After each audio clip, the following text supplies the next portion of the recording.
The Terps just keep on dancing. Both the men's and the women's team are moving on. Maryland completed a 17-point comeback to win a 111-108 double overtime thriller last night over Alabama. They're advancing to the Sweet 16 for the fourth time in 5 years. Now, this win equaled the fourth largest comeback in the NCAA women's basketball tournament since 2018, the largest of this year's tournament.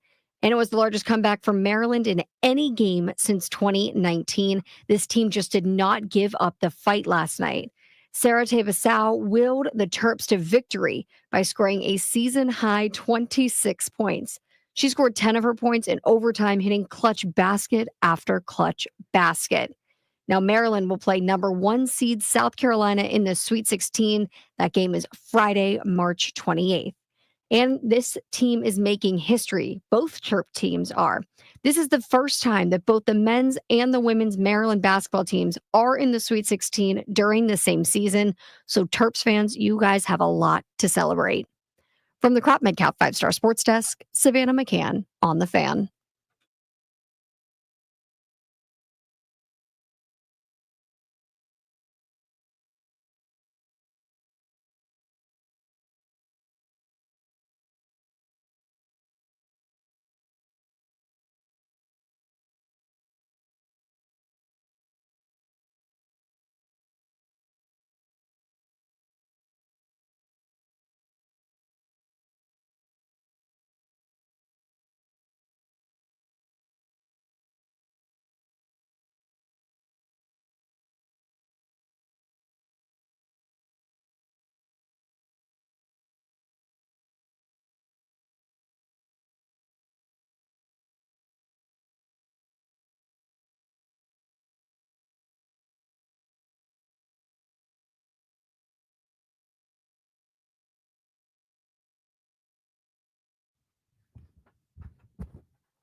Let me take you to the Queen side.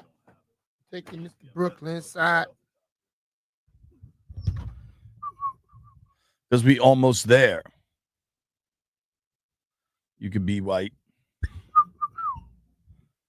What up, everybody? It is B. Mitch and Finley. It is 10 a.m. in the District of Columbia.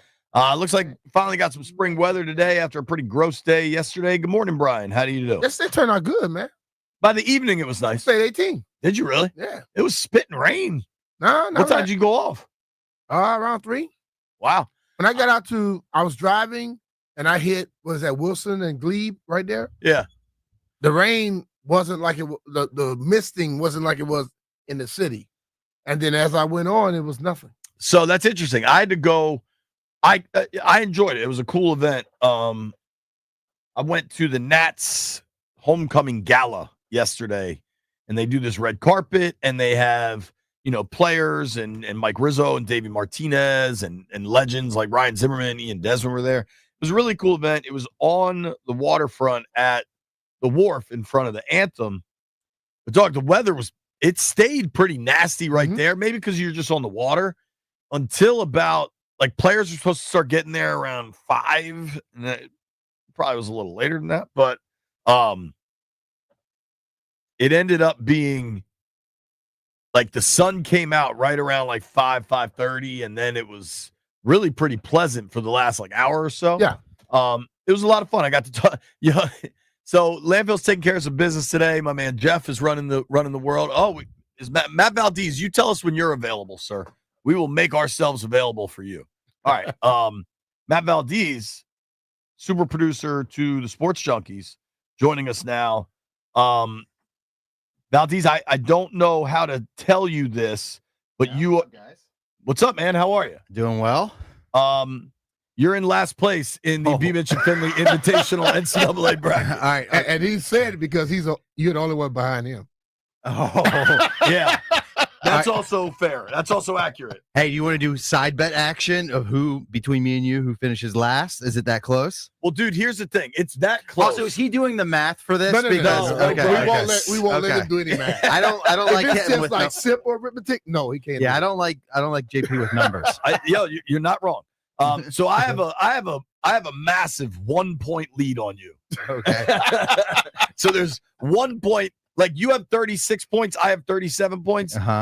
Aaron, the saleswoman, and Heavy Metal Chris are tied for first place with 51. So we're a ways off the lead here.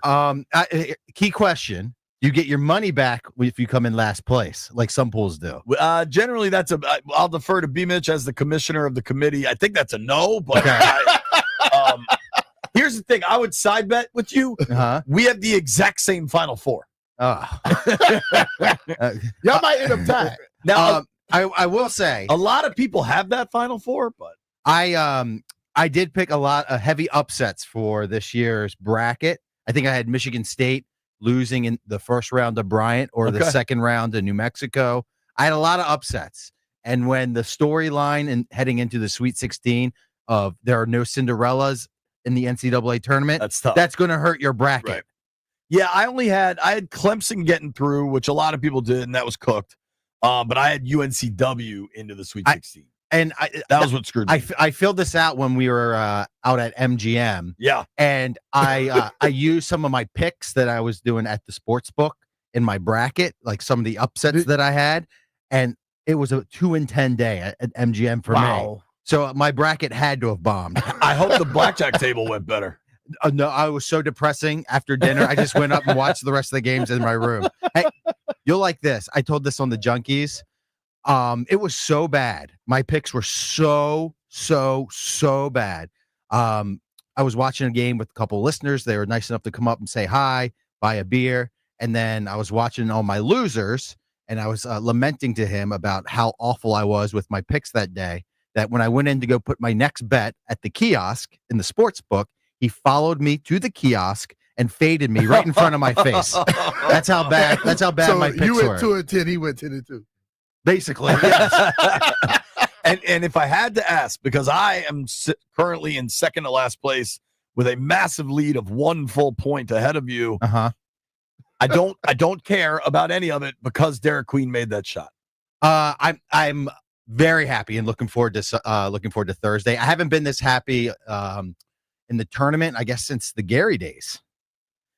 Because even the year Turgeon made the Sweet 16, which happened once in his tenure, they also got like a 14 seed in the second round. Like they played Hawaii. Remember that? Yeah. Is that? I think it was when they played LSU. I think they ended up playing West Virginia. Like Melo got a concussion. But this is the most excited I've been about a team since I think the COVID team. Remember when they canceled the tournament that year? They kind of got screwed. Yeah, I do. How do you feel about the Florida Gators? I feel like Maryland's the most balanced team left in the tournament. They may not be as deep, but I feel like all 5 of them can play, and I feel like you don't need to rely on one superstar to carry the team. If Queen's off and Reese Reese is getting double inside, I feel like you have people that can hit. Rice can hit the threes. Miguel can hit threes. Gillespie can get his shot. So I feel like even if you take one player away, you still have others that can pick up. Do you worry about them going beyond those 5? I'm not worried about them getting winded. I'm more so worried about if it's a ticky-tack game and then someone gets in foul trouble. Yeah. I feel like Willard's kind of smart when it comes to getting his players blows when they need them. Yeah, the last Maryland Sweet 16, they beat South Dakota State in the first round, and then Hawaii upset Cal. So then they got to play Hawaii in the second round, which got them into the Sweet 16. And they played got LSU, right? Kansas. Oh, Kansas. So that's the last time we've been this far. This one feels different. Florida's really good, man. Their guards are really good. That kid Clayton's really good. I'm not taking this as icing on the cake. Like I want more. Like I'm not just happy to be here. Some fans I'm a little happy to be here. Yeah, I know. Some people are just like, oh, this is great. I'm happy to be here, especially after a shot like that and a win like that. Well, and last year they were under 500. And you and I were just talking about this. There's a lot going on with Kevin Willard, right? Like, hell, he was supposed to be on with you guys this morning, and then he wasn't. Now, granted, it's 6:30 in the morning out there. Maybe he slept or whatever. There's a lot going on with Willard. I personally think he's sticking around. I don't think you get this publicly leveraged up and then have a kid make a shot like that and have all these opportunities to then bounce. Mm-hmm. And I think passion. I've kind of landed at a place. I'd like Willard to stay. If he leaves, the sun will come up tomorrow. We'll figure something else out. You seem much stronger on Willard. I think Willard will stay, and I'll be distraught if he leaves. I like Willard as a coach. I think he's a up and coming coach. I think he's very smart, X's and O's wise. I think he's a good motivator. I think most of all, I think he understands the NIL era that we're in right now. And is completely willing to operate within it. And can relate to the kids now. Mm-hmm. I think the kind of old guard, old school coach is becoming a dinosaur, and Willard is not that. I like his fresh new ideas and way of thinking. I like how he just says what he thinks. And even though he may not have had the success in his 3 years, I feel like he is a good coach that you want to keep around, and that the kids love him. The fans seem to be rallying behind him, and that's the type of person that I want here. Gary wasn't always the best record coach until later in his career. Mm-hmm. Gary got dealt an incredibly bad hand, but let me be clear. I want Willard to stay. I don't want him to go. I'm not jumping off a bridge if he bounces. You know what I mean? I would be very, very, very, very upset if he left. Especially also, I don't want to do the whole search committee again. Especially because I feel like we came up aces. Well, and they don't have an AD. And they don't have the an AD outsources the search committee anyway, just so everybody can get richer and you get cover your ass components of it all. But I don't know. If we get into a world where Damon is gone and Willard has more say in things, I'm good with that. I am as well. I think most Terps are. I would, whatever Willard wants, I would try to do whatever I can to give it to him. Obviously, it means more to Valdez and I as alums, but you paid a lot of money for Bria to go there. What do you see with this Willard situation? I'm like I said to you, it's all about money, and we can sit up here and you could think everything is in place. If Villanova comes out and offer top dollar, he'll take it. If Maryland say before you go, we'll match whatever, he'll say. But if they hit the top dollar, you're gonna be selling like any other player would. I agree. I think if the money's even, it comes down to does your school want to allocate the resources to the program? They don't have nothing but they just really just push basketball up there. I know that's the one thing that I fear is that is that basketball is their crown jewel. It's king. And Doug, I don't know enough about Villanova, but I know where it's located. Got a lot of money over there. Yeah, dude, that's a pretty nice king of Prussia. Imagine putting imagine if Georgetown University was in McLean or Potomac. Yeah, you know what I mean? Like, and it's king of pressure out that way. There's a lot of cheddar out that way, bro. And I'll be even more distraught because it will appear that Maryland is a stepping stone school to a Big East school. And that doesn't sit right with me. I don't like that fact that Willard used Maryland to get to Villanova. That wouldn't sit right with me. I don't know if I could sleep at night. What I'm hoping is that Willard is using Villanova to get Maryland where it needs to be. This is clearly a leverage play, and the key to leverage is using it enough without snapping your stick. And I hope it is, hey, man, the threat of Villanova's here. Damon's gone. Give me what I want now in writing, and we're cool, and we keep moving this ball forward. I saw the way that the team reacted to Willard and was hugging on him during the post-game presser on the court. I think it was with Tracy. And just the fact that all of the kids really like him, like that's the type of coach I want, where all the kids like him. I think Queen described him in the presser as a player's coach and as the guy that pays me. Yeah, I mean, to be honest, that's just the. When he said that's true. That's the world we're living in. I applaud the honesty we've heard. But you know what, though, the Maryland people over the next coach, if there's the next one, they'll be the one paying too. So listen, it's at a point now where guys just have to make his mind up and do what he wants to do, and then go forward, because all that will be the same if anybody. You're gonna be the coach. You're gonna be the one handling the money, because it also helps them to respect you more. Yeah, but I can't draw on an inbounds play as good as Willard.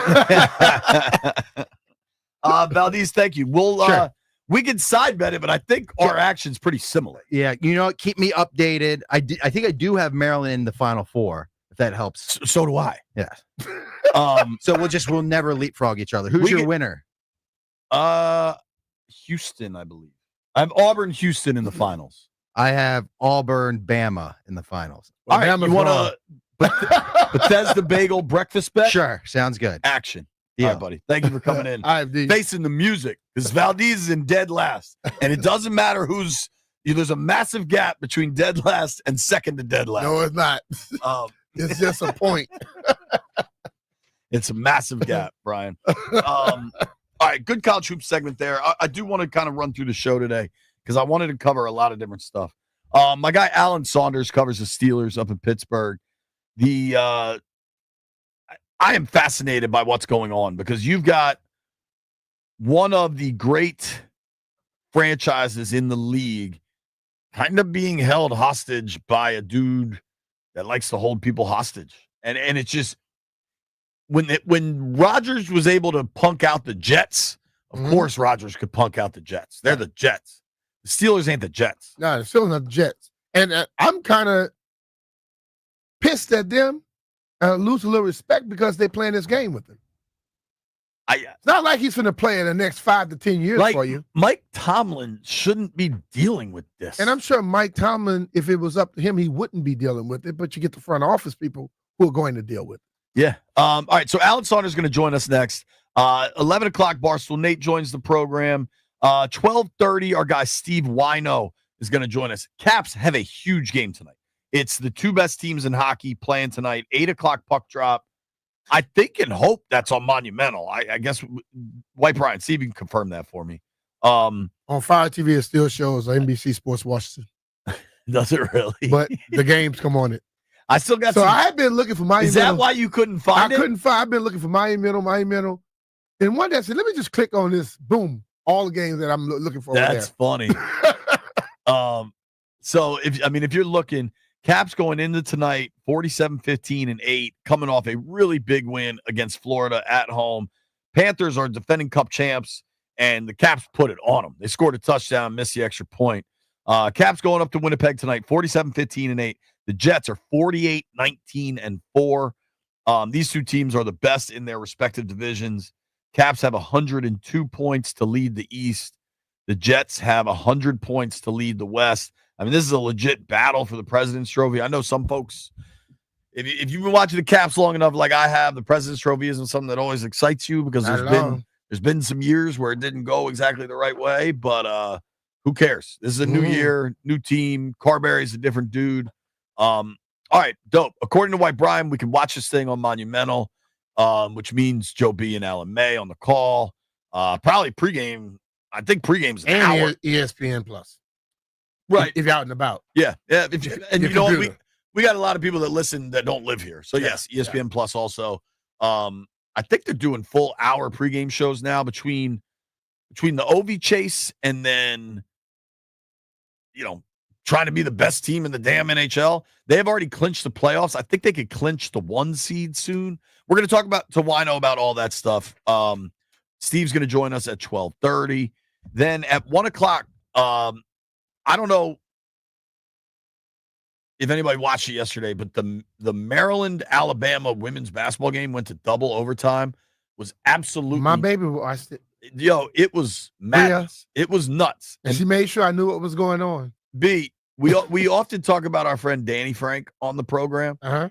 I had Susan, his lovely wife, texting me after the Maryland women's game last night. Uh-huh. What a bleeping game. I'm barely over last night. Bria, she called me excited, but she said, they are stressing me out, just like the men did the other night. Dog, having those games. I said, you sound like JP. Yo, having those games on back-to-back might be why I need the Dayquil Vapo Cool. But Sabrina Merchant from The Athletic is going to join us. Want to talk about the Terps now going to the Sweet 16. Obviously, just a big blow to women's basketball. Yeah, Juju Watkins blows out her knee. Hate that. Hope that, everything goes okay there. Women's college basketball, for me, what sucks about the Juju thing is I've been aware of Juju and I've seen some highlights and stuff, but you go back, I guess 2 years now with Caitlin Clark. I didn't really watch her until the tournament. And then you watch her in the tournament, you're like, damn, she's awesome. And I was kind of excited to watch some Juju games. Well, Beckles can play. Yo, I think the little I chick watched a little bit of UConn last and night. Kiki, who she put 39 on them last night. 39, 9, 5, 2 or 3 blocks. She filled up the stat sheet. And that young lady came from, I think she came, Brian, right? Did she come from Stanford? I think last year. But she can play. Her all-time best was 41. B, have you watched did you watch any of UConn last night? Yeah. Buckers, Page Buckets. What do we say here? Is it Beckles or something like that? It ends with RS, so it's got to at least be Beckers. Yeah, maybe it's Beckers. Bueckers. Yeah, I think it's Beckers. I think we should just call her Page Buckets. But she can play. I was about to say you said it right at first. Bucket. She can play. She dropped 34 last night. She dropped UConn 34. almost scored 100. Like she didn't have any at one point. Then she scored the next 12 straight. I'll tell you. At one point, I think she had damn near more points than the whole team. Yeah. Was South Dakota they were playing? South Dakota State, whatever it is, South Dakota? That's legit. Yeah. I think so. We're going to talk to Sabrina Merchant from The Athletic coming up at 1:00. Do some basketball there. We're going to open the phone lines up at various points. Shout out to the Nats. I really enjoyed it last night. It was great to catch up with Rizzo. Ian Desmond is just a total class act. I'm excited for Nats baseball. Last year they got the early jump. Their starting pitching was really good. They're dealing with some injuries. They need these young guys that are supposed to be the cornerstones of the team to hit like they can right away. You know what I mean? Like you got to start hitting early on. Mm-hmm.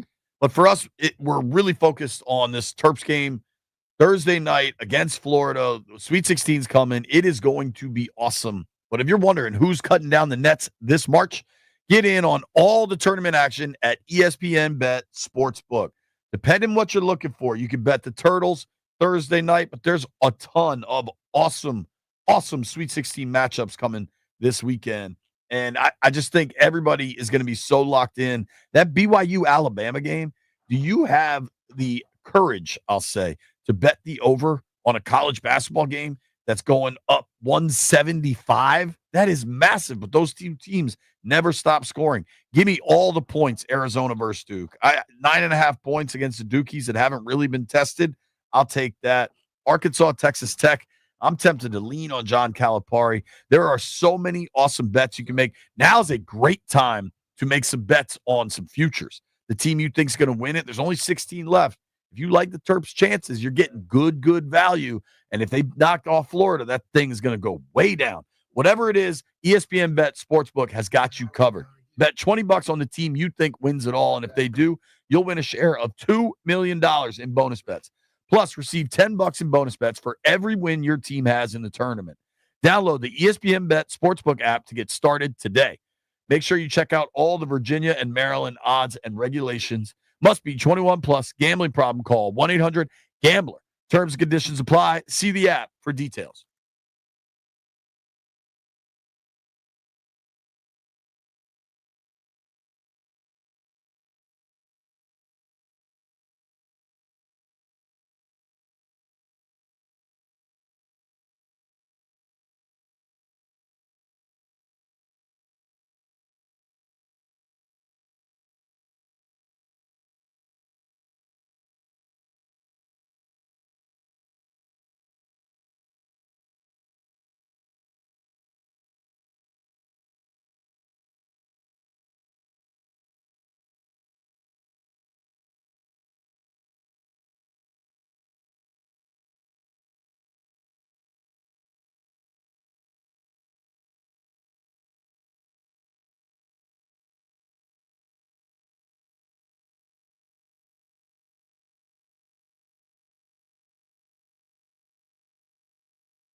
This sports update is brought to you by thewindowman.com, the educational window company. UNLV is finalizing a deal to hire Josh Pashner as the team's next men's basketball coach. Pashner is expected to agree to a 5-year deal, which was most recently given to him because he was the head coach at Georgia Tech for 7 seasons. Now, during his time there, he led the Yellow Jackets to the ACC tournament championship and the NCAA tournament appearance back in 2021. He was also ACC Coach of the Year in 2017. At UNLV, he'll be replacing Kevin Kruger, who was fired earlier this month after 4 seasons. Now, Kruger went 76-55 during his time in Vegas. TheWindowman.com is the educational window company. They educate, you decide. Superior fiberglass windows from TheWindowman.com. Now is the time to replace those drafty, cheap vinyl windows. Visit TheWindowman.com for your free consultation. $200 savings per Infinity replacement window only. Minimums and installations still apply. From the Crop Medcalf 5-Star Sports Desk, Savannah McCann on The Fan.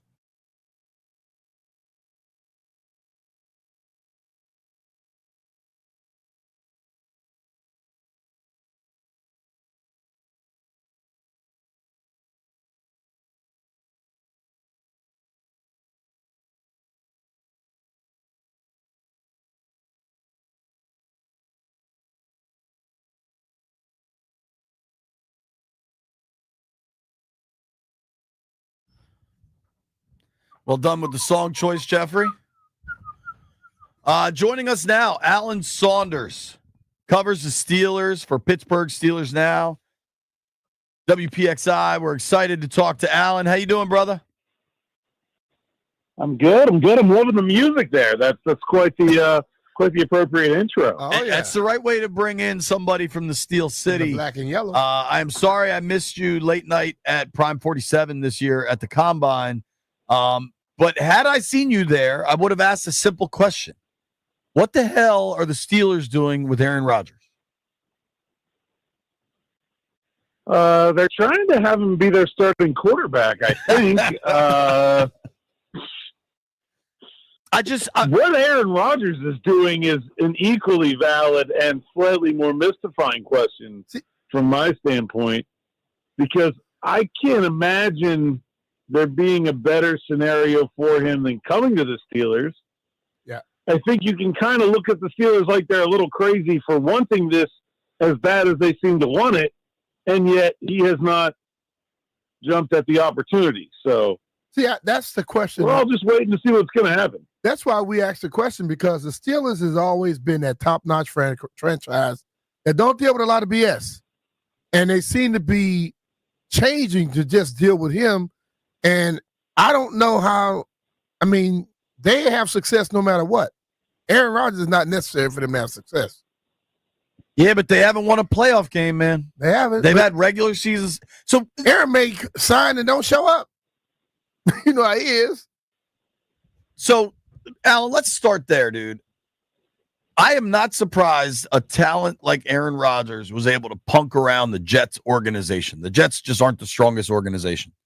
The Pittsburgh Steelers, however, have been one of the strongest organizations in professional sports probably in the world.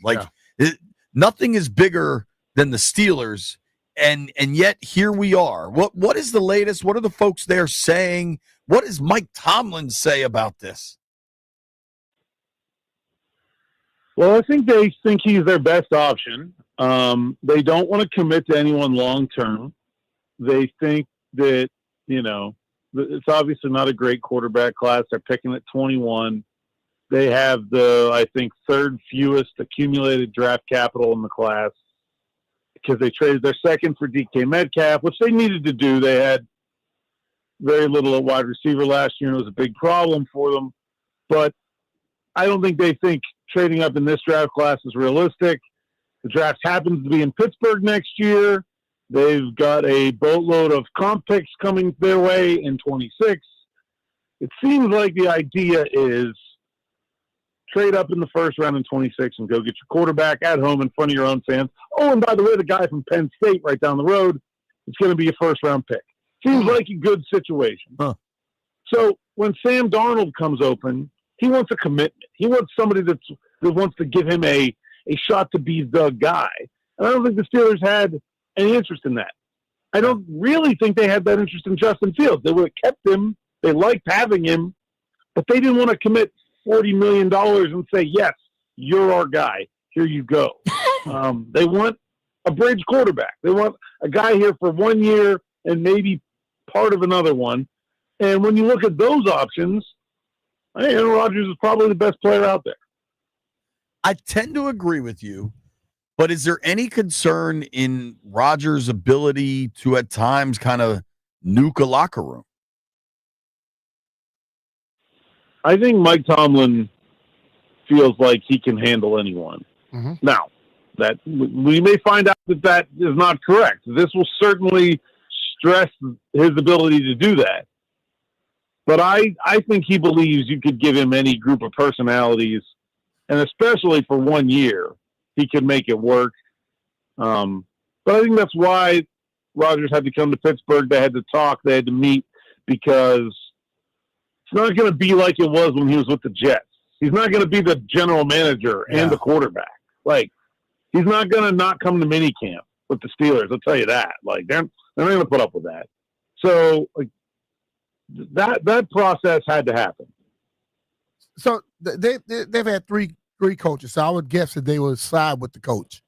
And if that's what the owner's going to do, then I can understand dealing with Aaron. But as JP said, the dude, he separates teams. He may not make the coach do anything, may not make the front office do anything, but he make teammates take sides. And that's a bad thing in this league. It is. It is. B, let me ask losing does that too. Yeah, it does. Let me ask you, B, if you have, I mean, maybe Washington's going to see that, not even close to similar. I don't even want to make the comp. But, like, if you're a veteran locker room and you feel you're a quarterback away, can you take on perhaps a prick of a quarterback if you know it puts you over the edge? If he comes in and follows the rules and show you that he's 100% in, but if he doesn't show you 100% in, that will cause little factions in that locker room. Because there's going to be guys that love him. There's going to be guys that question him. And I think his personality lends itself to that. I think there's already that before he even gets in the building. Yeah. I think he's such a public figure that I think a lot of people already have a preconceived impression of him at this point. Yeah. Talking with our friend Alan Saunders, covers the Steelers here on the Rude Guest Hotline. Alan, what does your gut tell you? Are they going to get Rodgers in Pittsburgh? I think it'll be Pittsburgh or nowhere. I don't know that I have a gut feeling about predicting what Aaron is like. Nowhere else makes more sense. Yeah. But, like, he could decide to retire. He could decide that he wants to wait and not sign until August, wait for somebody else to get a starter hurt because he doesn't want to go to OTAs and training camp. I don't know. Like, these all feel plausible to me, and I don't really know how to handicap them. You need an Aaron Rodgers whisperer, I guess. Ask Pat McAfee. He probably knows, but won't tell you. Is it Aaron or bust? I can't imagine him going anywhere besides Pittsburgh. Nothing else makes any sense. Is it Aaron or bust? Yeah, like, what happens if it isn't Aaron? That's a very good question. I don't know that there is, like, I think it is possible they could go turn back to Russell Wilson, but man, it would not be pretty. Like, things got interesting at the end of the year. They lose 5 straight. Some relationships were frayed in that time, I think.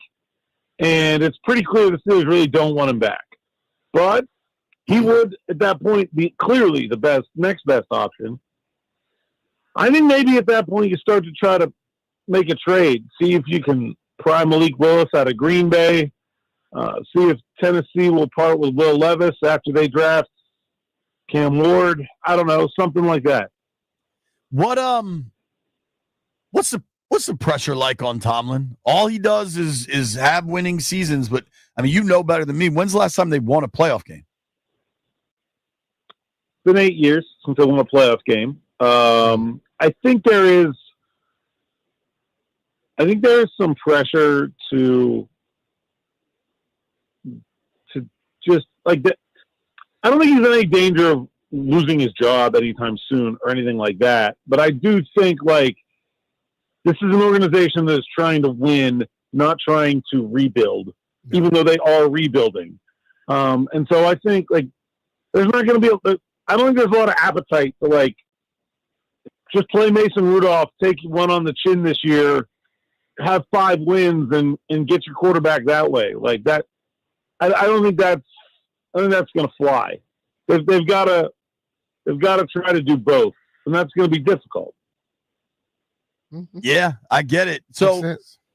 when do you think you get an answer on this? Man, I wish I knew. I can't imagine them going into the draft without a quarterback and coming out of the draft without a quarterback. If it gets to the draft, they're going to have to like trade back up in the second round to get Jalen Milroe or something like they can't let the draft go by without protecting themselves. And so I think that's pretty much the hard deadline there. Wow. And your gut says it's going to be Rodgers in Pittsburgh. I think so. Yeah. It's just they want him. He's got nowhere better to go. And I think Tomlin will not be afraid of coaching Aaron Rodgers. I agree think with Tomlin that. will actually, in his own sort of perverse way, will be excited about the difficulty of coaching Aaron Rodgers. Like that will get him fired up. He's not going to run away from it. Oh yeah, I agree with that. Is there any part of you that's excited to cover Aaron Rodgers in this situation?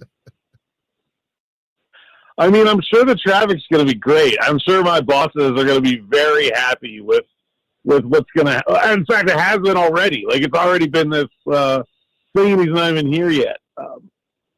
I don't care, like, at the end of the day. I didn't get into this business to, like, deal with drama. I just want to talk ball. If he'll talk ball, then it'll be great. If he won't, it'll be less than great. But, like, Russell Wilson was an exceedingly nice guy, and he never said anything meaningful about football ever anyway. So, like, I don't know. My motivations are different. I'm sure I'll be very well read if the Steelers sign Aaron Rodgers. I'm sure of that. Yeah, for sure. I do wonder, is there any chance they'd bring Russ back? Maybe. Did any of like the Russ I don't know. BS start last year, or did he fly right the whole time?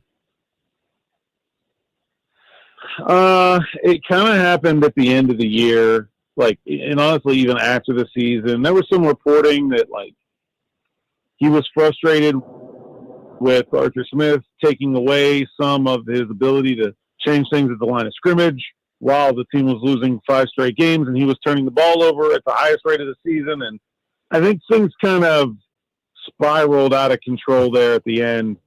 I don't know. They say they would bring him back. I'm not sure how much I buy it. Interesting. Is Arthur Smith back? Yeah. Okay. Yeah, Arthur Smith is back. All right, Alan, we got a boogie, man. Thank you for the All right, time, I bro. appreciate you, man. Thanks for having me, guys. All All right, Alan Saunders, A Saunders, SAUNDERS _PGH. Good luck. Thank you for a little bit. I was thinking Al Saunders. Then the 10,000 page playbook. Yeah. Barstool Nate joins us at 11.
B. Mitch Finley, 1067 The Fan. So I wanted to talk about something real quick.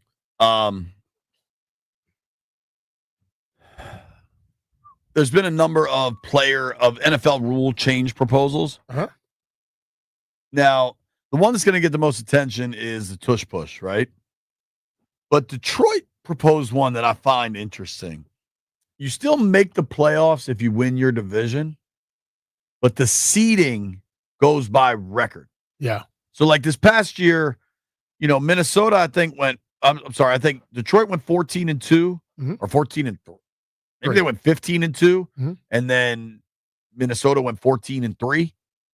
But Minnesota fell to the 5 line because the division winners all get the top 4 slots. Yeah.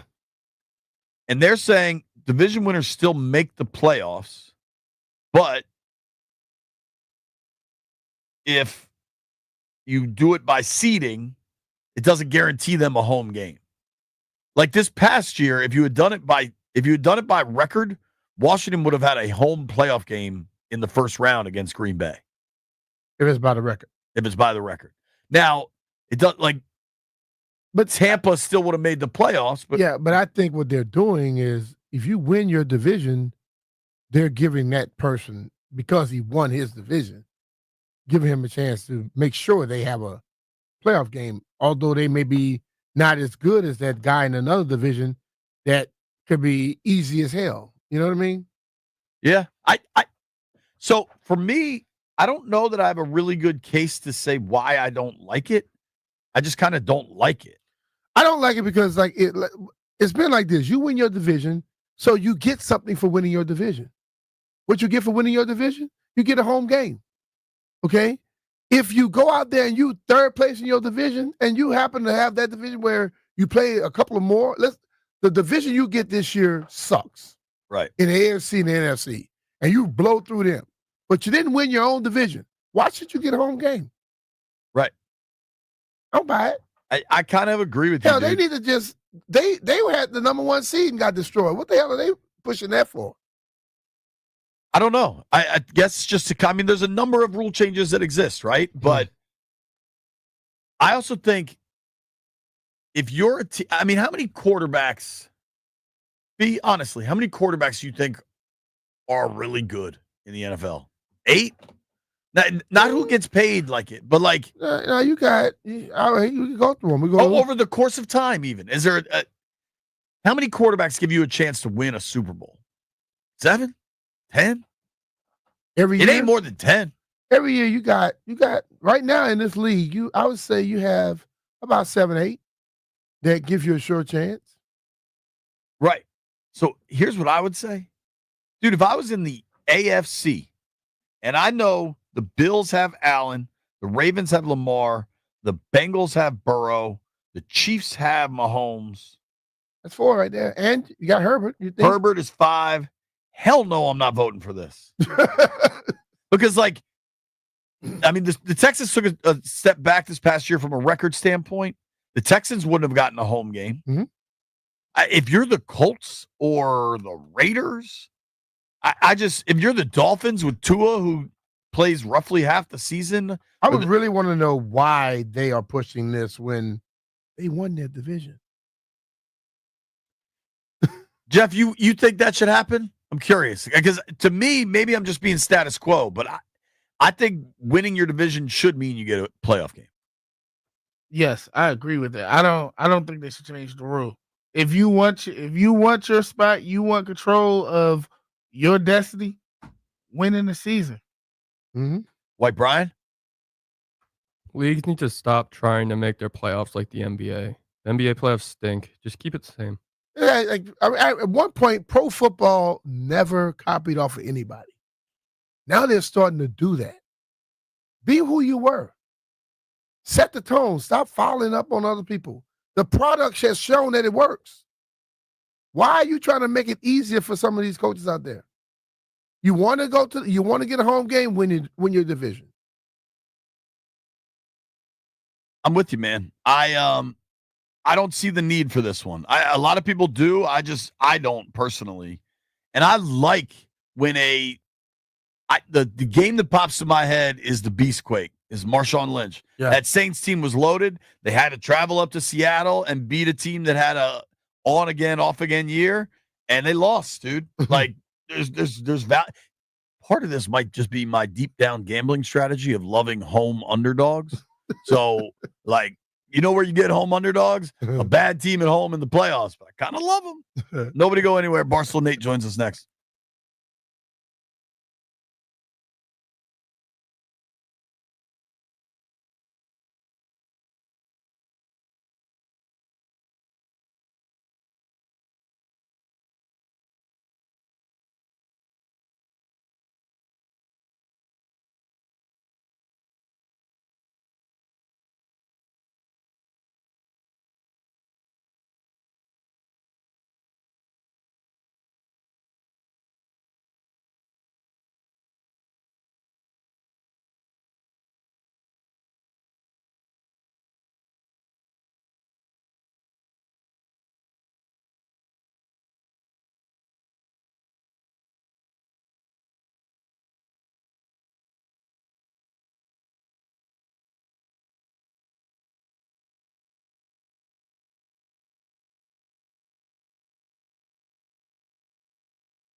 This sports update is brought to you by Main Street Bank. Cheer local, bank local. Michigan freshman guard Justin Pippen, who is the son of Scottie Pippen, will enter the transfer portal after just one season with the Wolverines. Now, Michigan just punched their ticket to the Sweet 16, and he's already in the transfer portal. Pippen last appeared in Michigan's regular season finale against Michigan State earlier this month, but he did not get a ton of playing time this year. He averaged just 1.6 points, 0.7 rebounds, and 0.6 assists in just 12 appearances. So he's going to go try his luck somewhere else. And USC star Juju Watkins suffered a torn ACL during her team's win over Mississippi State in the second round of the 2025 Women's NCAA Tournament. The injury will require surgery, meaning her season is over. And that means that the season is over for the Trojans' top player. USC entered the tournament as one of the main contenders to win the national championship, thanks in large part to Watkins, who will likely be named Player of the Year later this spring. Main Street Bank is a business-focused community bank proudly serving the DMV since 2004. Visit mstreetbank.com to learn how to put our team in your office. Main Street Bank, member FDIC, equal housing opportunity lender. From the Crop Metcalf 5-Star Sports Desk, Savannah McCann on The Fan.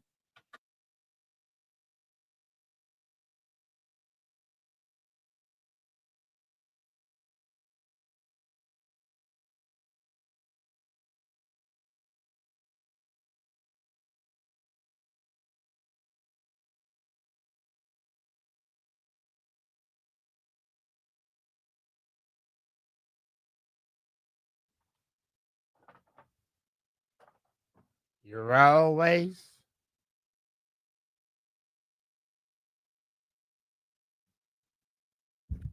You are the one.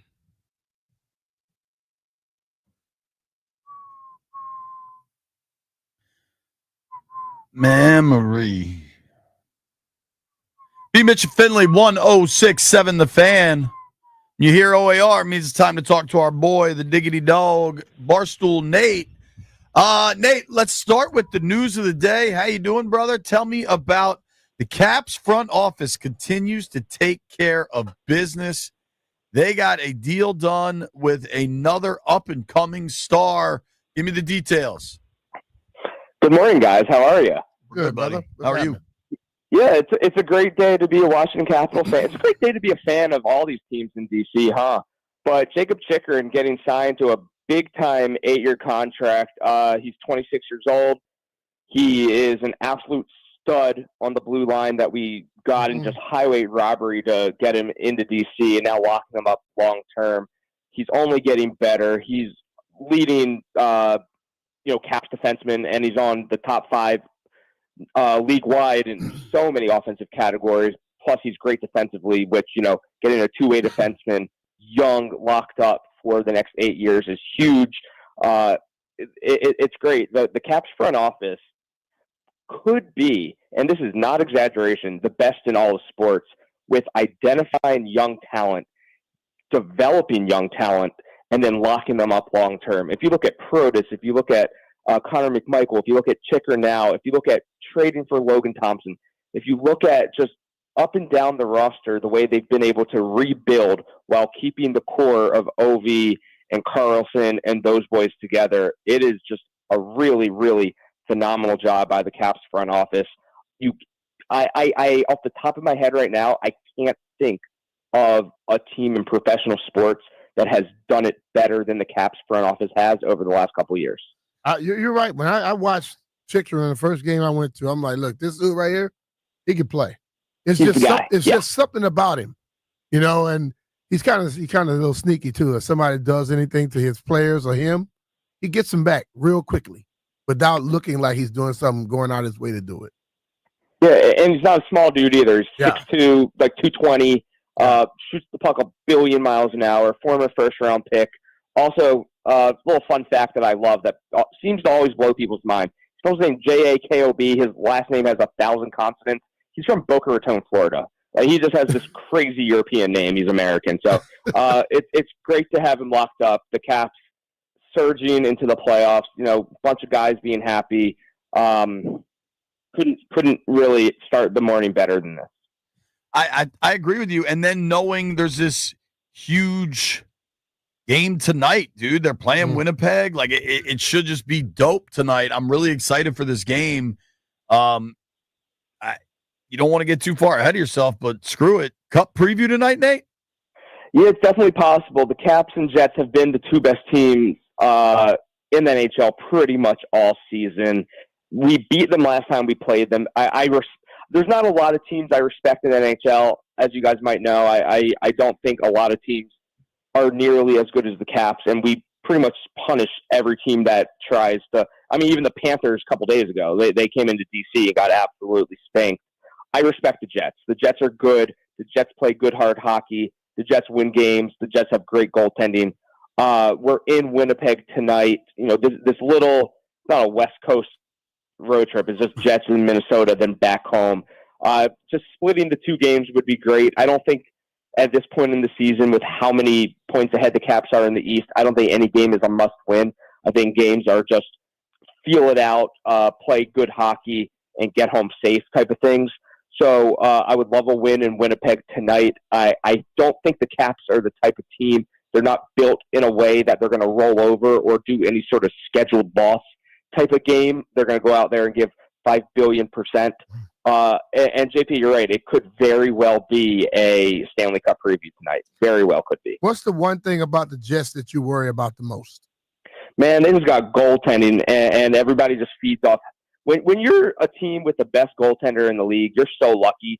I mean, we have a top 3 goaltender, in my opinion, which, you know, just think about how different this team would be without LT. LT just goes back to the net, and he stands on his head every single game and makes saves that most goaltenders cannot make. When you have a goalie that's just so locked in, just so in the zone like that, it's very hard to beat that team. And that's what Winnipeg has, but that's what we have too. And Winnipeg also has a guy named Kyle Connor. I don't think he's really a household name or anything because he plays in Winnipeg, and I don't think anybody pays attention to anything that happens in Winnipeg, but he's very, very good at hockey. So if you're a casual and you're around at 8 p.m. tonight, tune in. It should be a very good hockey game. I've never heard anything nice about Winnipeg. Have you? I have not. Very cold. If you like the cold weather, I think Winnipeg's for you. Besides that, stay on the East Coast where life matters. Yeah, dude, I'm with you. It's going to be quite exciting tonight. I can't wait to watch it. How you feeling about Ovi needs 7 with 12 to go? From what I understand, and I think you guys have probably heard the same, he's handling this great, but he's about ready for it to be over. I really want him to get the record this season. I don't want it to go into the playoffs or into next season. I think he's ready for the chase to be over. I think he's handled the media coverage very, very well. Obviously, it's a veteran-led team. He's a veteran. He understands how this goes. It's a lot of pressure. I think a couple times a game, you'll see him get force-fed the puck in spots where maybe he shouldn't have. I think the team wants to feed him, but he's still just an elite goal scorer, so you can't really blame them either. It's so sick that the Caps are so good while this is going on. So it's not really a distraction or anything. I just think everybody, you know, you're chasing the great one, Gretzky, you know, the guy who holds every record in comedically hilarious ways in the NHL, where just every time I see a thread of, you won't believe these Gretzky records or stats, they're mind-blowing. And Ovi is about to pass one of these otherwise unbreakable, you know, as we were told, unbreakable records. It is a lot, you know, it's one of it's breaking a home run record. It's LeBron breaking the points record. But I think this is bigger because hockey is this niche, tight-knit community, and it's Gretzky, you know, it's like being better than Jordan in some aspects. So I want him to, I would love for him to just get a hat trick one of these games and just, you know, get so much closer. He's on a 6-goal, I believe, or 6-game goalless streak right now, but he's putting up tons of points, getting the assist. The Caps are winning. So there's nothing to worry about. I just want for him and his brain and his mentals just to get it and put it in the rearview mirror. And then guess what? 5 more until 900, and we get to have a parade again, and then it'll be over. You know, unless he goes for 1,000. Yeah, I think his teammates should be commended too, because dealing with all this, and then they're still playing as well as they're playing. where they don't completely get out of the game plan to try and make sure he gets it. You know? Yeah, and I think a lot goes to coaching. Just Coach Carbs is so good, and he's such a strong leader, and he understands how to communicate with the strong veterans on the team. Guys like, Carlson, who can lead the defense and, just look up and down the roster of who's on the Caps. Like, even like a guy like Dylan Strome has just completely come into his own as a player, as a leader, as a guy who Ovi trusts on his line. And they just get what's happening. They get that it's team first. Everybody's on the same page. There's not any ego to be found in that locker room, and it shows every single night. And yeah, last week, 2 weeks ago, we lost 3 in a row. It didn't matter. Like, this team is just so locked in. This team understands the style and brand of hockey that they have to play to win games, and it just works so well. I totally agree with you. I can't wait to watch this thing tonight. I think it'll be a pretty electric atmosphere in Winnipeg with the Caps coming to town, with Ovi, the chase, all of it.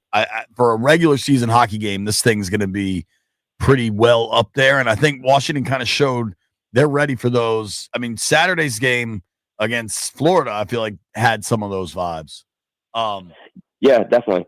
Let's switch to NCAA brackets. You're a proud Maryland alum, just like me. Yep. What were your thoughts late Sunday night when Colorado State hit that 3?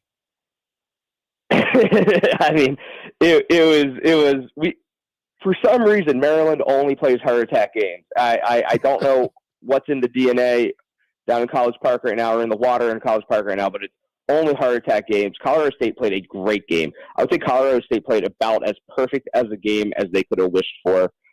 Just insane, classic March Madness ending.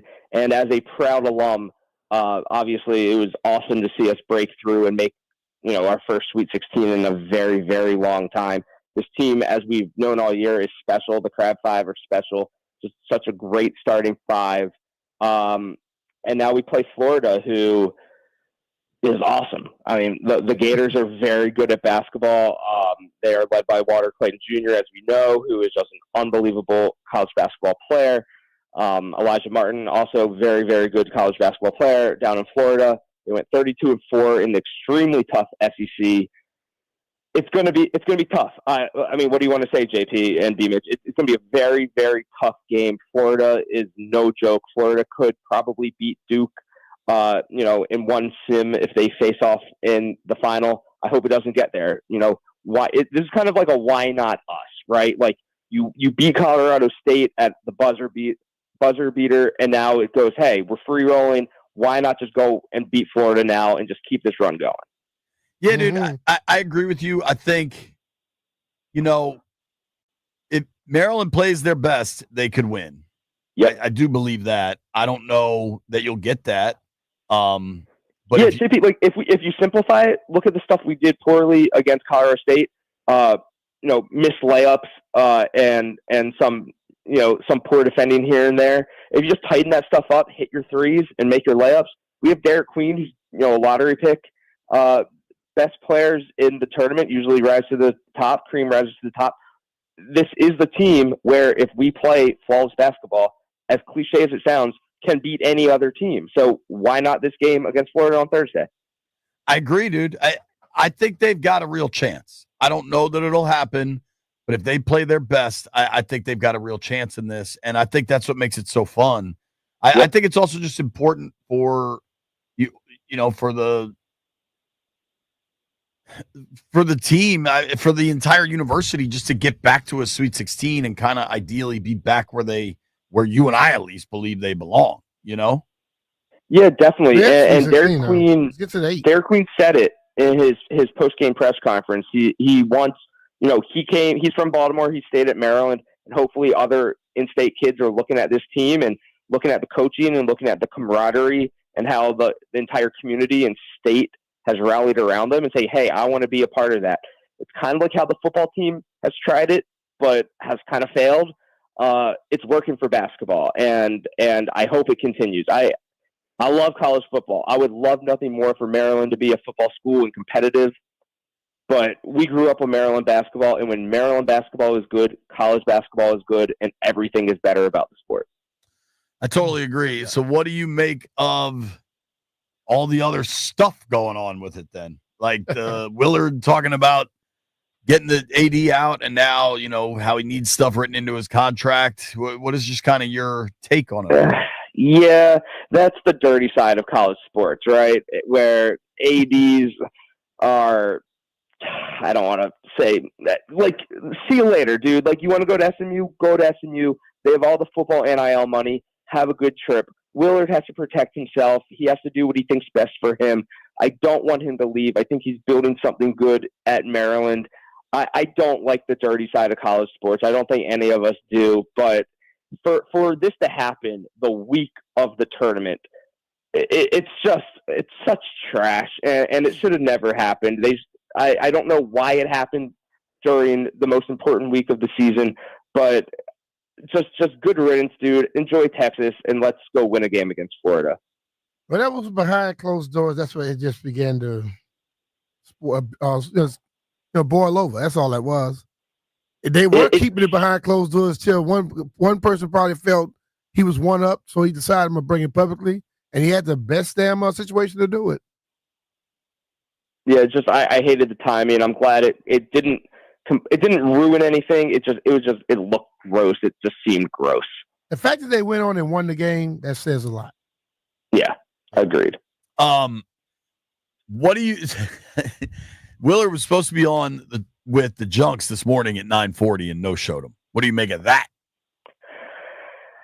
I don't know the background to it's also 6:40 local because he's in California. Yeah, so he might have just slept or had something else come up. Well, it was 6:30 when you booked the interview. Don't book it. Well, wait, was there previous beef there? Are they beefing or no. If you're Kevin Willard, do you want to necessarily answer the questions that are going to get asked right now? I don't know. I'm hoping he just overslept. He's on West Coast time. He's been watching film, until 2 a.m, probably getting 5 hours of sleep, going to practice, etc. I'm going to give him the benefit of the doubt. My apologies to the Junkies. I will take the fall on Willard's behalf. If they want to be mad at someone, be mad at me. Don't be mad at Coach. Okay, like I'll negotiate. I'll be the mitigator, and we'll figure this all out. But don't be mad at him. Be mad at me. You're like Michael Scott in the dinner party. I will take the fall. Yeah, exactly. Exactly. I don't know, man. Lastly, Brian. Yo. We have 3 people here. I'm just going to assume that Nate Dogg, our boy Barstool Nate, who joins us via the Rude Guest Hotline, you've sat courtside before at some sort of game, right, Nate? I think the best seats you can get at any game in any professional sport is on the hardwood at an NBA basketball game. So you've done it? Yes. I know Brian has. I have. Mm-hmm. You know what happens when you're sitting courtside at a basketball game? Sometimes they end up in your lap. Sure. But at various times, people move around. And because of the action right in front of you, you kind of just move seats as it's going amongst your group. And at various times, various people end up sitting next to each other. Agreed. And I think if anybody is reading too much into seat movement, sitting courtside at a basketball game, you're overthinking it. What happened? Let me say this.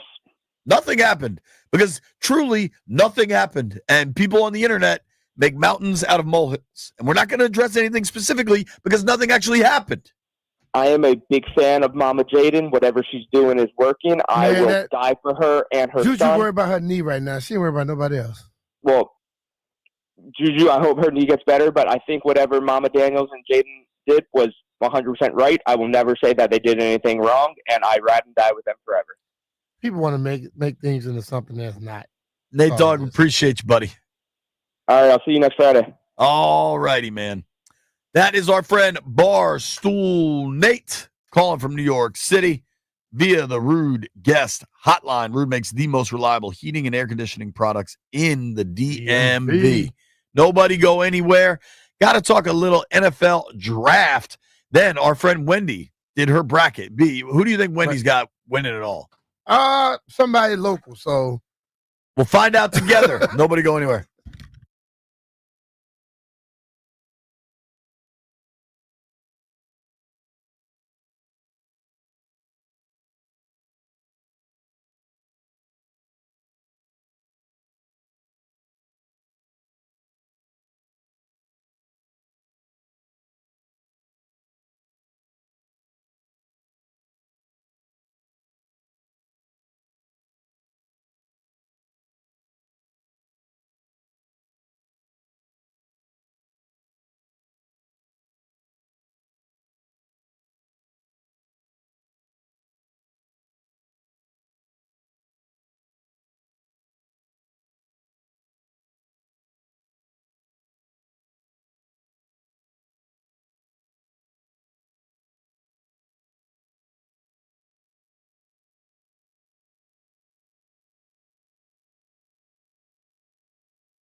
J.J. McCarthy is the presumed starting quarterback for the Vikings this season, but the idea of Aaron Rodgers remains out there since the veteran signal caller is still unsigned. The Vikings have touched base with Rodgers' camp yet again, but Kevin O'Connell has yet to announce who is going to take that first snap in week 1, leading some people to believe maybe they are back in the Rodgers game.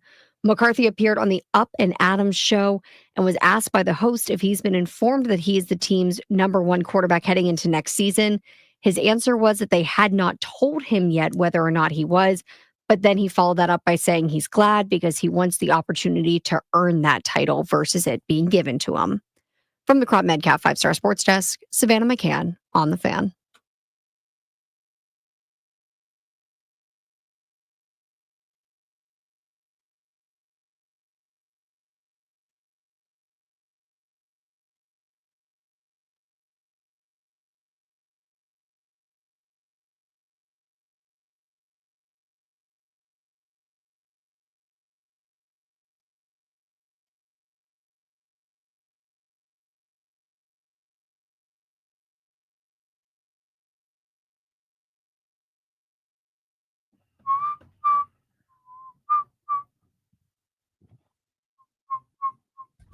I just saw a headline on ESPN.com. Tom Brady admits there was natural tension between he and Bill Belichick. Is that news? Who wouldn't think it is? Sometimes I think people pretend like they never played sports. It was natural tension High with every school coach ever sports. had. Dog, I was a bad athlete. I had some tension with some coaches in high school. You know what I mean? Like, of course. Yeah. People, they think everything is just always, just nice all the time.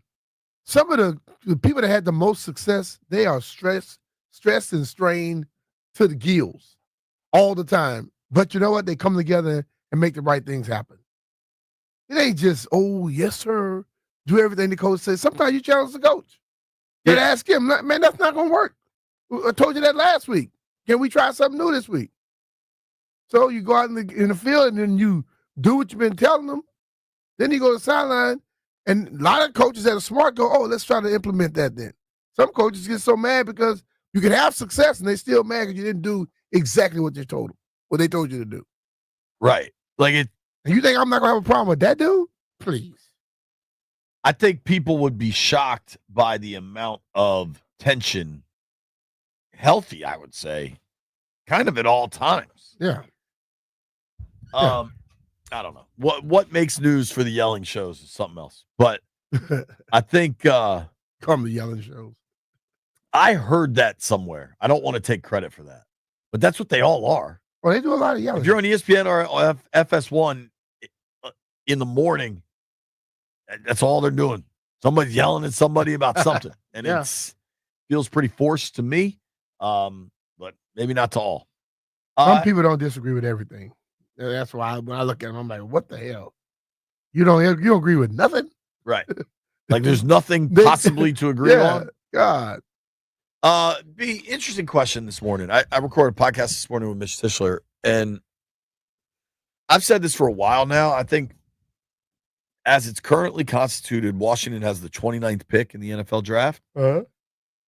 And I think outside of quarterback, there is really zero pressure to take any one position group because you can argue they need everybody. Yep. Like, I don't think, is one group so loaded you don't think they need help there? No. And I think last year they proved they don't care if people think so. By taking Newton last year, they proved, we're taking the best guy. And if we're a year early on needing somebody, that's fine. I think taking Newton allowed them to make the decision this year. Yep. I guess you could argue at tight end, where you're probably only keeping 3 on your roster, on your 53-man roster, and the fact that you paid Ertz, you gave Bates a 3-year deal, and you just drafted Sennett, you're probably not taking a tight end there. Yeah. I just think that's probably the only. You can always go big to help your team. And you can keep 4. Yeah. You figure out a different spot. Yeah. I'm just saying you can always go big with the offensive lineman, defensive lineman to help your team. Because those guys enhance other guys. So if you want to lean that way, I'll never have a problem with that. So what I found interesting that Mitch said, it's possible.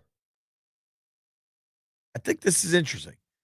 Mm-hmm. It's possible the only thing they feel pressured to do at 29 is try to move back and recoup a bunch more picks.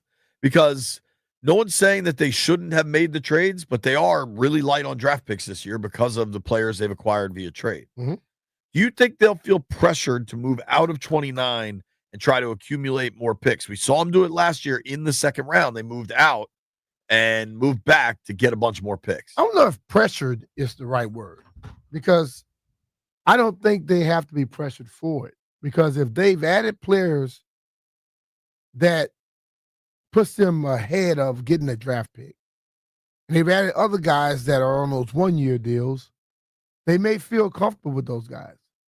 And they may see somebody they want at the position. So I don't know if it's pressured, but I don't think it would be nothing that would hinder them from doing it. That's I don't know if it's pressure is a very good point, but I feel like for Peters, how do you think you balance? All right, if I hit my guy at 29, I got 5 years of control. There you go. I don't even have to deal with an extension until after 4 years. How do you balance that with, dog, right now I got 29 and 61, and I don't pick again until 128? But I think Because they still need players this year. you need players, but I think it's the comfort level that you have at this current time with the people you've already added to your team. Do you feel I have to go get a guy, or do you feel I have someone that can hold that position for me year or two? Maybe next year I go get some more people. Or maybe some undrafted free agents that are still sitting there. If you hit those, but I don't think it's as much stress with them as we think it is. Jeffrey, is there any position you don't want at 29? Position I don't want. Like, is there a possible pick at 29 where you're like, no? I don't want a receiver at 29. Why? I personally want to go with the DN at 29. If it's the best player available, I don't even care what position it is. That's just me. I would go best player Except available. receiver. Yeah, but I don't think the best player available at 29 is going to be a receiver. What if a receiver or somebody drop back a little bit because they go on a run of other positions? I really want to get a stud rusher on the edge if we could at 29. Oh yeah, I think that's a need. I'm looking at Tankathon right now. They have Washington taking, good luck with this name, Ezeraku, Donovan Ezeraku, who's a edge rusher out of Boston College. At 61, they got him taking Cam Scattaboo. Scattaboo. I like that dude. I like that dude too. Yo, listen to this body type. This is an NFL running back all day. 5'9.5", 219. Little stocky rascal. Like little Robert Newhouse. Back in the day. Yo, Scattaboo went for 1,700 last year. Oh, he balled. I watched him in a game. And another 600 through the air. He couldn't hold anything in his stomach, but he showed he got over it and got back in the game, was running that ball, man. Jeff, are you all right with a running back in the second? Team with a lot of holes? I don't want to running back in the second. For real. But if that running back helps the team. I would say I don't want one. I was me personally, I would still try to go on the defensive side, but if it's a game changer right there, like say if I like Quishon Junkins. Say if he's right there, right? Oh yeah, I think we gotta go get him. I like Junkins too. like we got to even though I don't want it, I don't want to do it there. I'm not an NFL scout or anything, but if they go and get someone that's going to just drastically change it, Go for it. I don't care for it. I don't care if it's a reach. If it's one of them drastic game changers, let's do it. Yeah. When we come back, Wendy knows sports, shares her NCAA bracket with us. Is she beating me? Let's find out. Be Mitch Finley. Hey, it's Brian Mitchell here. FanDuel is giving all customers a chance to take a swing at $500,000 in bonus bets every day from March 27th to the 30th, this Thursday through Sunday. It's all a part of $500,000 daily home run jackpot. All you have to do is use your jackpot profit boost on a player to homer. And if they go yard, not only will you get bigger winnings on your home run bet, but you'll also get a share of that day's $500,000 jackpot. This season on FanDuel, big wins are on deck. So just head to FanDuel.com/Brian and look for the daily home run jackpot. Make every moment more with FanDuel, your home for betting home runs. FanDuel Sportsbook is the official partner of 106.7 The Fan. You have to be 21 years or older and present in Virginia. Opt-in required. Must apply a profit boost token on select market. Prize pool to be split equally among all eligible participants who made the correct pick. Bonus issued as a non-withdrawable bonus bet, which expires 7 days after receipt. Restrictions apply. See terms at sportsbook.fanduel.com. Gambling problem? Call 1-800-GAMBLER.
Controversy of brewing with the NCAA tournament.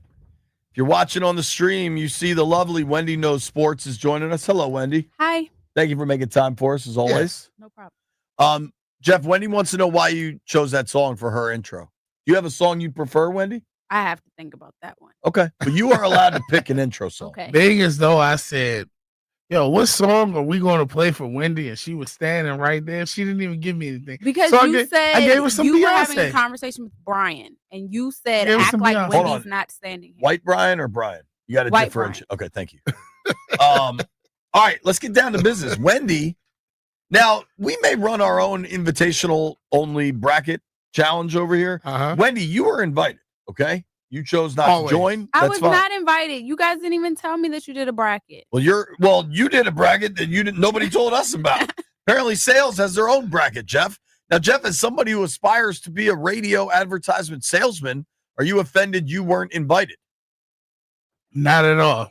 Now, you get mad when there's sales events and you're not invited. That thing we had to go to in Nats Park, Jeff was mad, right, B? Yeah. Yeah, but 2 brackets, I would have stressed. You seen I was stressing myself out over just 1 bracket, JP. I would have lost the rest of my hair if I Why was in 2 stress? brackets. You would have just fill out the Why same bracket. stress dog. over the bracket, though? I don't Because I like fill the out the win. same I bracket. like the win, B Mitch. You are oddly, I think you have given up now, but you were very stressed. The first game at halftime, Jeff said his bracket My was bracket busted. is busted. All right. So we're going to boy. reveal Wendy's bracket here. And it starts with a bang. I got to say, here it is for all the people on the stream. Wendy, the first game in the bracket, the top left corner of the bracket, you picked Alabama to beat Auburn. Am I seeing that correct? Yes, I think. And then you picked Alabama to beat Creighton. Yes. Wendy, that was Alabama State. Oh.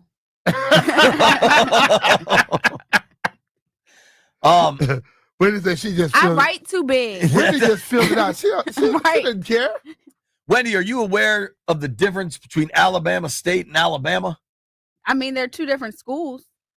They have largely different budgets. And so Alabama is the 2 seed in the Eastern bracket. Yeah. Okay. Alabama State was the 16th seed in the South bracket. I write too big, and I'm just trying to fit all the words on the same line. Right, but you could have just put Auburn. Yeah, Auburn, No, Auburn's good. my cousin lives in Alabama. That's why I picked Alabama. Yeah, Auburn is in Alabama. And yet, for actual Alabama, when they were playing, you had them beating Robert Morris in the first round, but then you had them losing to Vanderbilt. So I picked Vanderbilt because of Gloria Vanderbilt. now we're finding out, dude. And listen, Aaron is in our bracket. Aaron's killing us. Aaron is killing it. All right, so let's run through some of this. Wendy, I've never seen this. You picked not 1, but 2 1 seeds to go down in the first round. Because they didn't match Gloria Vanderbilt. They didn't. Wendy had Alabama State to beat Auburn, which did not happen. Wendy also had Norfolk State to beat Florida. But Norfolk State's a HBCU. I believe so, yeah. Yeah, that's why I picked them. Okay. They lost. What did he say? I'm not trying to win There's this thing. a method I to got, my madness. I got to support certain places. All right, now Wendy, you knocked this out. You picked Maryland to beat Grand Canyon, and you picked Colorado State to beat Memphis, and you picked Maryland to beat Colorado State. Yay. Great job. Thanks. Now you're mad, huh, Jay? I'm not mad. I would feel great. I would feel much better if Maryland was playing Norfolk State in the Sweet 16, like Wendy predicted. Unfortunately, it's going to be Maryland playing Florida in the Sweet 16. How do you feel about this Maryland matchup with the Florida Gators? I know nothing about it. How do you feel about all the turmoil surrounding the Maryland coach who's pretty publicly trying to leverage this Sweet 16 run into lot of cheddar. Into cheddar, amongst other things? I haven't heard anything except what you guys were talking about in the kitchen. Yeah. Okay. When you be listening, dog? Do you think Kevin Willard stays in College Park, Wendy? That's the coach? Yeah, that's the coach. I mean, after what y'all were talking about in the kitchen, no. Okay. Did you see the shot Maryland hit to beat Colorado State? No. Have you heard of Derek Queen? No. Okay, he's from Baltimore. Yeah. I'm He from hit- PG County. He hit a hell of a shot. They have some other guys that are from PG County. Would you like to see the Derek Kevin Queen shot? Durant. Yeah, he's one of from them. PG County. How many basketball players can you name from PG County? Kevin Durant counts. That's one. That's it. That's it. That I can Look at think this of Derek off Queen top. shot. Buzzer beater. Okay. That was nice. That was nice. And so we're clear, you can name one basketball player from Prince George's County. Yes. Okay, let's get back to the bracket. More importantly, your Final Four is Michigan, Kansas. Now, Kansas has already lost. Oh, well. Kentucky and Baylor. Baylor has also already lost. So you got 2 people left. You got 2 teams left, Michigan and Kentucky. Now, ironically, that is your finals. So if we get a Michigan-Kentucky final, I bet you'll probably win the bracket you're in. Sure. What is it, a cash prize? What do you get? I over don't there? know. You get I don't know. I know. I think it is a cash prize. I don't know what it is. Did you All- have to put money into the pool? No. Okay. I doubt it's a That's the cash best prize. cash prize I want. Yeah, what the hell? Is this the But leaderboard? that's the leaderboard. Are you in? Oh, no, you're in last, Wendy. No, that's how Or is she it put us. alphabetical? No, that's just how she put us in the grid. All right, I'll confess something. At the current stage, Wendy has more points than I do. I have 37 points. As of right now, Wendy has 40. Wow. Now, I like my chances going forward. Uh-huh. Wendy's also beating Matt Valdez. Let's count. Oh wow. Well, you beat Matt, so if she beats Right. you, that's definitely beat Matt. And she's tied with Mike Thomas from the Cannon Club. All She's right. only 1 point behind you, White Brian. Think you're hot stuff over there. Let's count Wendy's Sweet 16 teams, because that always gives you a good idea how this is going to shake out. Michigan is there. Ole Miss. That's a good pick, Wendy. What made you pick Ole Miss? Michael Orr. Okay, from the Blind Side movie? Yep. There you go. Wow. When to get the connections, dog? And then, Oh, it's a movie, though. You know she watches movie. Yeah, it's a She movie. watches movies. yeah, I figured it was the movie. Yeah. What's ironic here, this bracket, the South bracket, has Michigan and Michigan State, and you've just written Michigan for both of them. Now, luckily that you have Ole Miss beating Sparty, so you don't have to worry about that. All right, Final Four in the South bracket, you got 3 out of 4 correct, although you do have Auburn, the 1 seed, out. Final Four in the West bracket, you took Right, Norfolk. Brian gonna be upset with you, Wendy. Yeah, you know he's an Auburn alum. Sorry. You have Norfolk State in the Sweet 16, which did not happen. They're But you- HBCU. Okay, had but you to have vote for Maryland, which is HBCU. correct, and you have Drake, which is not correct. You have Maryland. You have 1 out of the 4 left. Okay. So far you have 4 out of 8. Yeah. You hit 500, get you the Hall of Fame in baseball. All right, in the East bracket, you had Baylor beating Duke. Baylor going to the Final Four. They've lost, but Arizona's correct. BYU is correct. Vanderbilt incorrect. Yeah. So you've got 2 right. So now we're at what, 6 out of 12? Yeah. And now on to the Midwest bracket. You had Gonzaga taking out Houston. What? Gonzaga gave them a hell of a game. I kind of like the guts there. What prompted the Gonzaga pick? I heard that name before, so I just picked it. Probably Gonzaga High School, Yeah. right in D.C. Yep. You are not the only person that picked them because of Gonzaga High School. I know someone else that did that. Also, Drab roots for them. Are you and Drab friends? Would you say that? No, not really. I mean, we speak. We're coworkers. We're colleagues. Yeah. Are you and I friends? Yep. Yeah, all right, bang. I feel like we've pushed through coworkers and colleagues into friends. All right, you had Gonzaga. They did not get home for you. You had Purdue. What's your connection to Purdue? You like that big drum they hit? I just thought about the chicken.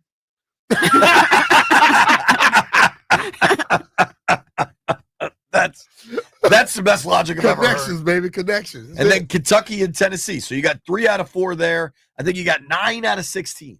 Hey, over 500. All right, listen, Wendy, I know you won't pay any of attention to it, but if you could get Michigan versus Kentucky in the Final Four, I think you stand to win some money. That would be Okay. you are finding something that few people thought. Okay. As always, thank you for the time. Appreciate you, man. We love Wendy. That's a hell of a bracket you got right there. Nobody go anywhere. It's P. Mitchell Finley.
This sports update is brought to you by PVI Office Furniture. Fast, excellent, affordable. Business grows with PVI.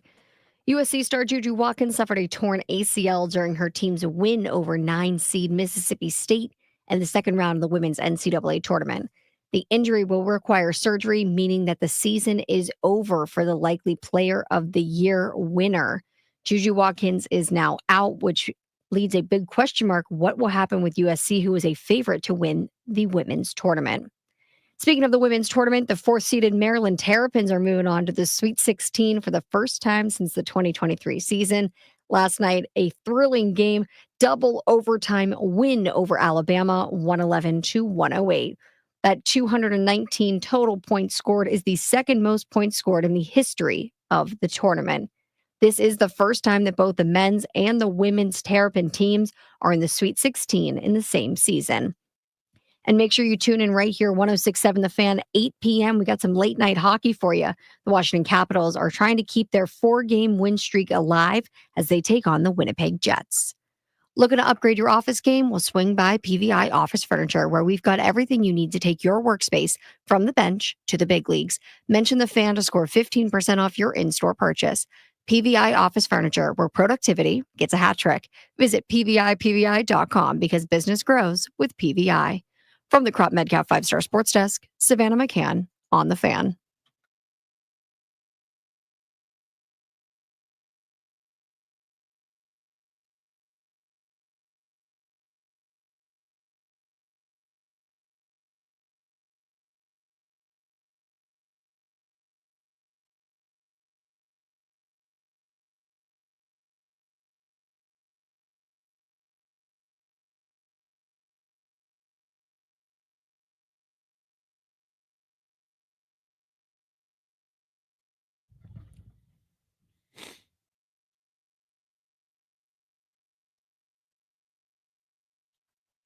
High noon in the District of Columbia.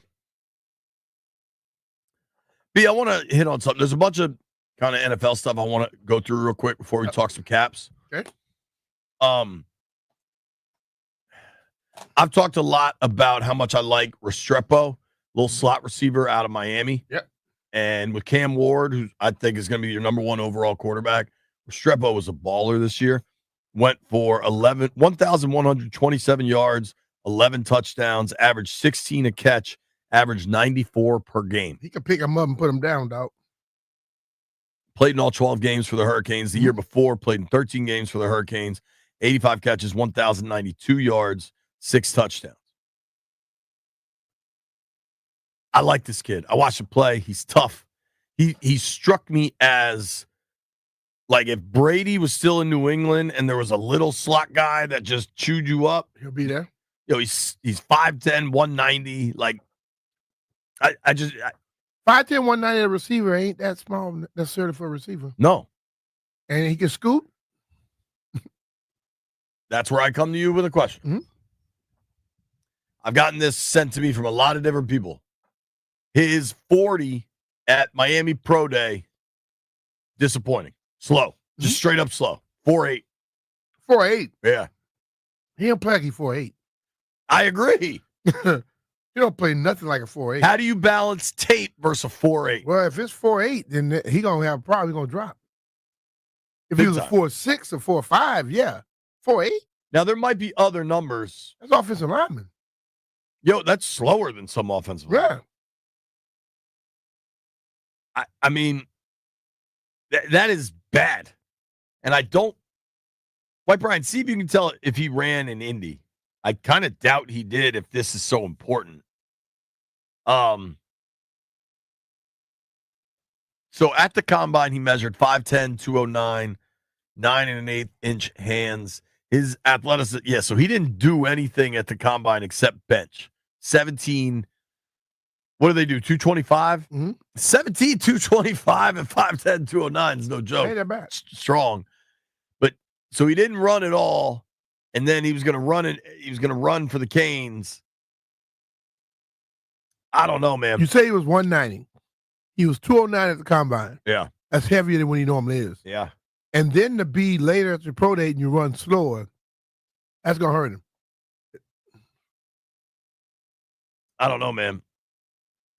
How much you think that hurts him? And how much should it hurt him? Because you're a big believer in tape is what matters. Yeah, but that is bad. But what was his original running? That's what I would like to know. If they say he ran 4.5, 4.6, and then he gets there and he run 4.8, he better wish he could run again, and then put down that 4.5. He might have to set up a private workout. Yeah.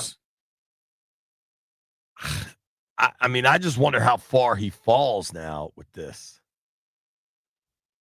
So if you can't run, you need some other physical attribute that'll help you out. So if you can't run 4.5, you got to be like 6'3". Now there are different reports on the time out of the pro day. 4.76 to 4.83. 4.76 is still slow for a receiver. It's bad. That makes his evaluation a lot more fascinating, I think, because what I can tell you about Washington, and Peters he won't publicly say this. That's him right there. Yeah, man. I love that. So Restrepo tweeted out, "Time to put down the ball and play. No more stopwatches." I can tell you one thing. He shook up that defense, and that's Florida right there, right? Yeah. Dog, he's good. Someone's going to take a slight chance with him. I don't know if he's going to be a first-round chance. No way. I don't think he was a first-rounder even before that. He'll get around the third, fourth round, somewhere fifth. But you get him on your team, he may be able to, if he could route people up, cook them, and yards after the catch is all that matters. Dude, especially if he's added a little bulk, if he's up to 210 and he's benching like that. Now, he might want to go back to 190. Yeah, I was just going to say, I wonder if he's never returned punts or kicks or anything. I'd wonder if the more you can do. So this morning, you know who has started having. He can run routes, though. All these routes he's been running up here, he cooks people. I'm going to read you something from a former first-round pick. Okay. Xavier Restrepo's 40 time doesn't matter. Restrepo played 90% of his snaps as slot merchant last year. Watch his tape, and you will see he knows when he is open in man or zone and knows how to separate to win on ones. A QB's best friend for moving the chains.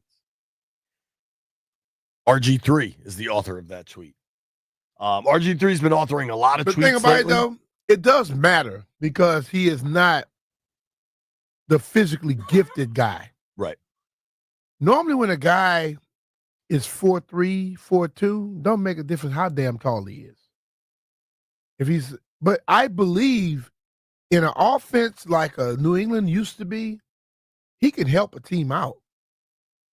But like Denver's offense, Sean Payton. Yeah, but it's like he's not there to go deep on people. He's there to route you up. And when he catches the ball, he runs away for the most part from most people. Todd McShay on Restrepo. I think McShay's a pretty good draft analyst. Said, who's going to be the guy that I trust to get open and get me out of trouble? It's Restrepo.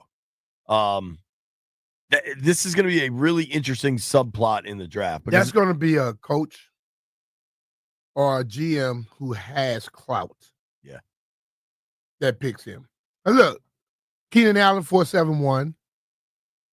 Larry Fitzgerald, 4.63. Hunter Renfrow, 4.59. Jarvis Landry, 4.71. Somebody had him at 4.51. Well, no. So when Landry ran at the combine, and he shouldn't have because he had a tightness in his hammy, and then he ran like 2.5, 2/10 well, of a second. He changed his mindset then. Right. That one I find really, really interesting, and he's been I thought he was like a Ladd McConkey type, but Larry was 6'2". Right. The thing is, the difference between those guys and Restrepo, they have a physical gift. They're bigger. Larry had those huge ass hands. Right. You know, but he will get a shot from someone. Yeah. Got to. Because being a receiver is not just running fast sometimes. It's depending on if you're going to be running a control offense, a ball control offense, he could be legit for you. But, dude, he still wouldn't mind it being a little bit quicker. Give me a 4 or 6. You know, that is low.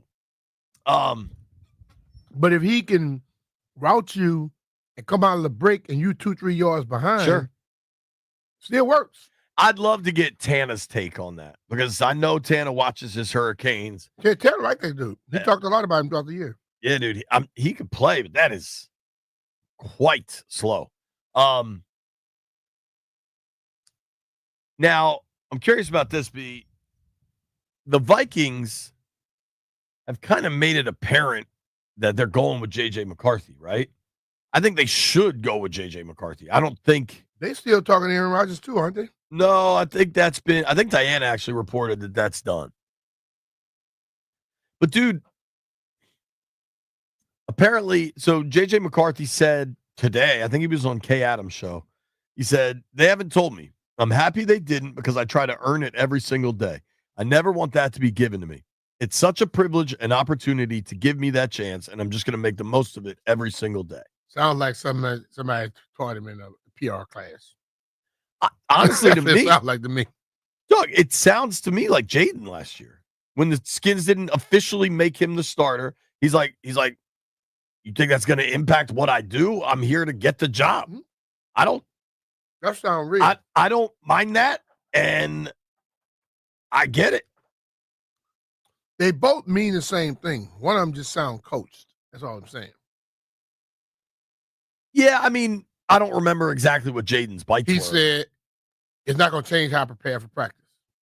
He's saying the same thing. I try to earn it every single day. They both mean the same thing. Yeah. But I said one of them sound coached. You listen to the answer, it sounds like a coached answer. That's all I'm saying. There was a time last year where people here were mad Washington didn't name Jaden the starter right away. Mm-hmm.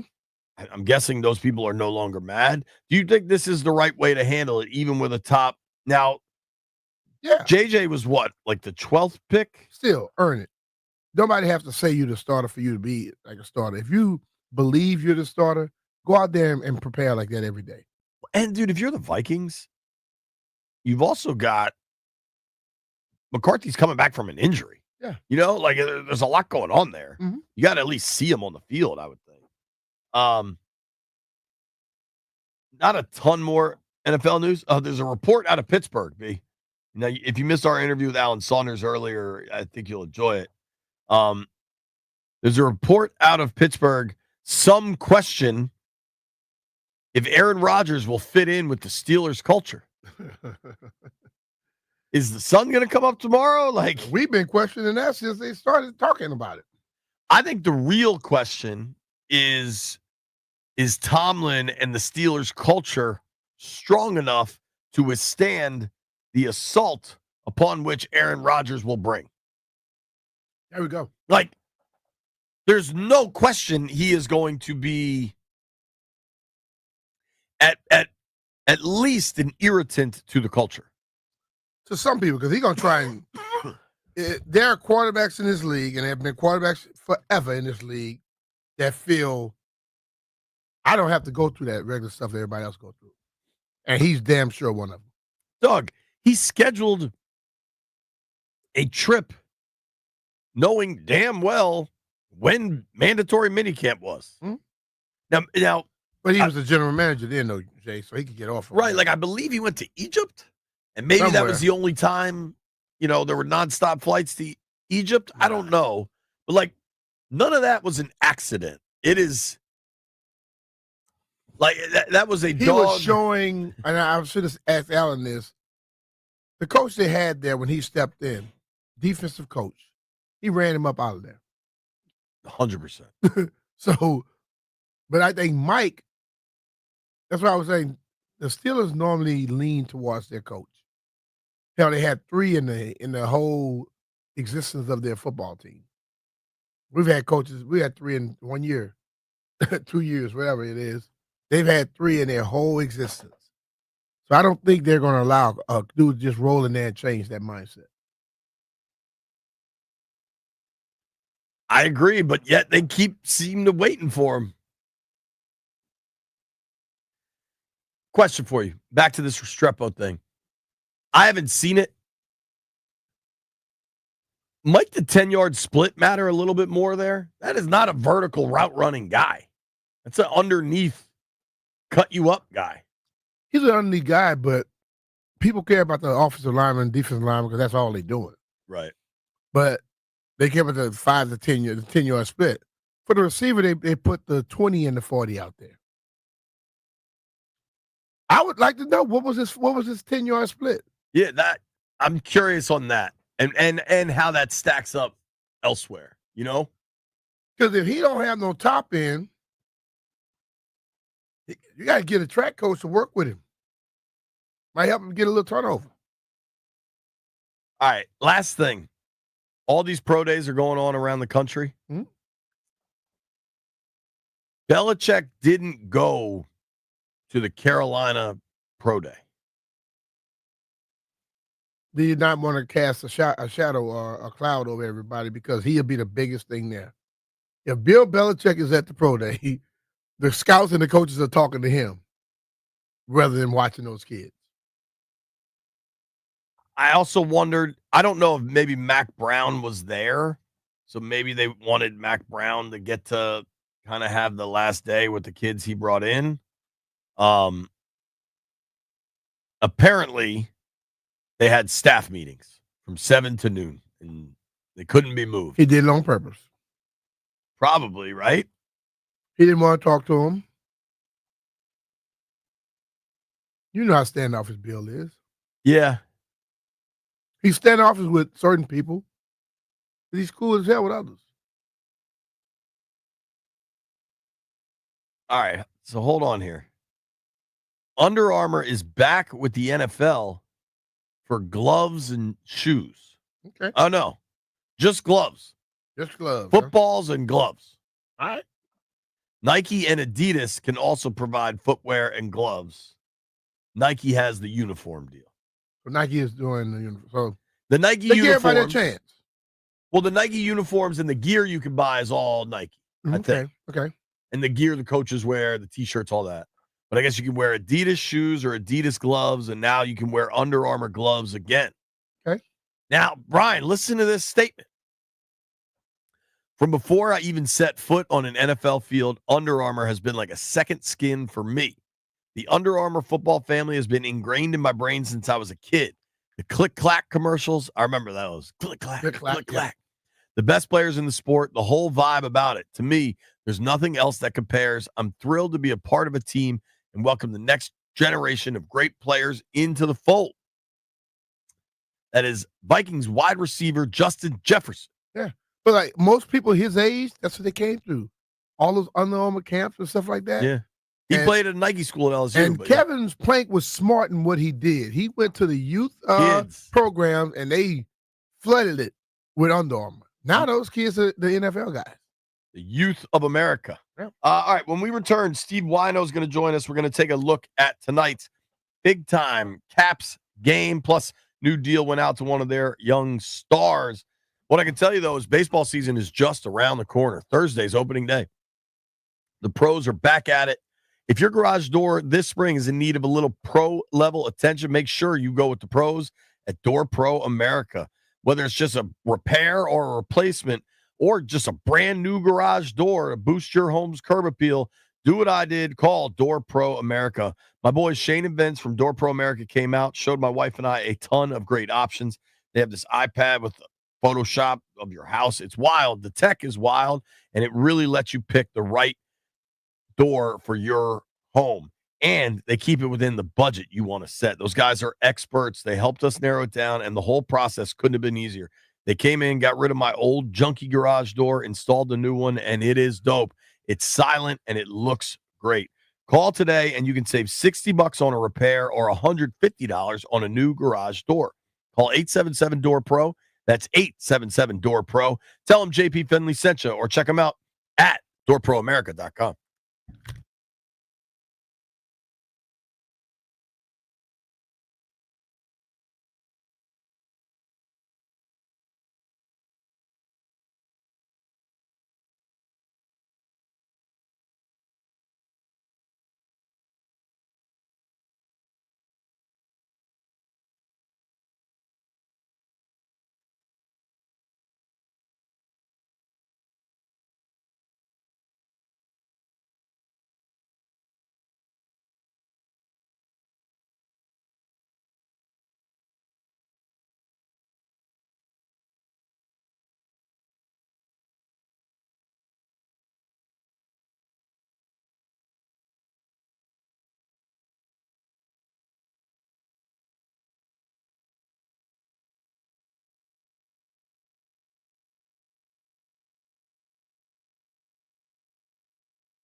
I'm Earl Forsey. We're brought to you by Coach Wooten's basketball camp. CoachWooten.com. That's 2 O's and 2 T's. Well, the Capitals getting some business done on the day they're going to have a big hockey showdown tonight. The Capitals today have re-signed defenseman Jacob Chikrin to an 8-year, $72 million contract extension. Average of $9 million per season makes Chikrin now the highest-paid defenseman on the Caps roster. Tonight, they've got a big one. Top 2 teams in hockey meet. Capitals on the road at Winnipeg. Caps 2 up on the Jets for the best record in the NHL. 8 p.m. face-off tonight here on The Fan. Wizards beaten at home by the Raptors last night. 112-104. 5 straight losses for the Wiz. 15-56. Half a game ahead of Utah now for the worst record in the NBA. Coach Wooten's basketball camp. They instill a love of the game by teaching kids how to play, the values of the game, and having fun. Join the rite of passage for beginners all the way up to the rising high school star and experience the legacy of the Wooten basketball camps. Coach Wooten from the Crop Metcalf 5-star sports desk. I'm Earl Forsey on The Fan.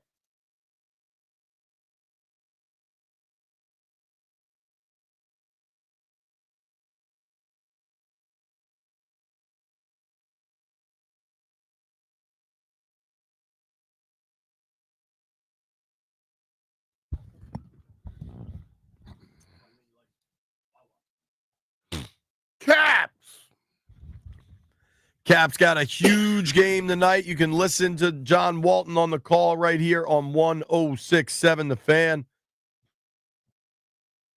8 o'clock against Winnipeg. Helping us preview tonight's action and Ovi's quest for Gretzky, our friend Steve Wino, Senior Associated Press hockey writer. What's up, Wino? How are you, buddy? Good, David. How you doing? I am good, man. How are you feeling in advance of this game tonight? Like, does this feel like a cup preview to you? It does, in that these have been the best teams in the NHL so far this season. And while they're not the betting favorites to get there, I think the Dallas Stars and Florida Panthers are, there's no reason why we can't be dreaming of a cup final between Washington and Winnipeg, just based on the consistency of these two teams. I mean, the Jets came in here into Washington, win an overtime game. They're very evenly matched teams. Great goaltending, arguably probably 1 and 2 for the Vezina Trophy with Connor Hellebuck and Logan Thompson. Some great scoring, Kyle Connor, Mark Scheifele for the Jets, Dylan Strome, Alex Ovechkin, even Alexi Protas, Tom Wilson. The sort of depth of offense that each of these teams have. A few trade deadline pickups for each one of these teams. That this is going to be a big one when it comes to the President's Trophy and who gets home ice advantage throughout the playoffs. Not sure the Capitals really necessarily care about that as much as getting the first seed in the East, but it's certainly a big late season game that could have a big impact a couple months from now. You say they're not the betting favorites. Why is that in hockey, where the teams that are playing the best are still not the ones that you consider going to be the favorites to win it? Yeah, I think this one has a lot to do with what Dallas and Florida went and did at the trade deadline, and the Panthers being reigning Stanley Cup champions. They've made 2 recent runs to the final. I know it feels like yesterday, but the Capitals championship is 7 years in the rearview mirror, which is also the last time the Jets made it past the second round of the playoffs. And they have sort of similar struggles of those questions mounting over the years, like the Caps did before they got over the hump in 2018. But you could go ahead. I think whatever sports book you have, you can go and do a Caps Jets Cup final and hope for the best.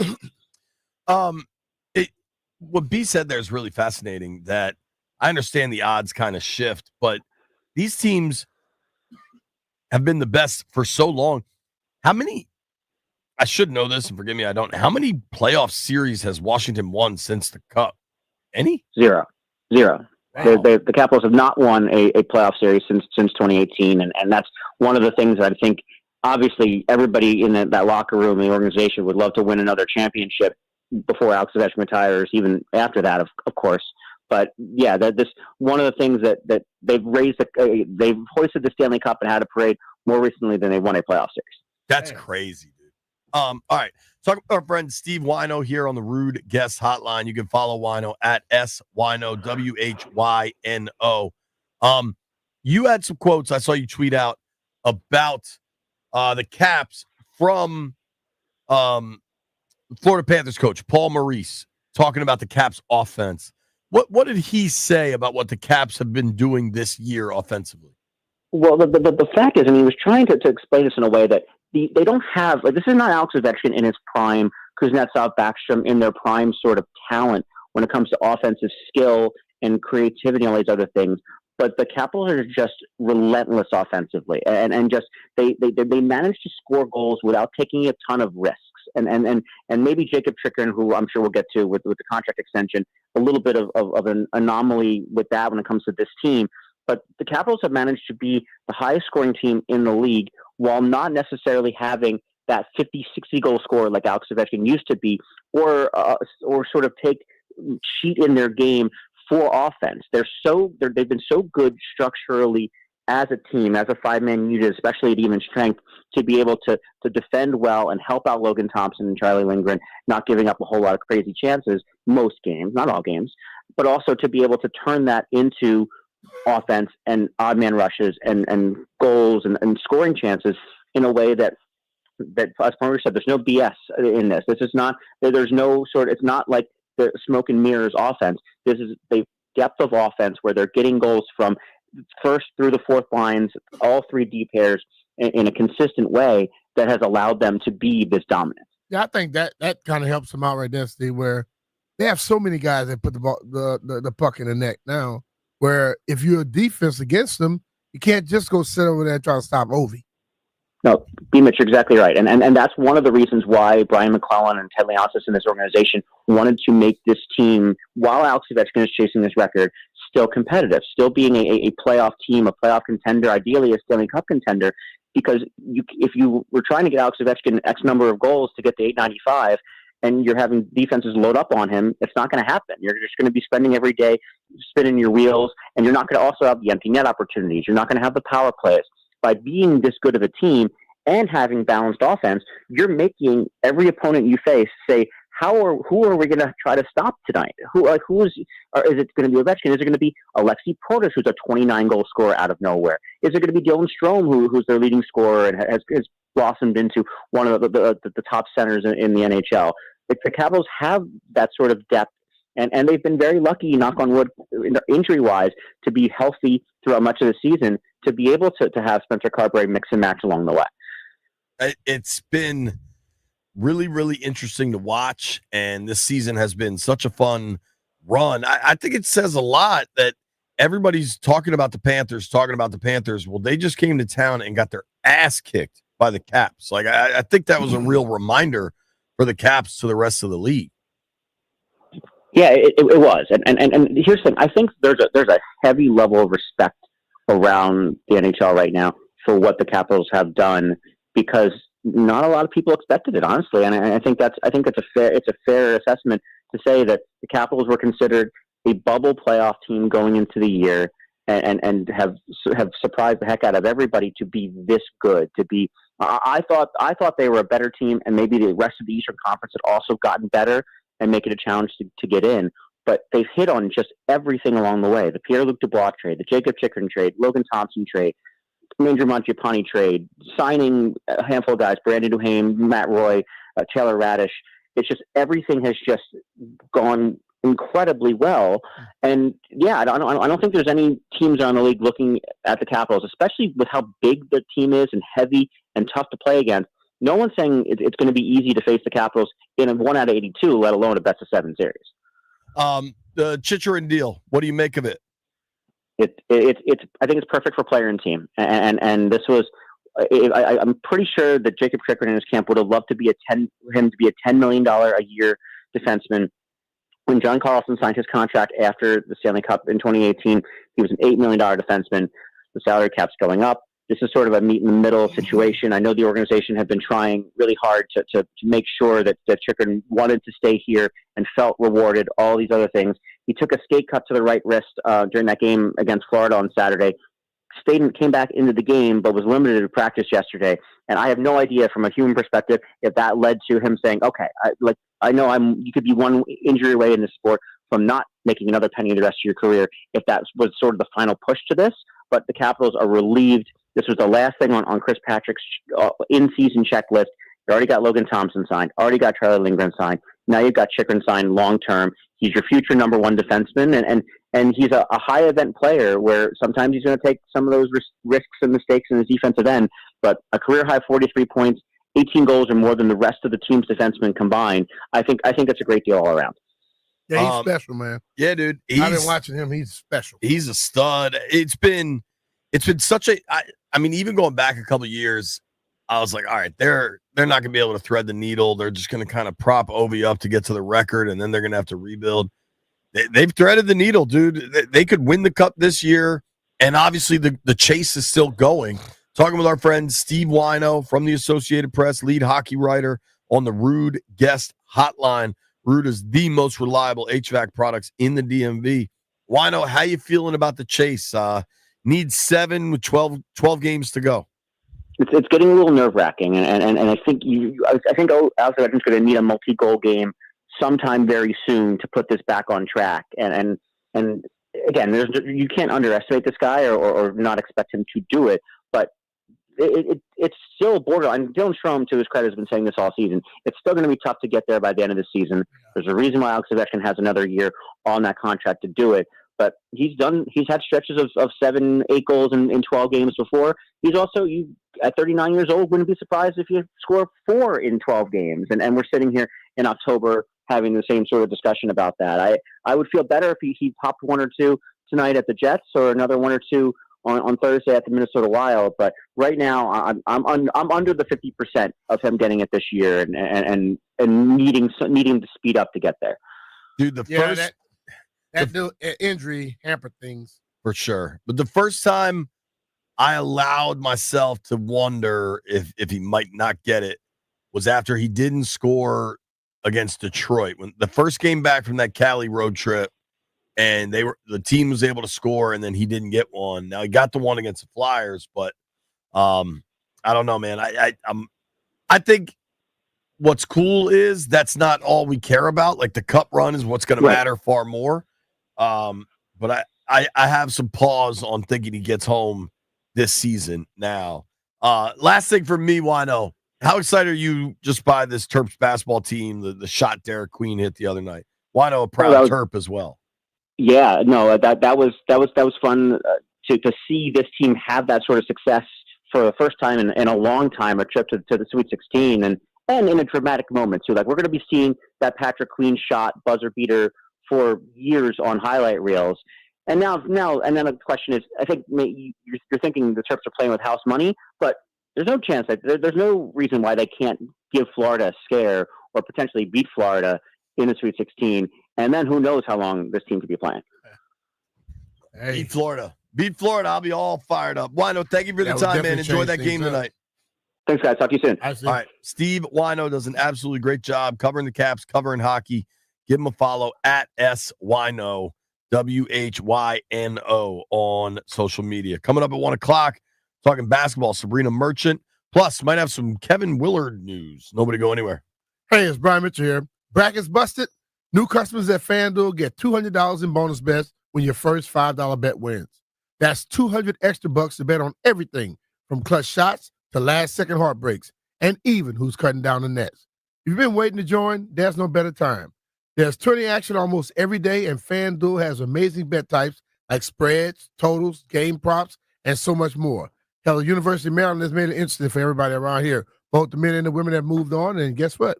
You may make some money by following them. So visit FanDuel.com/Brian and get in on the college hoops action all tourney long. FanDuel Sportsbook is the official partner of 106.7 The Fan. Has to be 21 years or older and present in Virginia. First online real money wager only. $5 first deposit required. Bonus issued as a non-withdrawable bonus bet, which expires 7 days after receipt. Restrictions apply. See terms at sportsbook.fanduel.com. Gambling problem? Call 1-800-GAMBLER.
No matter what's going on in College Park, it is great news that Derek Queen is on Pat McAfee right now.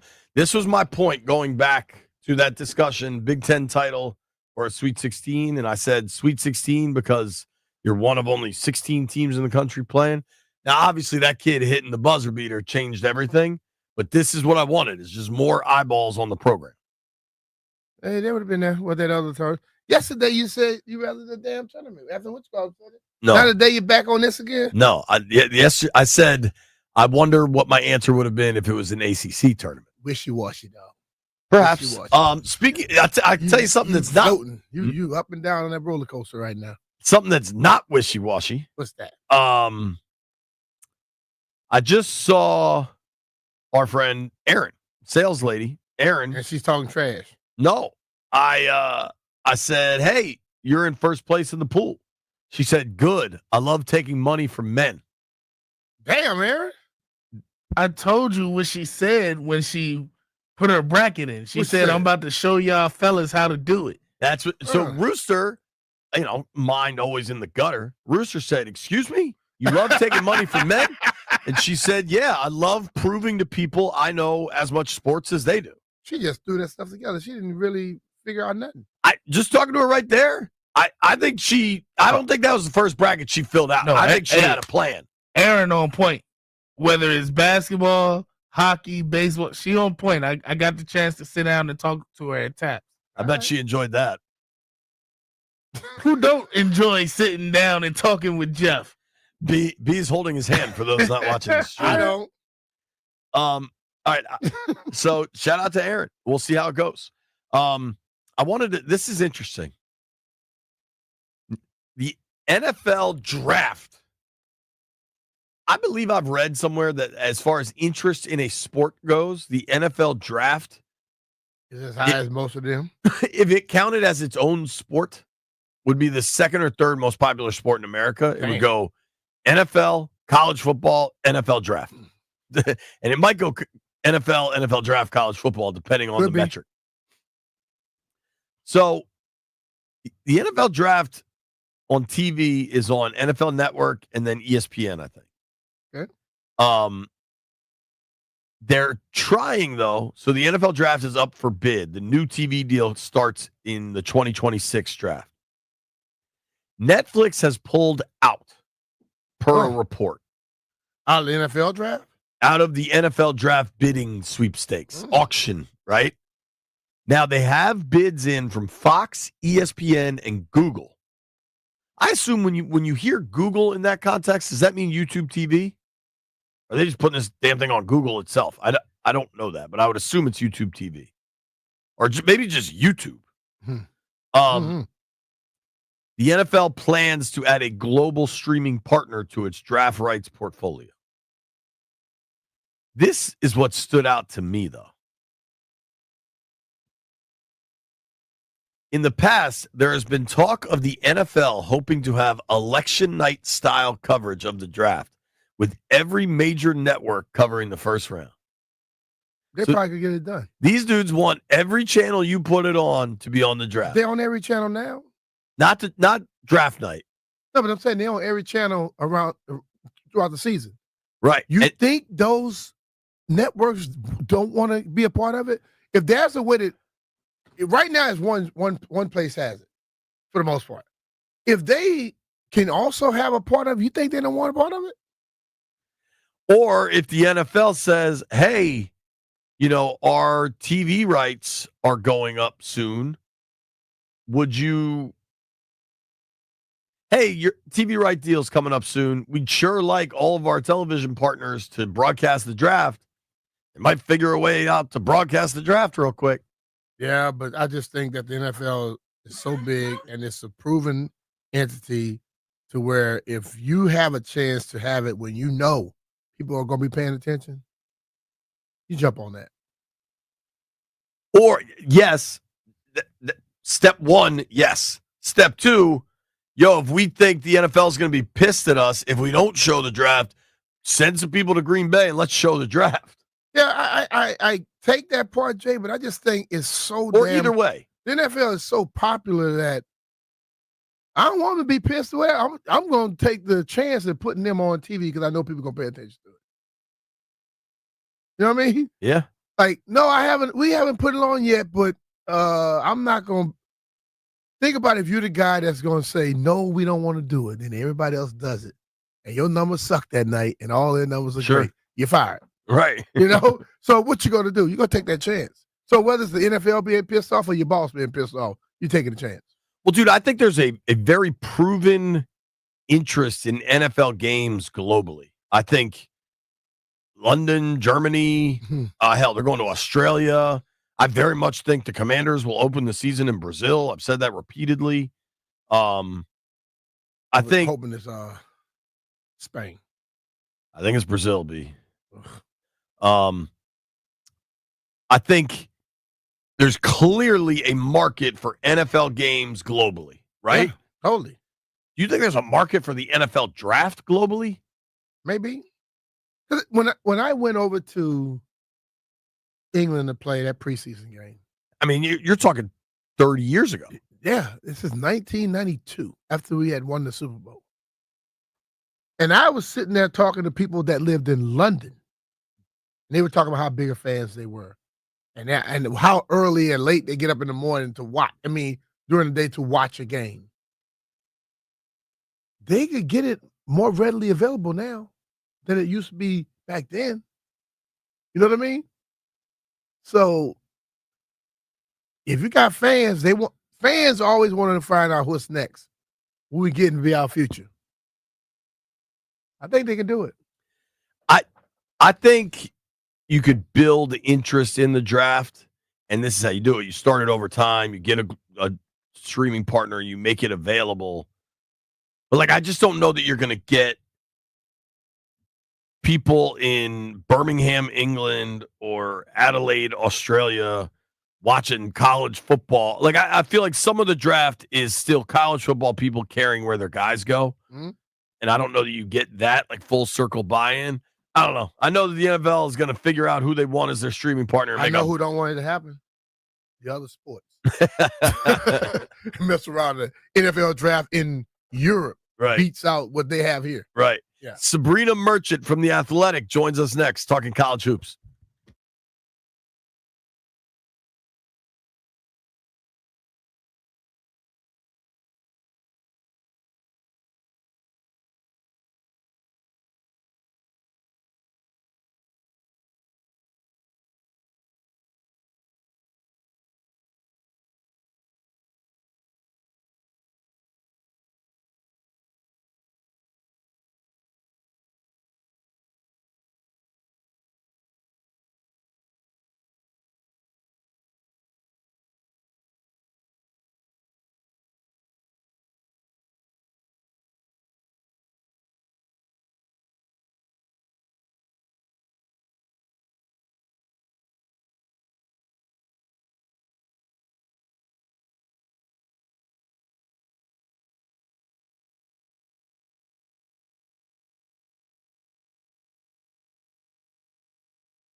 I'm Earl Forsey, and here's what's happening. Great to be a Terps fan in D.C. Great to be a sports fan in D.C. Recent months here, college hoops. The March Madness continues for Maryland this week.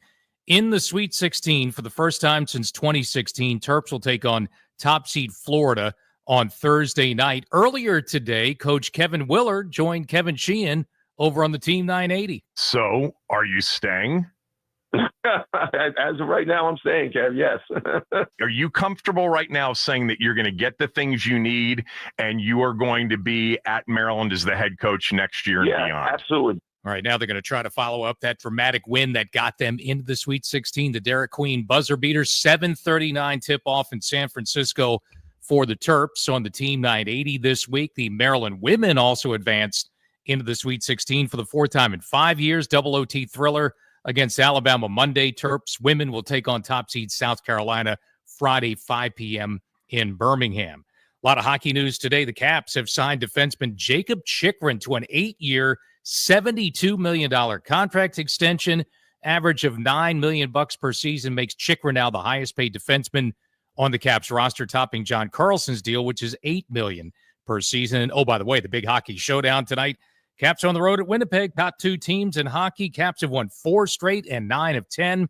8 p.m. face-off for the Caps tonight on The Fan. From the Crop Medcalf 5-Star Sports Desk, I'm Earl Forsey on The Fan.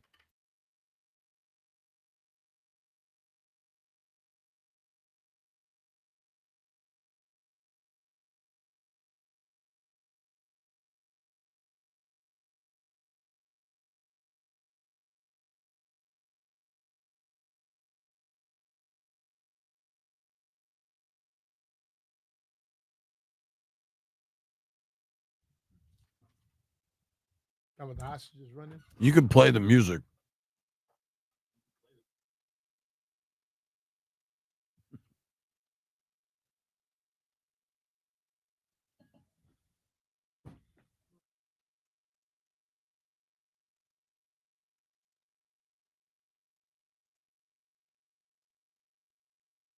My girl's at B. Mitch and Finley 1067 The Fam.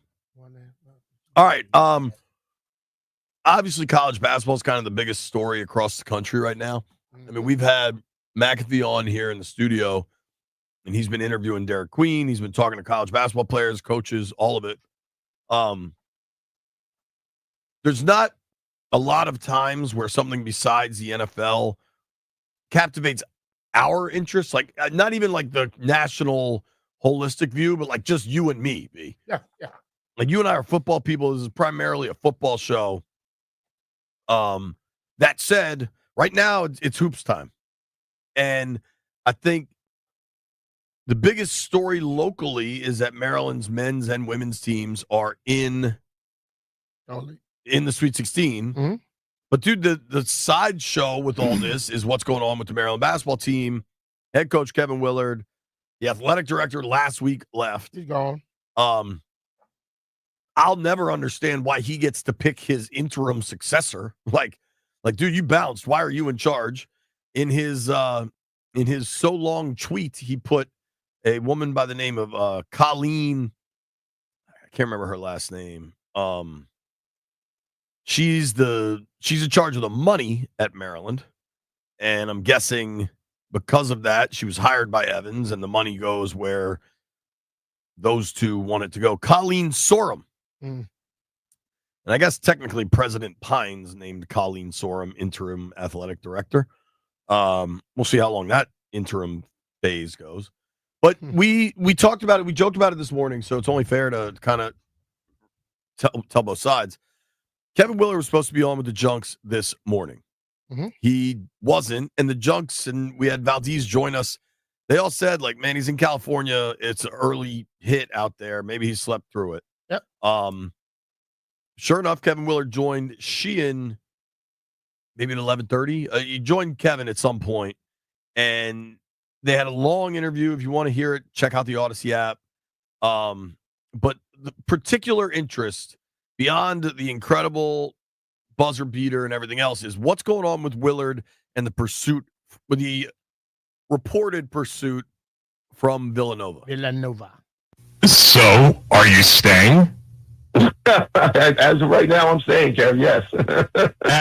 As of right now, but are you going to get the things are you comfortable right now saying that you're going to get the things you need and you are going to be at Maryland as the head coach next year and beyond? Absolutely. I mean, it's, Brian Ullman has been phenomenal. He's actually the first guy that's come up to me. One of my issues is I just didn't have a great. Tell everybody who Brian is. Brian's the CEO. I'm not sure what his title is. He's in the athletic department, and he's way up there. There's a lot of people up there. Okay, just so everybody knows. Yeah.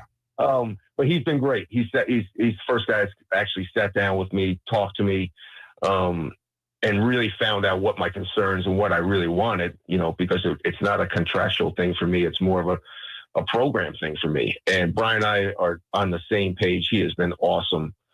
He has put a lot of what I've felt over the last 3 years about the program. I think he's finally starting to understand where I want this program to go. What do we make of that, B? He says, as of Brian right now, is his I'm confidant. staying. Brian is a guy who's going to basically, he's pushing what he wants. He wants to have a little more control. He wants more money. And Brian is the person that can probably get it for him. I don't know if Brian's the one writing the checks, but Brian knows where the checks are. So, I mean, to me, just the depths of what is clearly a power struggle over there is fascinating. Evans leaves last week. I personally think Evans' hand was I imagine that was sped up so that I think Willard publicly said the stuff about Evans just to make that go faster to get Evans out, right? Mm-hmm. Hey, this dude's probably going to SMU anyway. I'm just going to say it out loud. And then all of a sudden he announces he's going to SMU a day. He's talking about high up in the athletic department. Did Brian tell him information to get him to be able to have that stuff to use? The ultimate thing is, listen, man, when you are going to make changes somewhere, you got to find people on your side and confidence. Right. And it seems like Brian has become that person, whoever Brian is. And I've seen it happening in sports forever. I'm not shocked. But Brian better make damn sure that what happens going forward, Kevin can hold up to his end of the bargain. Sure. So if you're curious about the titles, Colleen Sorum is now the interim director of athletics. She previously was deputy athletic director and chief operating officer. I mean, God, this sounds like a Fortune 500 company. Well, ever since she previously worked that's at what it is now. Towson and Florida Gulf Coast, Dunk City, baby. This dude Brian has been at Maryland since 2019. He's the executive associate athletic director and the chief strategy officer. Mm-hmm. God, I mean, is anything about everybody with the new titles now, Jay, are people that know where money is or can get money for this NIL and all that type of stuff. And that's who can make changes and make differences. Here's one thing that stands out to me, B. Ullman is a Terp, graduated in 92 and has worked for University of Maryland in a whole bunch of different roles, both on the campus side and the athletics side. Clearly, he's trying to work with Willard to get Willard, whatever the money is, whatever the situation, whatever it is Willard wants. Seems like Ullman's trying to get it done. Yeah. I think it's pretty damn obvious Willard and Evans probably didn't get along on some of these topics. 100. Which is not different. Willard and Mark Turgeon didn't get along. Like when Mark Turgeon quit, it was because I think Evans and Turgeon. When Evans and Turgeon did not get along. Yeah. And when Turgeon quit, I think Evans had tried to get him out, didn't have the power to do so, and they just had such a bad relationship that Evans told him, if you quit, I'll still give you your buyout, which clearly is a personal grudge that probably was bad business because you just punted on a season. Mm-hmm. But, I mean, the amount of power grabs and, like, I mean, the Palace intrigue over here reminds me of the Snyder days, dude. Yeah, but like the amount of like backstabbing going on. It's a lot of sports has a lot of backstabbing. Totally. Because there's so much money involved. And that's the whole thing. So, listen, I've seen stuff at my school. I've seen stuff at other schools. Don't get fooled by whoever comes out one side or the other, because you know what they come out with? They feel emboldened when they win. And then all of a sudden they think it's about them and not necessarily about the school. Right. So everybody be careful about that one. I mean, Maryland has done such a bad job of hiring the athletic director position. I don't like, they obviously, you hire these search firms to do it so that when it goes poorly, nobody has the blood on their hands. They're like, oh, well, we hired the best search firm we could get rather than just making an internal decision. I imagine they're going to go through the whole song and dance of a new search firm, even if these two internal candidates are the leading people. It's my understanding that this was the first year Willard got a lot of say in what players basically they paid for.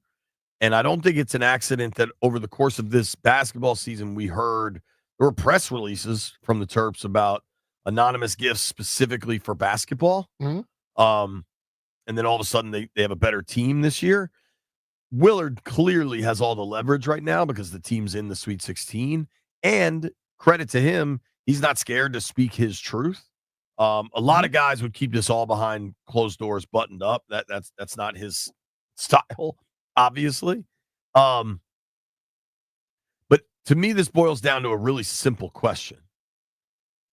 Do you think Kevin Willard is staying based on the information he's provided 2 days before a Sweet 16 game?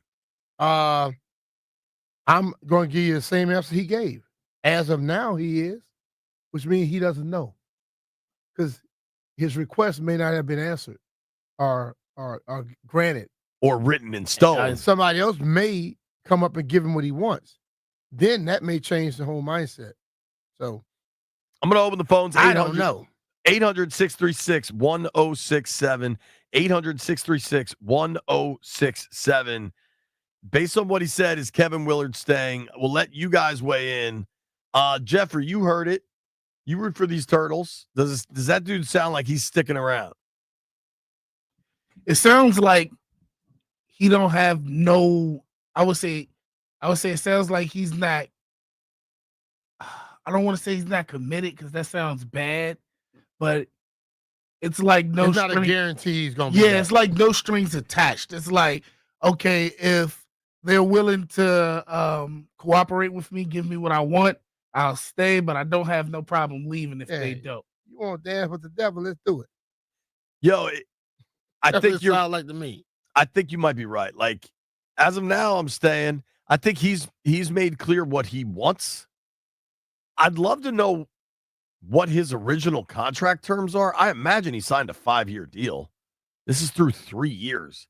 I guess that's a natural time to talk about an extension.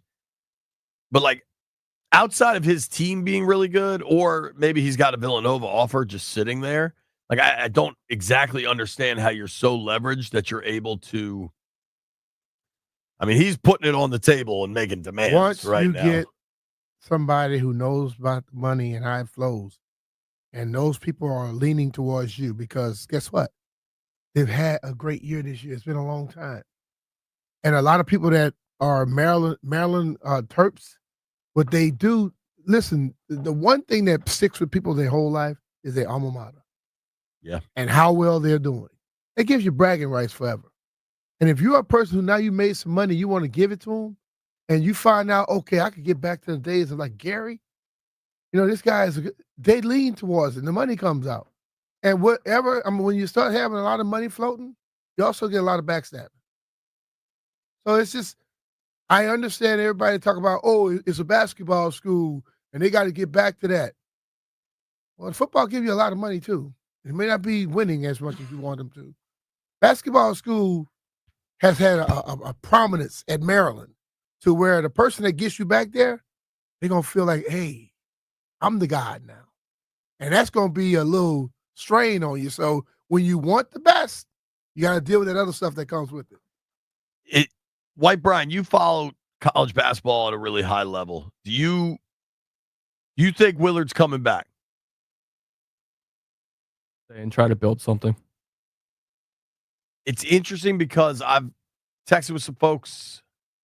I know a bunch of folks with courtside seats over there, and they know a lot of stuff, but it seems like Nobody really knows on this. Like, I think whether he's doing it on purpose to keep the pressure up or there's a real chance he goes. It's easy to be dismissive of the Villanova job, but if his big thing is he wants basketball to be the top dog, that's not a discussion at Villanova. Basketball is the top dog. If he wants basketball to be top dog, he better be building to guarantee them be where they at this year every year. Because right now, if not more, with football not being the best of the best, that a lot of money come because of football. There was a time when he better be able to guarantee it. There was a time when people were knocking Gary for only being able to get to the Sweet 16. You remember that? It was like, oh, Gary Williams can't get past the Sweet 16. Now we're celebrating getting there. And one thing, because it's the best in a long time, and people have selective memory and recency bias. I like Willard. I want Willard to stay. But one thing I'm just not going to get down with is thinking the sky is falling if Willard leaves. I would encourage everyone to look about 2 hours south, maybe 2.5, depending on traffic. Mm-hmm. VCU is a small school with what I assume is a small NIL. Before that, like, they just think about the coaches they've had over the last 20 years. Going back to Jeff Capel, Anthony Grant, Shaka, Will Wade, Mike Rhodes, and now Ryan Odom, who just took over at UVA. Mm-hmm. Like, where's Mike Rhodes now, White Brian? I assume he got hired somewhere, some Power 5. Like, whoever's making the decisions at VCU has kicked ass at it over and over and over again. There's nothing to prevent, I guess you'd have to have an AD, but like the next coach, if Willard leaves, it doesn't mean you have to be terrible. I guess Mike Rhodes took the job at Penn State. Okay. That Penn State basketball job might just be a complete dead end. Is this line one for this? All right, Ryan's in Warrenton. Ryan, you think Willard is going to stay? Hey, what's up, guys? As an outsider looking in, I'm not a Terps fan. I don't have any horse in the race here. But listening to the show and the previous shows, and Willard sounds like a guy who's actually fighting for a program and to build a program. I don't think this guy is out to make a big bag, or everybody's out to make a big bag of money, but I don't think he's going to move on to Villanova or wherever the chatter is talking about. It's stuff talking about the hotel for Christmas Eve or Christmas Day, want to spend an extra day. Everything is talking about building this relationship with these kids and these guys that he's coaching. I think he's fighting for a culture and fighting for a job. And like I said, I'm not a fan. I have no horse in the race. It's just an outsider looking in. Yeah, I don't think you're wrong. Here's what I know is if you're gonna be fighting for stuff, you frame it all in terms of the program, so you don't just sound like you're fighting for yourself. Now, I hope it's as above board as it seems. Like, I mean, there's now infamous night in New York that they weren't able to stay over, right? Infamous rather. I think he should fight for his program, because in turn, if you're fighting for your program, you're fighting for yourself too. Mm-hmm. It just seems like you're putting the team first. I don't know what the hell's going to happen, B. We'll take your calls, 800-636-1067, 800-636-1067. You know who Kevin Willard should call?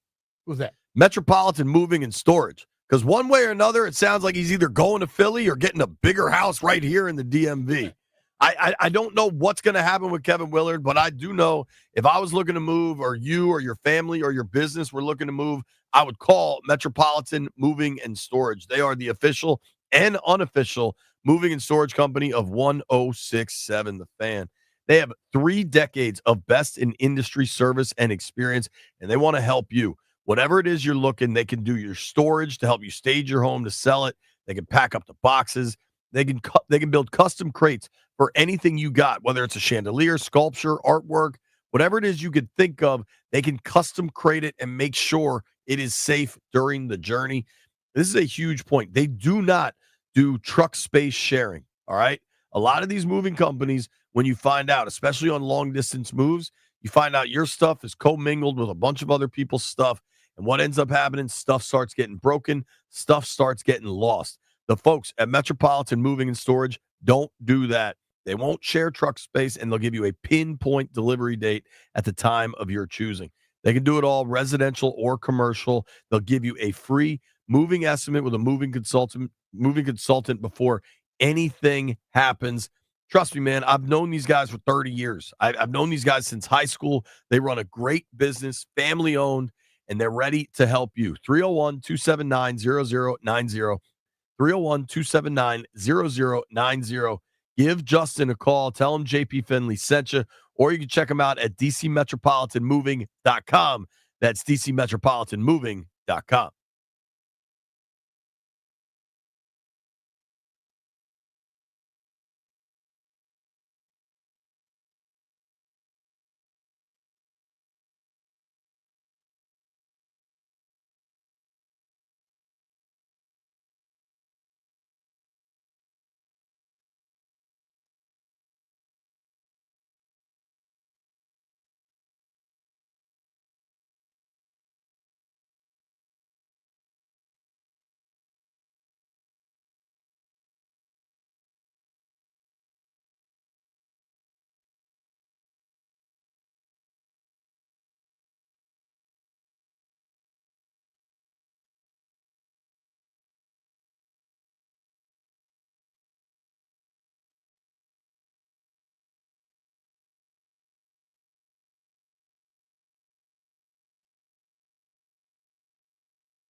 I'm Earl Forsey. We're brought to you by Reynolds and Power Home Team Keller Williams Realty. Big hockey game tonight. Big hockey deal gets done by the Capitals today. They have re-signed defenseman Jacob Chikrin to a long-term extension, 8 years, $72 million, $9 million per season. Makes Chikrin now the highest-paid Caps defenseman. He turns 27 next week. Chikrin was acquired last July in a trade with Ottawa. The big showdown in hockey tonight is the Caps on the road at Winnipeg. Top two teams in hockey. Caps 2 points up on the Jets for the best record in the NHL. Alex Ovechkin 7 away from breaking the Gretzky all-time record. Lots on the line tonight. 8 p.m. face-off here on The Fan. And the Wizards last night, they lose another one, beaten at home by the Raptors 112-104. Wiz have lost 5 straight, 15-56 now on the season. Want to hear the fastest way to know what your home would sell for? Reach out to the Empower Home team. Simply text your address to 800-763-3000. No phone call, just text your address to 800-763-3000. That's 800-763-3000. From the Crop Medcalf 5-star Sports Desk, I'm Earl Forsey on The Fan.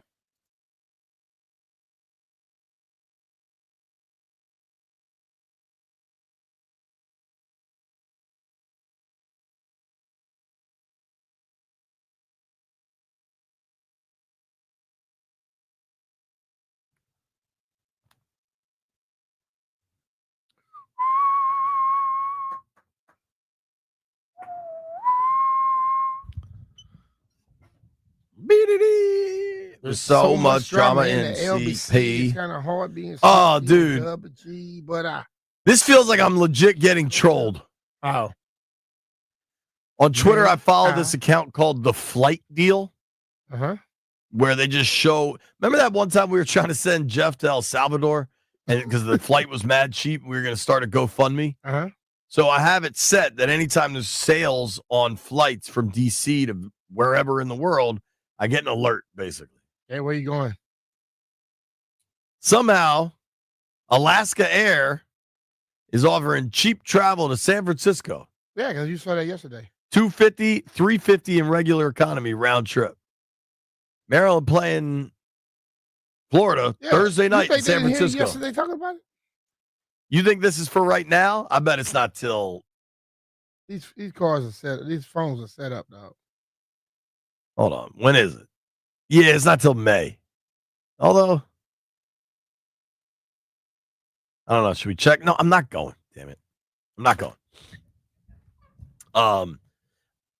That's for May? Yeah, it's for May. What the hell May gonna do for you when the tournament will be over? That's what I'm saying. I'm not going. Tell it. What's the name of the place? The Flight Deal. The Flight Deal. It's March Madness, not May Madness, fool. Yeah, fool. We can at least take April, but not May. Speaking of March Madness, B, Terps, yes, the Maryland women, I think that's a preferred name. Lady Terps is what I've said in the past, but I'll start with the preferred name. The Maryland women last night completed a 17-point comeback to win 111-108 in double overtime to beat Alabama. That gets them to the Sweet 16 for the 4th time in the last 5 years. Maryland women have made the tournament 15 straight years. It's the Terps' second largest comeback in NCAA tournament history, second only to an 18-point comeback against A&M back in 2012. Maryland head coach Brenda Freese, who we had on the program last week, said this was a heavyweight fight. No team deserved to lose this game tonight. If we move on, one of them got to lose. That's true. And you won. Yeah, so take that. Bama deserved to lose. Yeah, they deserve to lose because you knocked them out in the second overtime. I mean, that game was nuts, dude. Sarah, I think it's Tabiasu. Hopefully I said that talked to right. Bria. She saw me. She was out of breath, dog. I'm like, what you been doing? Watching the Terps. I'm like, God, Dude. It was like that. I have to go look at some stuff. It was wild, man. They at the end of overtime, they fouled a 3-point shooter. It was just a wild game. It's still showing this on TV. What are they showing? McAfee? No, yeah, it was what's it called? Jaden, Mama, and Juju. Oh man, I'm done with. I can't wait to talk to Gina. Yeah, I cannot wait. It's my understanding she's not thrilled with how that was presented. Well, but you can see, and when you look at her talking, it was people on TV making something out of nothing, and she did not want that to go down, so she was trying to just smooth it. And then now everybody go, "Oh, Mama's stepping in." No. They were gonna make up stories no matter if Mama was there or not. You know what I mean? Yeah. So, well, and some of it stems from the interview she gave, the Amazon documentary about no girls, but like, I don't know. I think she's not saying nothing. She's just trying to say, I don't want the wrong one trying to run up in here because I'm gonna be checking them out. And guess what? In this day and age, check them out. Not wrong. When you see some of the stuff some of these young people get into, dude, I'm not mad at it at all. Right. Woo. It just started. Sure. Been coming around for a long time, Jay. Right. B, it's increasingly looking like Cam Ward will go number 1 overall to the Titans. Tennessee's going to hold a private workout with potential number 1 pick Cam Ward. Titans have become increasingly impressed. I'm reading from Schefter that they're going to listen to offers for the number 1 pick. Seems like he's going to be the guy. What do you make of Cam Ward going number 1 overall to Tennessee? I don't see a problem with that one. He's the best quarterback. They usually go number 1. He's the best quarterback out there at this point. No matter what people try to say, you just watch him play. The dude he has it now. He's not as there as Jaden was. He got a little bit more to work with, but hey, and they can't say, well, Jaden went second. No. This year, he's first, and that team that's first, they need a quarterback. So that's why they pick him. Yeah.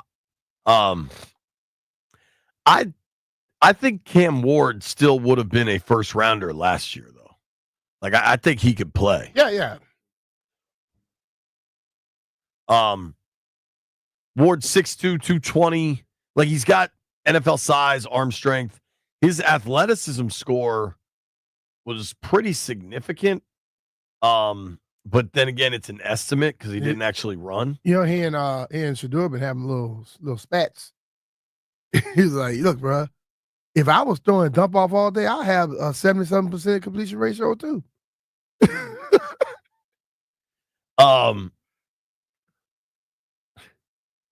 Who would you take, Shador or? I think Cam's the most athletic, and I think he has a good, strong arm too. So. I do too. I think I do like what Shador has become from when I first saw him at Jackson State. Yeah. So now he's a different quarterback. Totally.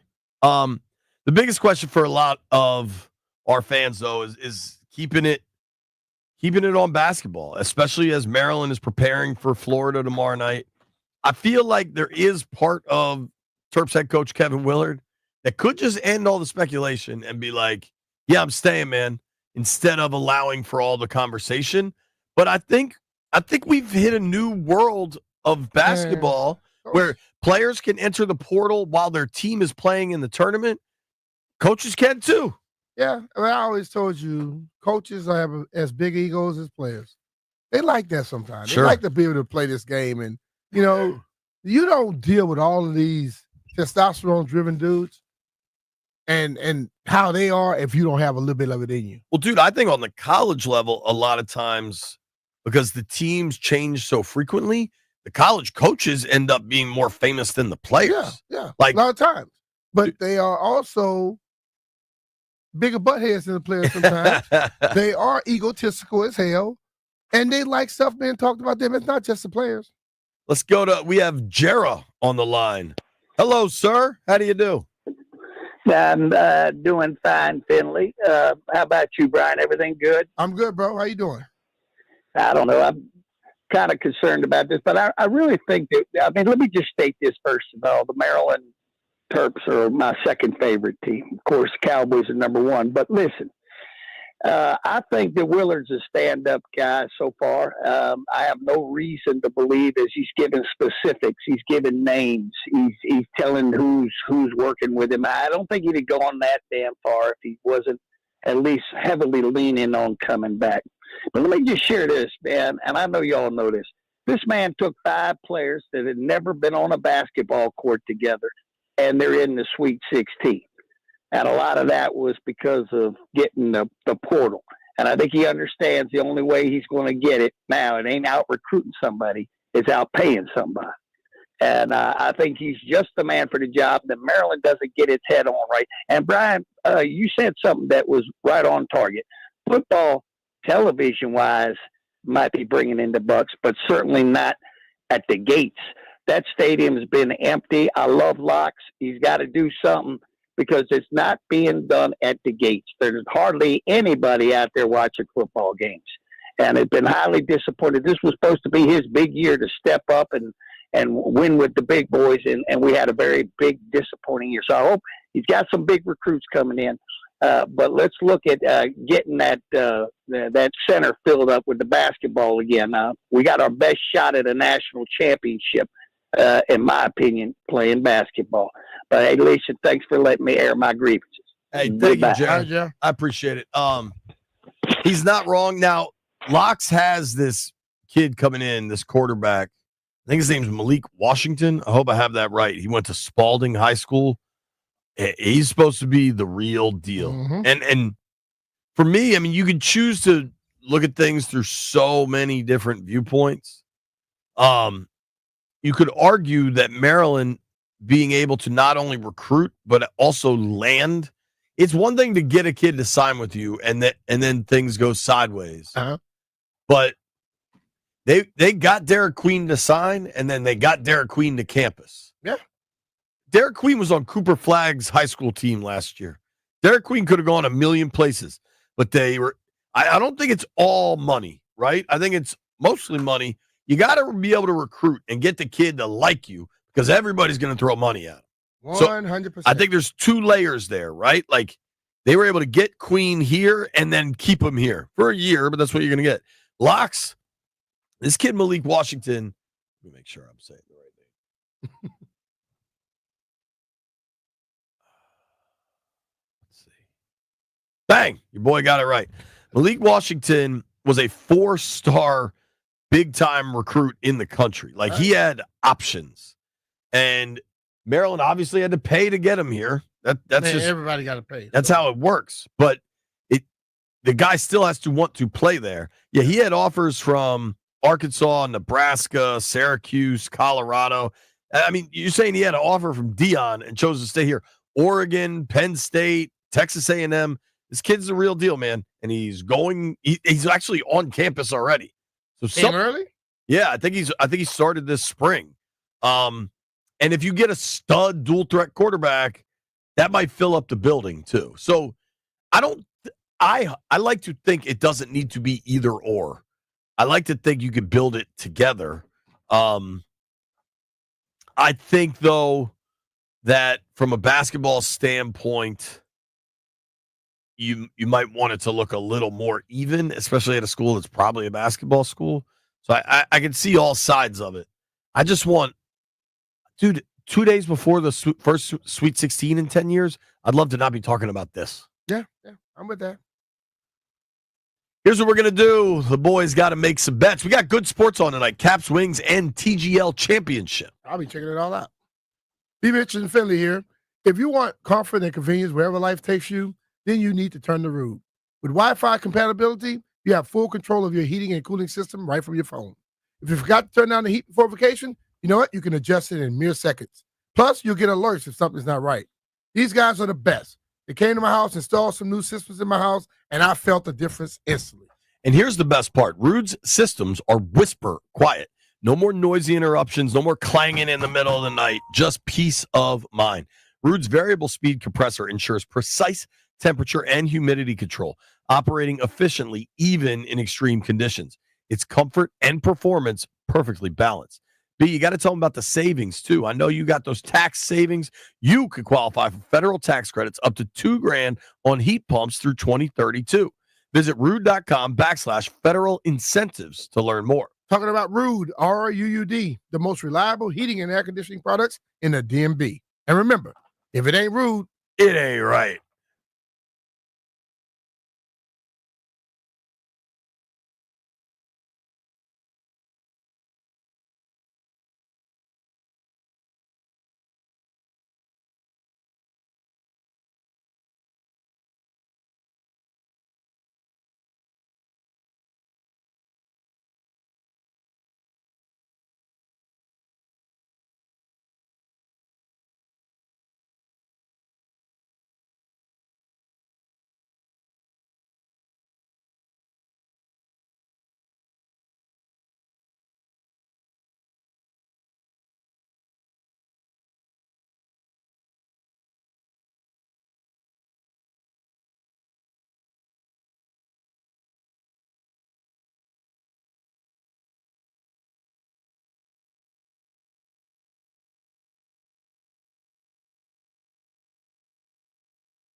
I want to break it down. Hey. I'm good.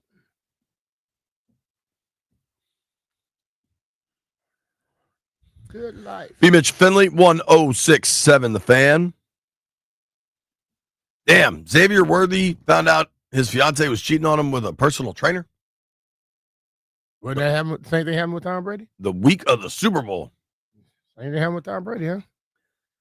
Dude, I think you got to examine if your girl is doing jujitsu. Just, you got to like have a real conversation. Like, what Kevin Hart say? I'll come out and say it. My wife does not do a white belt. My wife does not do jujitsu. There's no jujitsu instructor in our family. White Brian, does Rose do jujitsu? He say no. I think you're better off keeping them off the mat, as they say, Jeff. Wrestling parlance. Oh boy, Jeff, I'm gonna try to give you some leeway here. I'm gonna say it real slow. Let's make some bets.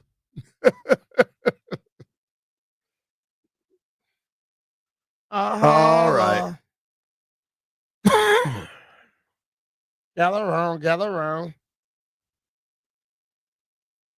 All right, White Brian, how we looking this week? We have not made any bets this week. We didn't make bets yesterday? No. What were we doing? Talking. Did something happen at the end of the show? Talking. Okay. All right. Well, you know what? Landfill's 0-1. Yep. Fact. 0-2. Well, if none of us bet yesterday, I don't care. We getting up 7-1. See if Jeff go against him today. Yeah, let's do it. You're not here. Jeff got real grumpy about that last week. Jeff always Nah, because y'all wasn't about to finesse me. You lost anyway, so who cares? In the give me the Caps plus 1.5.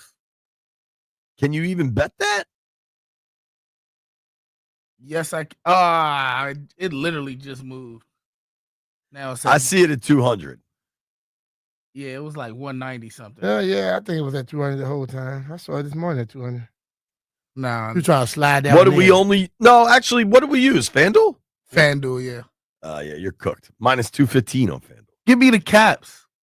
Underdogs. Winning. I like it. Money line. I like it. OV goal. Yo, how can I bet on TGL? I love that stuff, and I'm really excited to watch it tonight. Last night, I felt like dog do and just went to bed. Tonight, I like to think I can make it to 9 o'clock. Matter of fact, cancel that OV goal because I don't want to jinx them. I want Atlanta Drive Golf Club to win tonight. And if you look on your FanDuel app, JP, it's literally a TGL tab. Maybe I don't have FanDuel, dog. Well, if that's the one we use, maybe you should look at it a little bit. Duh. What are you betting then, Mr. Duh? Golden State. No, Steph is hurt. Still take Golden State minus 5.5. What are the what's going on with the Western Conference standings? 5.5, Brian? Yeah, 5.5. Yep. I take Golden State. There you have it. B's on the Warriors. Dude, a quick look at the Western Conference standings. The Lakers are up to 4, so they're cool. But the Warriors, they're in trouble. They're starting to slide a little bit. They've lost 3 in a row. The Warriors have lost 1. Play-in is what, 8 to 12? What's the last you're legit in seed? 7 to 11. 7 to 11. Okay. So the Warriors are right there, dude, because the Clippers are relatively hot and right behind them. Mm-hmm. I don't know, man. The NBA playoffs are just in such a precarious position. To come back healthy if they're going to do anything. But the biggest ticket players are still LeBron, KD, and Steph. I mean, there's no chance. I guess the Suns will get in the play-in. Yeah, they've been on fire lately. They've won 4 in a row. All right, under Kings. I think I'm going to go with the under. 231.5, Brian. I'll take the under on that one. Every time I go to 230 over, they never get to it. Watch they score 250 tonight. I'm taking the Atlanta Drive tonight in the TGL. I like that pick, Jeff. I like TGL, man. I'm definitely gonna be watching that tonight. You got to come out to a turn and play me one day. #1 golf lounge. I will. Bradley Where is minus it? 3.5. You say what? Bradley minus 3.5 in the NIT. Okay. In Centerville. You betting on the NIT tonight, dog? Yep. Degenerate. When does the Crown start? For next Friday. Might have to start betting the Crown. Now, hold on. I'm giving it a quick look to the NIT. Florida Gulf Coast against Cleveland State. I'm sticking with the Atlanta Golf Club. Thank you to everybody that listened to the program today. Thank you to Barstool Nate for joining us. Thank you to Steve Wino. Thank you to Wendy Knows Sports. Yeah, Wendy. That was a fun program today. Maryland plays Thursday night. Who knows what their coach is going to do? Thank you to everybody that called into the program. Grant and Danny coming your way next. I think they're all here. I see them over there. I saw Grant. Yeah, I saw Danny. You made it this far. Jeff, how's your beer?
I'm Earl Forsey, brought to you by thewindowman.com, the educational window company. What a time it's been the last few months to be a sports fan in D.C. The March Madness is going to continue for Maryland basketball this week. Sweet 16 for the first time since 2016. They're out in San Fran getting set to take on top seed Florida on Thursday night. Head coach Kevin Willard earlier today joined Kevin Sheehan to discuss things on the Team 980. You know what? I've had over the last week, I know I've said some things that have raised people's eyes. You know, maybe my jersey came out of me not in the greatest way, but, you know, Maryland's been great. We're in a perfect shape. You know, I want to make this program the best. You know, trying to provide some clarity on his situation. Kevin asked him flat out, so are you staying? And Willard said, as of right now, I'm staying. Yes, was a quote for him. Maryland, 7:39 on Thursday night against Florida. That's on the Team 980. Maryland women take on top seed South Carolina, the women's tournament, Friday, 5 p.m. in Birmingham. Big hockey showdown for the Capitals on the road tonight in Winnipeg. Top two teams in hockey. That's pretty good stuff. 8 p.m. face-off here in the Fan. Earlier today, the Caps announced they have signed defenseman Jacob Chikrin to a long-term extension, 8 years, $72 million, $9 million per season. Makes him the highest-paid defenseman now on the roster. TheWindowman.com is the educational window company. They educate you, decide superior fiberglass windows from TheWindowman.com. Now is the time to replace those drafty, cheap vinyl windows. Visit TheWindowman.com for your free consultation. $200 savings per Infinity replacement window only. Minimums and installation apply. From the Crop Metcalf 5-Star Sports Desk, I'm Earl Forsey on the Fan.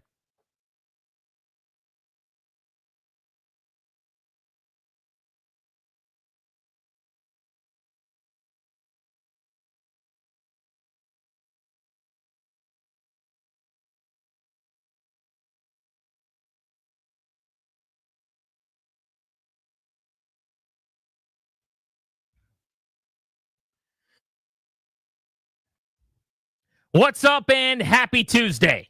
Grant and Danny on the Fan without Danny. For I believe the third time in the last few weeks, Danny is home with flu-like symptoms.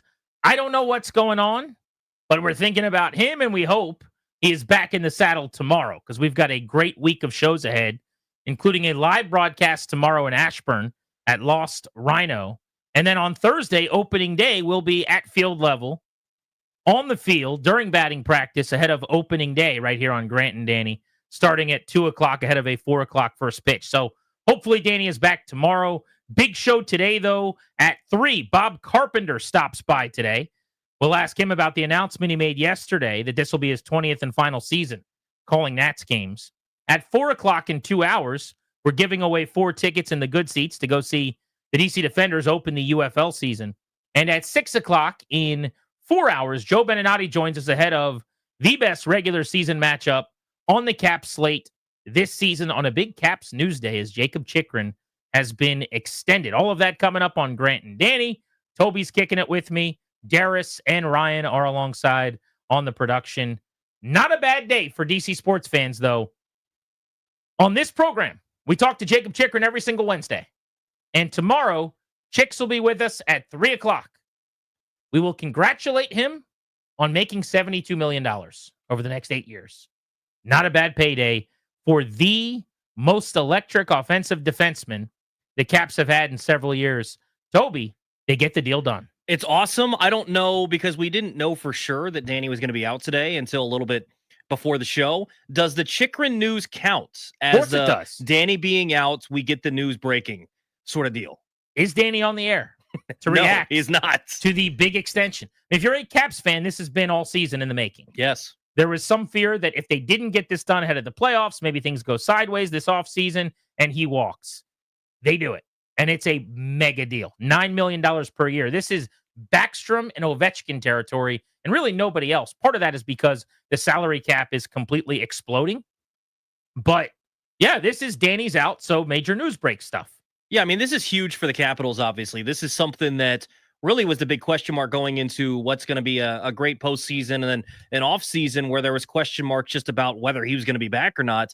Ovechkin likely returning for next season, assuming he doesn't break the record and go on a cup run and win it all. And more than likely, he's going to be back next season. And so that was kind of answered. And then they've kind of locked up some of their other guys. So the big question was, is Chychrun going to be a long-term part of this plan or not? And they finally get it done. It's something we've all wanted. It's something that made so much sense. And like you said, with the salary cap going up so much, it allows you to make some of these moves. So here's the number on the cap over the next 3 years. And this is why I don't want to hear anybody suggesting that this is too much money. First of all, it's the market for a terrific all-star caliber defenseman, which is what Jacob Chychrun is. $9 million is what you pay an elite defenseman. But with the exploding salary cap, you've got the money to do it. It's like knowing that you're going to get gigantic raises for each of the next 3 years in your contract. So it's okay to bake in a little bit more of a car payment, so to speak, right? The current salary cap in the NHL, follow me for a second, is $88 million. Next year, it's going to jump to $95.5 million. So that's almost your Chychrun money right there. The year after that, 2 years from now, it'll be at $104 million, up almost $20 million. And then the third year of this 3-year growth period that they've already allocated and told teams about, you're up to $113.5 million from the $88 million this year. So that's how you've already got your goaltenders locked up. Now you've got Chychrun ready to go. This team is not only outstanding in the moment, where tonight, as the number one team in the NHL, they're playing the number one team in the Western Conference in a matchup of the two most likely teams to win the regular season crown as the President's Trophy winner. 102-point Washington, 100-point Winnipeg, 8 o'clock puck drop. We'll talk to Joe B about it coming up at 6. But they're cup caliber good now. As you said, Ovi's got 1 year left on his deal, maybe rides into the sunset as the all-time goal scorer after the end of next season. But what about the next phase? They've got Ryan Leonard at Boston College right now, who's going to be in the NHL playing in the postseason for them this year. They've got another Protus coming, Ilya, Alexi's little brother. They've got a litany of prospects at the high end like Cole Hudson who are going to be up and helping them at the major league level in the very near future at this point. And because of that, and what they've got at the NHL level under contract in Protus and the ascending McMichael and now the Chychrun deal, some of the building blocks like PLD and Dylan Strome, they are built for the long haul too. This is a really, really healthy short and long-term organization, and they've made it through that. What's going to happen when the era ends and Ovi crashes into the wall and you've got Backstrom getting older and Oshie getting older? That's all over.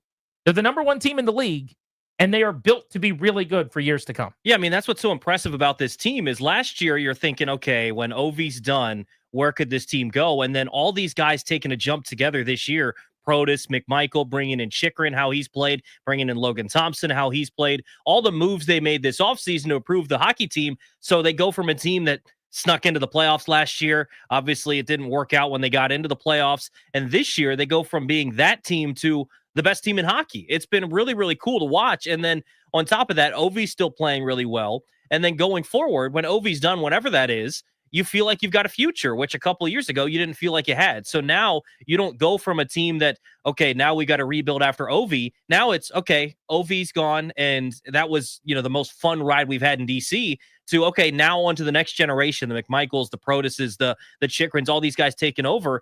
This team is still going to be good after Ovechkin, and we couldn't have really said that a couple of years ago, or even maybe last year. Going into this year, what they've been able to do has been super impressive, and now locking down these guys so that you have them. It's also smart because, like you said, with the salary cap going up and up and up, if you get out ahead, we see this in the NFL all the time. If you're the first one to pay, you end up with a bargain. If you continue to wait for other people to start setting markets, not to say that, people are like chicken or just available, but when other people start signing those deals, you start having to go to that level. You have to match it, go over. And when you're one of the first ones to do it, you're usually going to get the better deal. What we haven't even talked about, though, with the growth of the cap for this Caps team is all the money coming off the books this offseason too, right? Backstrom and Oshie, the LTIR guys, because it's not penny for penny. It's not like they get every single dollar when those guys are stashed, but they will now when those guys are off the books. Mangiapane is one guy I'd say on the team who's making more money than the production probably warrants. You can get out of that deal this offseason. And then with the growth of the cap, they're going to go out and add another star potentially. They've been so good at finding whether it's a younger, talented player with baggage like a Pierre-Luc Dubois who comes here and all of a sudden it's no longer an issue, or just a guy that another organization can't pay or it isn't a fit for whatever reason. I give McClellan and Patrick and the whole front office credit for this for years, whether it was Dylan Strome or Brett Connolly, TJ Oshie in St. Louis. They've always gone and gotten the guy they can give the 5-year deal to or whatever in the prime of their career. They'll have another chance to add another guy like that with the prospects coming now too. There's no reason to believe that the good times won't keep rolling at Capital One Arena. And I'm just so giddy and so elated about it. And the news of the Chychrun extension today kicks off what I think is now the stretch run for them. 12 games to go. This should be a party. We're watching Ovi chase down Wayne Gretzky. If he's close enough next week, we're going to be doing watch parties over in Bethesda at Caddies. Can't wait for that. But you've got a playoff push starting as they try to finish number 1 in the conference, number 1 in the National Hockey League. And now you've paid Chychrun and you've set yourself up for the long term on the blue line. How good is he, you're wondering, offensively? Well, let's give you some numbers. Game-winning goals this year, he's the number 1 defenseman in the NHL. Power play goals this year, he's the number 2 defenseman in the National Hockey League. Goals overall, he's the number 3 blue liner in the NHL. If you look at plus-minus, kind of an antiquated number, he's fringe top 10.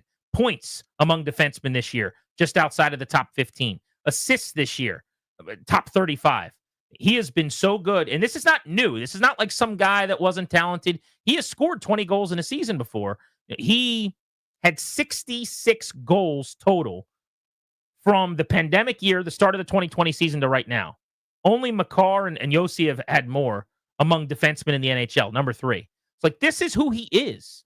He is a foundational piece, but like so many of the guys in this Rock the Red era, they get the most out of their players. They have the culture that the Commanders never had and hopefully do now with Adam Peters, that the Nationals, for a fleeting moment from 12 to 19, had but haven't on either end, where like, I bring a guy in, he'll be better here than he was at the last place.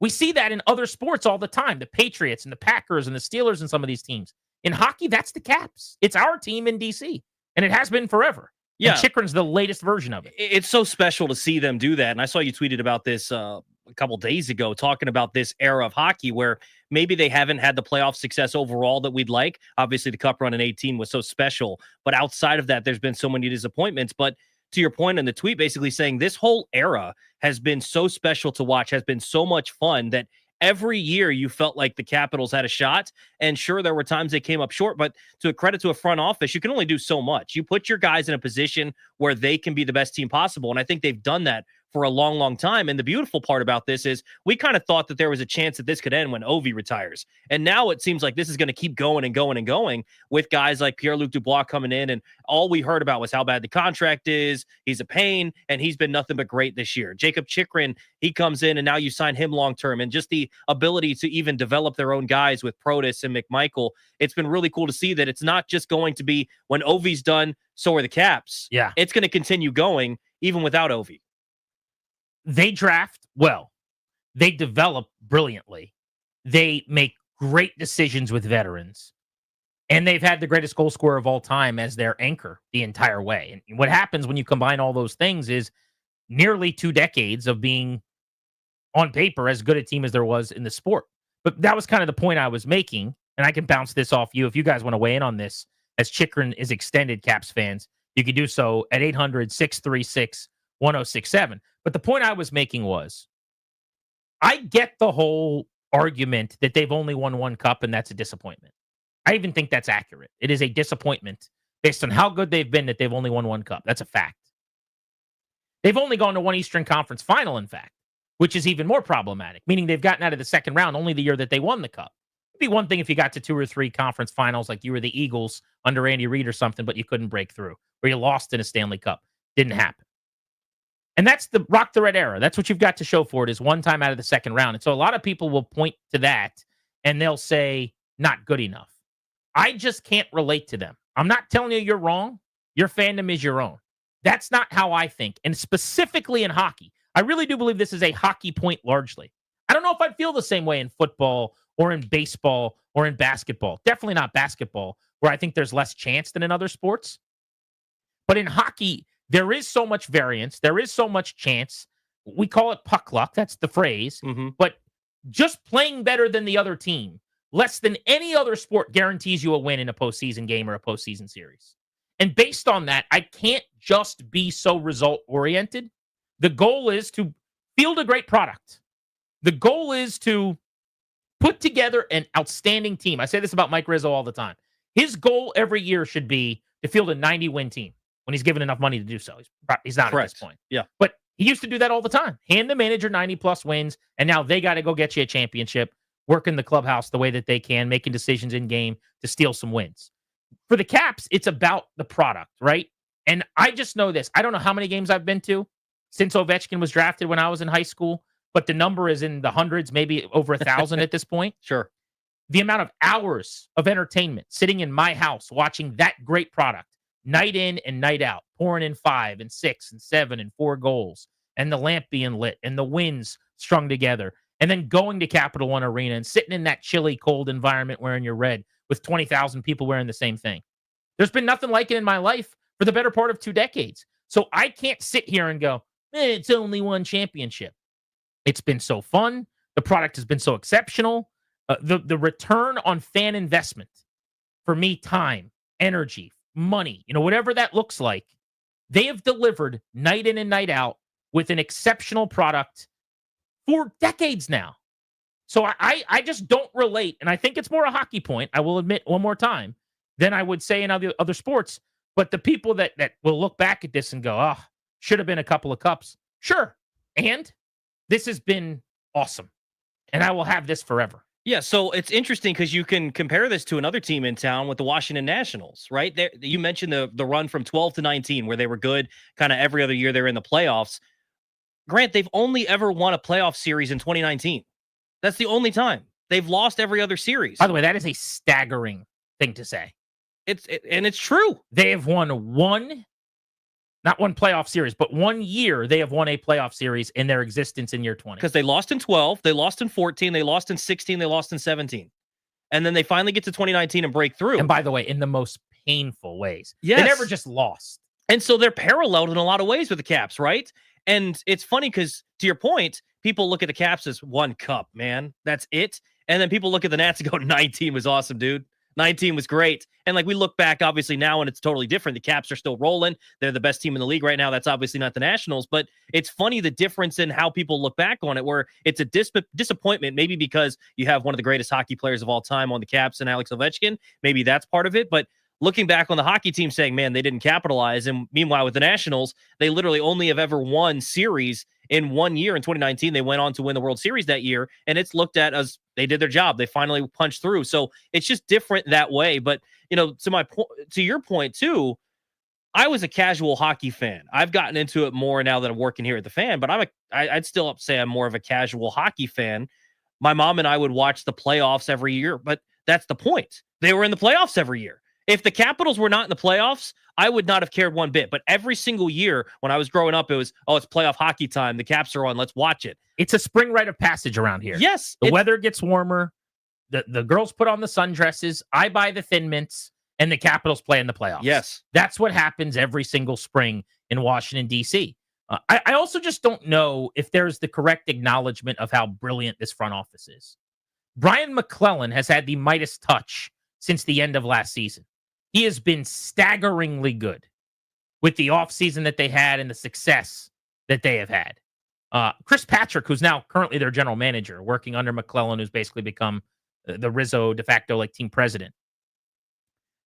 The Patrick family, for people that don't know, Dick has forever been kind of the architect of the contracts and the cap and so many things with the Capitals. But his grandfather, this is Chris Patrick's grandpa, so Dick's father, Muzz, played in the NHL in the 30s and 40s and was a player and a GM and a coach and did everything. It's hockey royalty.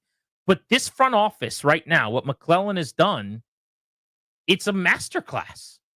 And this contract that they get done with Chychrun now, they got the dude straight up for Nick Jensen. They were looking to get out of the Nick Jensen business. They flipped him for Chychrun, who's had as good a year offensively as anybody who plays on defense in the league. And now they just gave him $9 million a year with the cap exploding. Stewart's in Fredericksburg. What's up, Stewart? Hey, what's going on, fellas? I mean, absolutely. The Chikrin deal is a masterclass, and I hope people understand that what Chikrin signed for is a smaller percentage of the cap than what John Carlson got when he signed his mega deal. That gives the Capitals so much flexibility going forward to have Chikrin locked up as the foundation of your defense with Rasmus Sandin, no less. And then by the time that Carlson's ready to hang it up, you have Cole Hudson coming right behind him to be that next defenseman to carry on the lineage.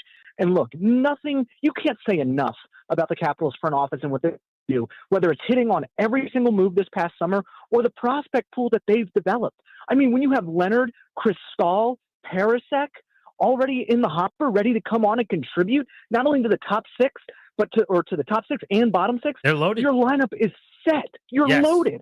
And when Ovi walks away, obviously, drafting the superstar makes people care about hockey and it makes things great. But you've set yourself up for the next era with cap flexibility and these prospects. Look, they're going to be in the Mitch Marner sweepstakes this summer to add another bona fide superstar to the top six because guess what?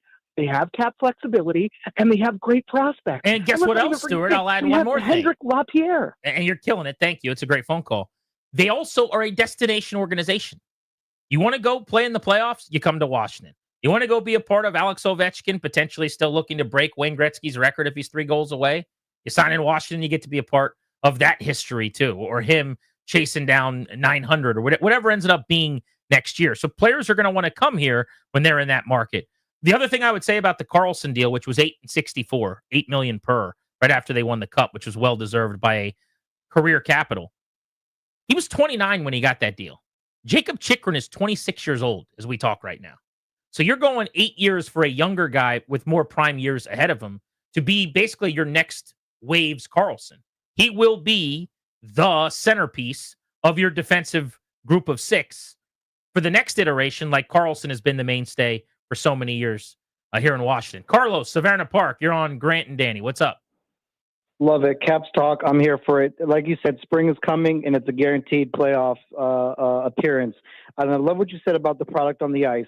You know, as a diehard Commanders fan, when they were doing terrible on the Dan Snyder, I had a problem spending $15 for a beer because the product on the football field was terrible. But guess what? When I go to Capital One Arena, I will buy whatever $15 beer is out there because the product on the ice is amazing. I got Ovechkin, I got Carlson, I got Tom Wilson, I got playoff success.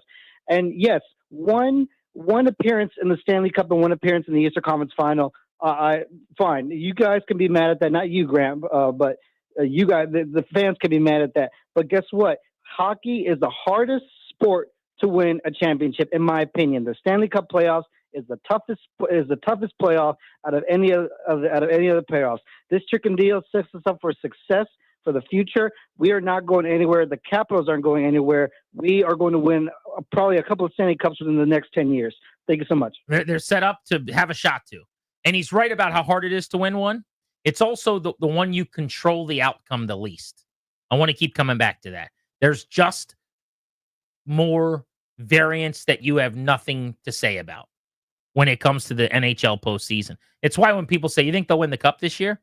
I don't know. Yeah, anybody that's in could win it. They will go into the playoffs the best team in the East. Mm-hmm.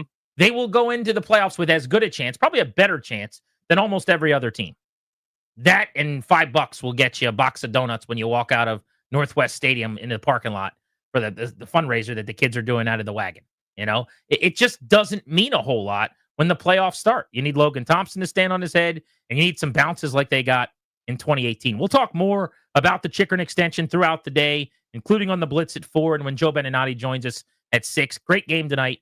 Best team in the East, Washington. Best team in the West, the Winnipeg Jets. 7th time ever, by the way, that this late in the year, the best team in each conference will play when both of them are in the top 3 in goals scored and goals allowed. This is a hell of a game tonight. I can't wait for at 8 o'clock. But next, I want to get into what ESPN said about the Commanders.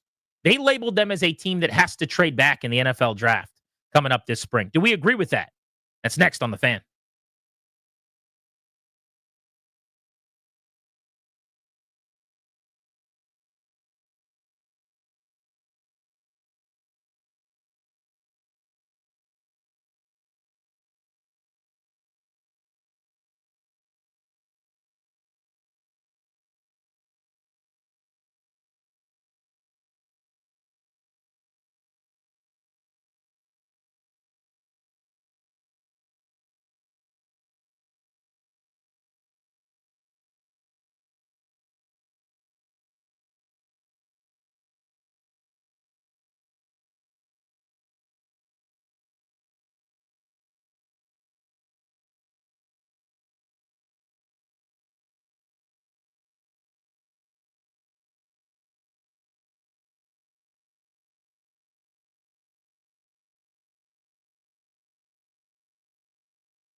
I'm Earl Forsey. We're brought to you by the Reynolds and Power Home team, Keller Williams Realty. Toby and Grant is talking about a big hockey showdown on the road for the Capitals tonight in Winnipeg. Top two teams in hockey.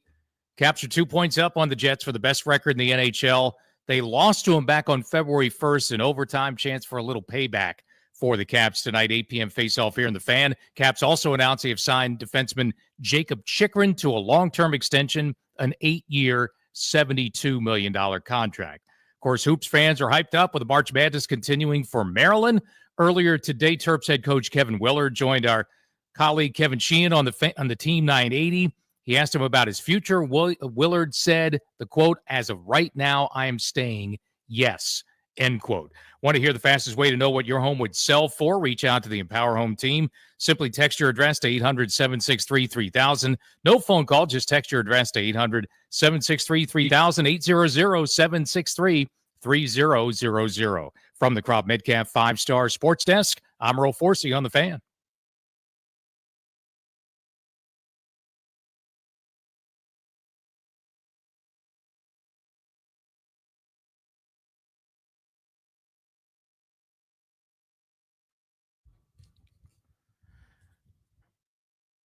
Couple of notes about the shows ahead this week on Wednesday and Thursday. Grant and Danny, welcome back. You're listening to the Fan. Danny's out sick today. He's been leading the league in sick, I will say. I mean, this station has been leading the league in True. sick. In January during the playoff run, got the flu. I never get the flu, but it happened. And then in February, I got strep throat, which I've never had in my life. It was the worst thing ever. I wouldn't wish it on anybody. I thought that was bad. Over 2 months to get sick twice. Danny has now been sick, I think, 3 times in about 3 weeks. Basically, in almost 3 full months of 2024, someone at the station has been seriously sick for every day almost. Hey, Linnell's out sick right now. I know our boss has strep and the flu. Like, it's a shabingus at this juncture. It's a disaster. Like, I want to wear a hazmat suit to work. Knock on wood, I've largely escaped it, but I will say last Thursday or whatever day it was when we were, not last Thursday, 2 Thursdays ago when we were down in West Palm, I was feeling it when I was hanging out with you. Yeah. I was not You're feeling losing great. your voice. You hang out with us long enough, Tobes, you're going to get sick. Yeah. Apparently my immune system hasn't caught up with you guys just yet, but we're working there. But here's the deal. So tomorrow we're going to be at Lost Rhino in Ashburn. For those of you who haven't been out there, we've done some shows there. It's a really, really cool venue, the Brew Pub in Ashburn. We're going to do the show live from 2 to 6:30. So Charlie and Dave are going to be on site previewing the Nats season from 5 to 6:30. So if you want to meet Charlie Slows, Dave Jagler, hang out with them, the last 90 minutes of the show, all Nats, we're going to be kicking it with them. But I was able to line this up today, and I'm fired up about this. Let's go. The People's Punter recently re-signed. Commanders legend. One of the few guys in the locker room who I can say this about. Former Redskins legend.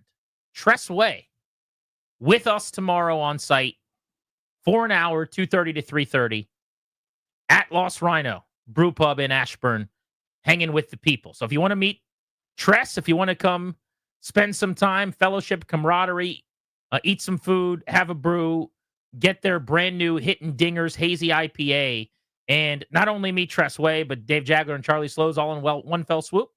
Tomorrow's your day to do it. Should be a hell of a show. Yeah, I mean, it's going to be awesome. I mean, who wouldn't want to meet us, obviously? And then, obviously, you add on Tressway. I didn't mention us because that's clearly the main event. Yeah. And Danny could be there, too. Hopefully Danny's there. I'm guessing he'll have another strand of the flu by then. Yeah, who knows? It might be flu C, flu D, I don't know which one it's going to be, but hopefully he's better by then. But yeah, Tressway, Charlie, and Dave. Doesn't get better than that. And then Thursday, opening day, all day long, celebrating on the Fan, the kickoff of a brand new baseball season.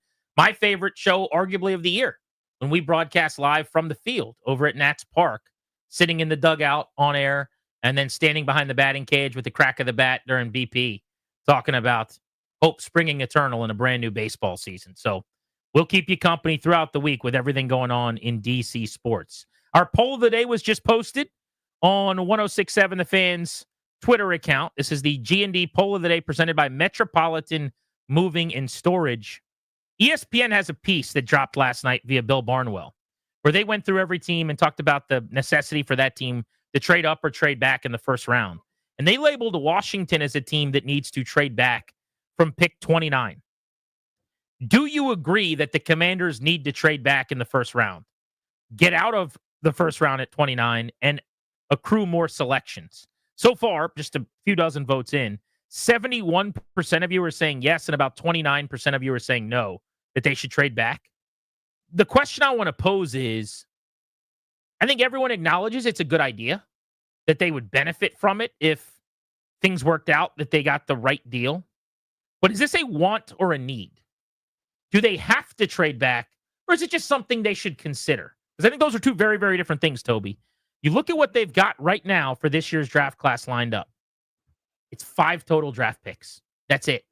You get 7, 1 in every single round. So what you should have typically is 5 picks in the first 5 rounds. Washington has 3. 2 of their 5 picks are late 6th and 7th. They barely count, respectfully. I mean, that might be a special teamer. Yes, Tom Brady happened every few decades. A superstar Hall of Famer is taken that late or is undrafted. But at a 90-some% rate, the guy you take with the 29th pick in the 7th round will not really play for you that much or help you that much. They have the 29th pick in the first round. They have the 29th pick in the second round, which is 61 overall. Those are the 2 guys that are likely to make an impact to really help you. And then if this front office nails it in the 4th round with pick 26 in that group, which is 128 overall, if they stand pat, they should get 3 players that help them a bunch this season. Sorry, man. You have to trade back. And I liked what they did, for the record, going out and getting Laramie Tunsil. I would have traded the picks too. I liked what they did going out and getting Deebo Samuel. I would have given up a 5 too. But it has made it now a necessity for me, a need, not a want, to come back from 29 to recoup. Hopefully something in the 40s and something in the 60s, or something in the 30s and something in the 70s. Add another pick so that you have now 4 potential helpers coming in this class rather than just a couple.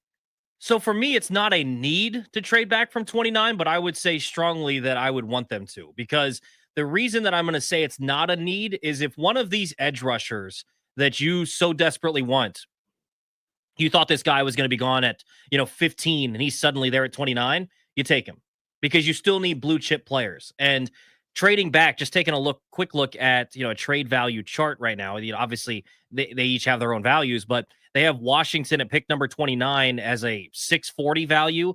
Pick number, say, 48 halfway through the second round is 420. And so are you going to move back there and then acquire like an extra 4th or something? Is that enough for you to feel like, if I could get James Pierce from Tennessee, do I want to give up the opportunity to do that versus I have to trade back because that's my mind's made up, I need to? I think one of your first 2 picks probably needs to be a trade back.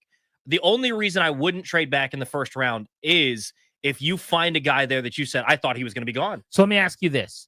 What if they don't love an edge? And I don't mean that's available at 29. I just mean going into the first round on draft night, the guys they really like, they know are all going to go in the first half of the first round. And the potential available defensive ends are just not guys that they really like there. They think they're second-round graded players.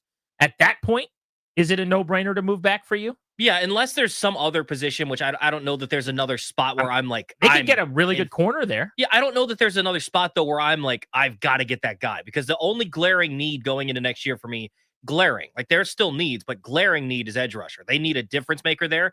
If they see one there, then I would go for it. But to your point, if for whatever reason they don't like James Pierce and he's still available, or, Mike Green, all these guys are gone, then yes, please trade back. I just think, I want to be cautionary on saying, oh, they have to, or it's stupid, because if you go back and then you still don't nail selections, well, quality over quantity for me. And that's the thing here. If you can find good players in the second round, and by all accounts, you hear the draft guys kind of saying that picks 20 through 60, a lot of ways are going to be similar to each other, whether you are getting your guys at 20th or 60th, they're going to be kind of in that same pool in terms of skill level. So maybe you could go back and acquire some more picks. But my thing is, if you can get a quality player at 29, I would prefer edge rusher. But if they look somewhere else and they say, well, they want to upgrade at wide receiver 2, or they want to do something else, I'm not going to fault them if they stay and pick. All right, so my vote on the Metropolitan Moving and Storage poll of the day, do you agree that they should forego picking at 29 to trade back,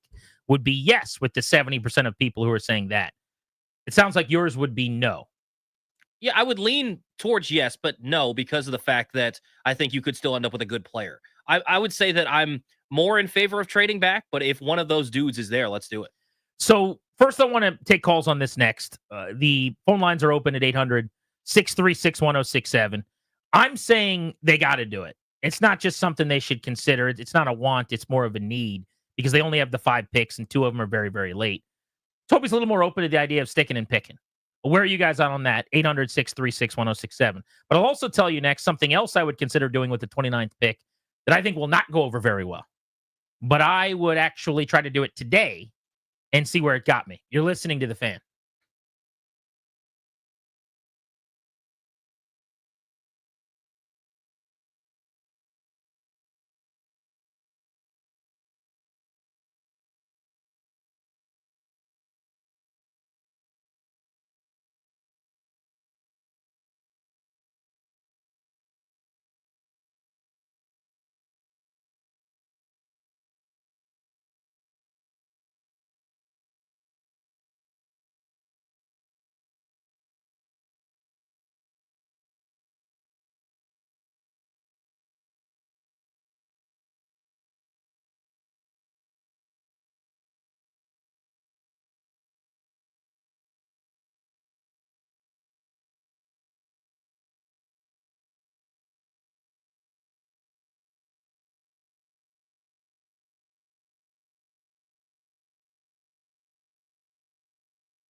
Grant and Danny on the Fan. Bob Carpenter joins us in 15 minutes at 3 o'clock. Carp announced on Masson yesterday that this upcoming Nats season, which begins on Thursday, will be his 20th and his final in the booth. 42 years in baseball. Amazing career for one of the really good gentlemen of the sport. He'll join us at 3 o'clock to discuss not only what has been a great career in this final season upcoming for him, but the start of a brand new Nats campaign. Looking forward to that conversation here on Grant and Danny. No Danny today. Toby is alongside. We're discussing ESPN's piece from last night. Teams one by one, whether or not they should trade up or trade down and how much they should try to do so. And ESPN's pretty adamant that the Commanders should move the 29th pick, saying this one might feel like a surprise. The Commanders were last year's surprise contenders. They go on to write about the growth of Jaden Daniels and how great the season was, but they make the very obvious point. They've got 2 picks in the top 125 selections in this class. That screams into a megaphone. You need more early picks. How do you get them? You trade back from 29. And the question we've got for you guys, we'll hit the phones in a second, 800-636-1067. Is it something that they should go into the draft prioritizing?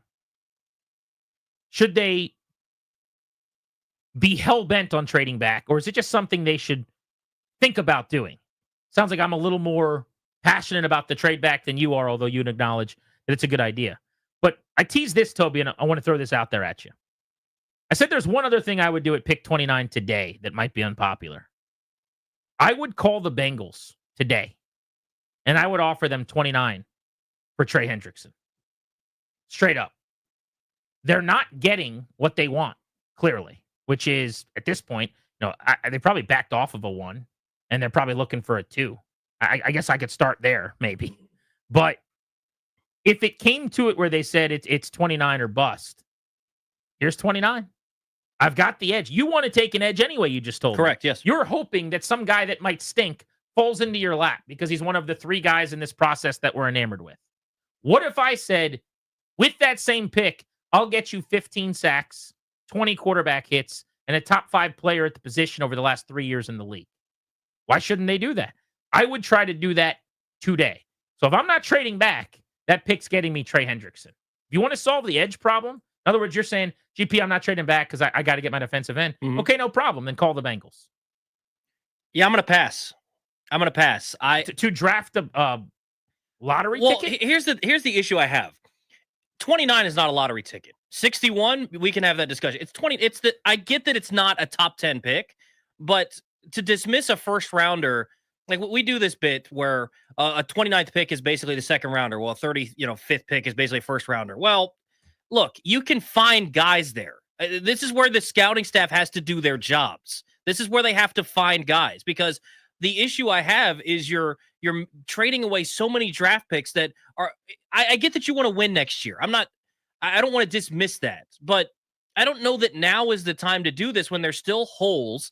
And are you going to plug a guy that in 2 years is going to be 32 years old? Do you feel great about that when you're looking at Jaden coming up and you say, okay, maybe that's how you're going to work it, where his contract comes off, you pay Jaden? I'm trying to build something like San Fran has, where every year we talk and say, San Fran's a Super Bowl contender. I'm saying that for year after year after year for like a decade. Are you able to continue to do that when you trade pick after pick after pick after pick after pick? Yes, you get good guys, but there's still a lot of needs on this team. I would use that draft pick to get somebody. Or if you trade back, use draft picks. I don't know. But trade's if your awesome. mind wasn't made up on an edge, like a lot of people's are, and I totally get it because they desperately need one. That's why I'm trying to get Trey Hendrickson. But my point is, when you say the 29th pick is ultra valuable, it is. But you're fishing in a very small bucket, right? So Abdul Carter's long gone. Jalen Walker's long gone. Mikael Williams has been drafted at a minimum. I think there's also a chance, by the way, that James Pierce and Shamar Stewart or Mike Green are all gone too. Of course, yeah. But let's just say, hypothetically, that Pierce and Green are still there. Here's where we're going to disagree. Is a first-round talent. I talk about this with baseball prospects all the time. People drive me crazy when they just label prospects suspects, and they're like, well, they've never done it in the big leagues. There's a difference between a number 1 overall prospect in the industry and the 19th guy in the Nats system. Yeah, they're both in the minor leagues. There's a lot better chance that one becomes a star. And I do hate them just throwing everyone in the same bucket.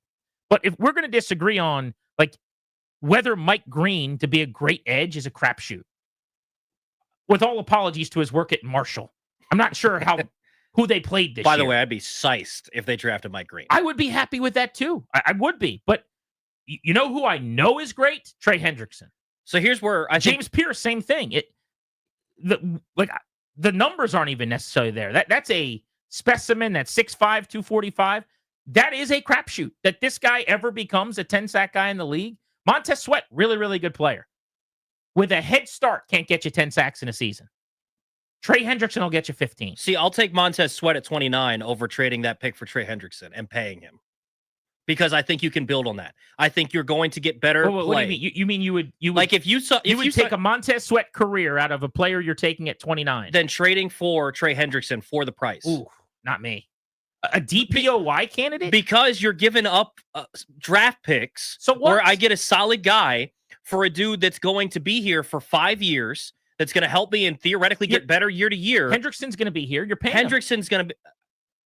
How long do you think Hendrickson's going to be putting up double-digit sacks? At least 3 years. And see, I don't know that I agree with that. If I'm doing it for 2 years, Bruce Smith was getting 9 sacks at 40. Here's my problem: I need to constantly build this thing up. I need it to get better and better and better and better. I don't think that's happening when you consistently trade draft picks for people that are 30. I just don't. I want young people on this team. I agree with to that. help it continue to grow. And I think the way to do that is through the draft. I still want them to trade back from 29.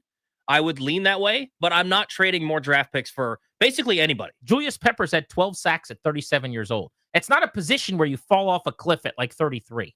You get a little smarter. You set guys up. Maybe I'm not as high on Trey Hendrickson. I know he's had 17 and a half sacks the last 2 years. What the hell's the guy need to do for you, Toby? I like Hendrickson. I don't think he's the most skilled pass rusher in the world. What is it about him that you don't like? Is there anything specific that stands out? No, there's nothing. I think he's a good football player. I would love to have traded. I just think when you consistently trade all these picks, you're not setting up your foundation well. I agree with you. It should be the exception, not the rule. They're getting a little heavy with it. I agree. But I got to look at all these things in a vacuum. Here's where you're saying if they're going to draft an edge, and it's Mike White, who's the older brother of a kid I went to high school with, or Trey Hendrickson, respectfully, I will take the DPOY candidate and feel like the next 2 or 3 years he's going to go get me 40 sacks. I know we got to hit a break, but real quick, do you view them as a Super Bowl contender as they're constructed right now? Why wouldn't I? I don't. I just don't. And so trading another first-round pick for a team, because I'm not trying to be just Super Bowl contenders where I'm always in the conversation. Well, I promise they're not without an edge. I want to build the juggernaut. And so my thing is, if I keep trading for these guys where Hendrickson improves your team, there's no question. He's going to improve your team more than you got to get at 29. No question. It takes me from being the 7th favorite to the 6th. Are they worse than San Francisco? Right who now? Right now is one of the favorites in the NFC? Probably not. No, they're better. I don't think they're better than the top teams in the AFC. I don't think they're not better than the Eagles. That's a different thing. I mean, the Eagles are the only team I would say in the NFC head and shoulders better than them. Sure. Are they decidedly worse than Detroit, who they just beat in the playoffs? I think they are. Taken a step back, lost their coordinator, lost a lot of talent. I would say that they are. Head and shoulders worse? I disagree a little bit, but yeah, I would take the Lions over them. But my point is, NFC Championship game last year, 6th in the power rankings that came out yesterday from ESPN going into the season. Sure. Overall, not just in the NFC. Why not? If you're using the pick on an edge and it's a 1 versus 1 of crapshoot dude from Marshall or Trey Hendrickson, I'll use the pick on Trey Hendrickson. Bob Carpenter is going to join us next, Tobes. Let's get to him. Made the big announcement yesterday ahead of the Nats exhibition game that didn't happen, that he is going to be spending his final season in the booth this year calling Nats games. You're listening to Grant and Danny.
I'm Earl Forsey. This update is sponsored by Door Pro America. Garage door service. Go with the pros at Door Pro America. Let's start with some college hoops. While Maryland has made its run this March Madness to the Sweet 16, there's been a lot of talk about the future of head coach Kevin Willard in College Park. He talked about it today with Kevin Sheehan over in the Team 980. So, are you staying? As of right now, I'm staying, Kev. Yes. Are you comfortable right now saying that you're going to get the things you need and you are going to be at Maryland as the head coach next year and beyond? Absolutely. So about as definitive as you can get for now. Terps are getting set to take on the top overall seed in the tourney, Florida, Thursday night, 7:39 tip in San Francisco. You can catch that game over on the Team 980. Big hockey showdown on the Fan tonight. Caps are on the road at Winnipeg. The top two teams in hockey collide tonight. Caps 2 points up on the Jets for the best record in the NHL. They lost their first meeting back on February 1st. Caps have won 4 straight, 9 of 10, though, coming into tonight, 8 p.m. face-off on the Fan. Capitals today also re-signed defenseman Jacob Chikrin to a long-term deal, 8 years, $72 million for that contract extension. For all of your garage door and opener needs, go with the pros at Door Pro America. From maintenance and repair to new installations, Door Pro America has been serving the DMV for over 50 years. Call 877-DOOR-PRO or visit doorproamerica.com. From the Crop Metcalf 5-Star Sports Desk, I'm Earl Forsey on the Fan.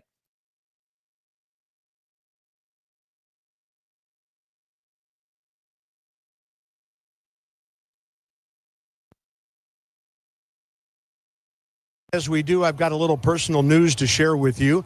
The 2025 season will be my final one as the Nats' primary TV play-by-play guy, whatever you like to call me. I'm okay with that. But I've got a new deal working for next year as a full-time husband, dad, and grandpa. And it's been pretty cool to have the kids around for the last couple of months after they moved home from Seattle. That was Bob Carpenter yesterday as he and his cohort in the booth, our buddy Kevin Franzen, were getting ready for exhibition baseball that never happened. The Nats and the Orioles rained out at Nationals Park. But that was the big news in DC sports, and Bob is kind enough to join us now on our guest hotline to discuss season number 20 for him calling Nats games and one final ride this year at the mic. Bob, it is great to have you on the show. Danny's out sick today, so it's me and Toby. How are you?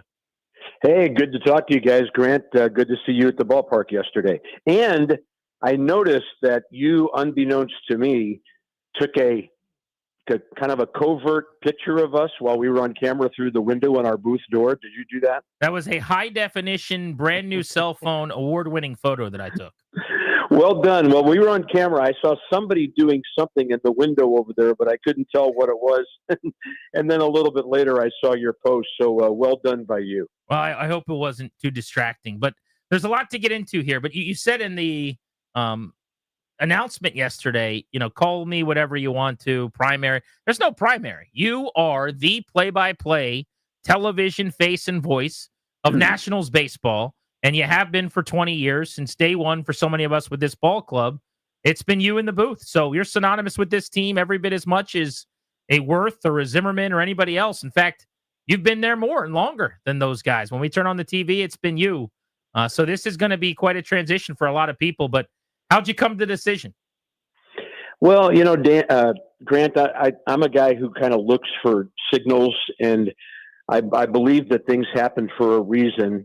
And over the off season, our kids moved with their kids back to Oklahoma from Seattle. We had not, we'd been far apart for a long time.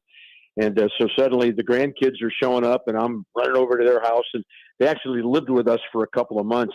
Boy, was Grandma glad to get her house back when they finally found a place to live. But and then we lost Deb's mom right before Christmas after a long illness. And it was an off season of transition for us. And so, I've been thinking about this for a while. Initially, I thought I was going to retire a couple of years ago when I became a 70-40 man, 70 years old, 40 years in the big leagues. And, I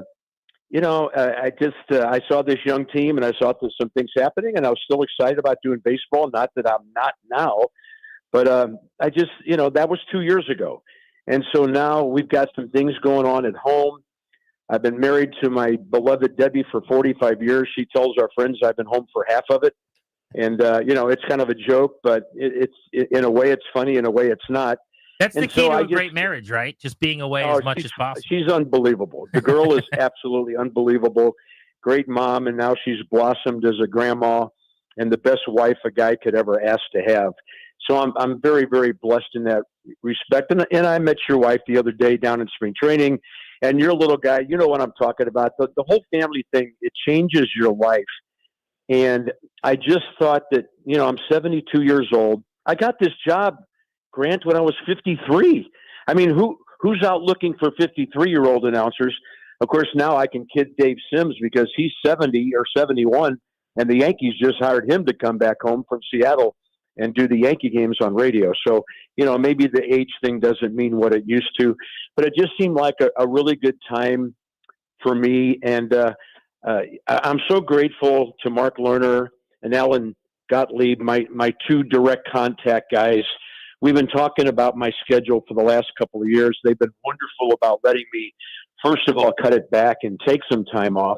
And then, now we're talking about this. And I had a meeting with both of them down in West Palm Beach last week. It was awesome. Spent about an hour and a half with those guys. And, we're all about the same age. And the great thing about it is, Grant, I work for them, but we're also friends. And that's pretty rare. I guess that only happens maybe late in your career. And I got to hand it to Alan. He said something to me about 4 years ago. We were talking about my schedule getting cut back a little bit. He said, Bob, he said, we want you to work here as long as you want to. And I looked at him and said, we never hear that in broadcasting. Are you kidding me? Nobody has ever said that to me before. And, whatever the job pays or whatever, it is to sit in the booth and watch a Major League Baseball game every day, to hear that from somebody that you work for, it's unbelievable. And I will never, ever forget that. Bob, it's a pleasure to talk to you. You've been here every step of the way, basically, with the Nationals, and you've seen kind of this grow from the team returning to DC to eventually a World Series in 19 to now. How have you seen the fan base and the way that the city has embraced the Nationals change over the years? Well, it's interesting because they had been without baseball for about 33 years when that first pitch was thrown in 05. I wasn't here for that first year. Of all of our broadcasters, only Charlie was here in 05, and then Dave came aboard on radio, and I came aboard TV in 06. So the passion that our fans have for baseball and for the Nats really hasn't, in my opinion, the passion part of it was there from the beginning. And hopefully, we've attracted thousands and tens of thousands of more fans as we've gone along. But, I think everybody's always known that this area is great for baseball. We just never had any teams before with the Senators that, were able to compete very much in the American League. And I know for a while they were considered a farm club of the Yankees, as were the Kansas City A's, always, players leaving and heading up that way. And so, baseball's been a big deal around here for a long time, and it's great that it's finally come full circle back to the Nats. So I think somebody in St. Louis, because the Cardinals let me out of the last year of my contract in 06 to come here. I was only doing like 40, 45 TV games a year for them. So it wasn't that big of a deal. But I remember one of the writers asking me about leaving St. Louis, my hometown. I worked for the Cardinals. My sister worked there for 52 years in the front office. We've got 94 years between us in Major League Baseball now, by the way. And I said, you know what? I feel like I'm leaving a great baseball city to go to the next great baseball city in America. And it took a little while, culminating in 19. And I still feel that way about DC, that it's a wonderful baseball area. Having said that, you got to win to pack the ballpark, and hopefully we're on the road back to doing that. Yeah, we'll talk about this team in the 2025 season in just a bit. Bob Carpenter is with us after making the announcement that this will be his 20th and his final year in the booth in DC, 42 years calling games.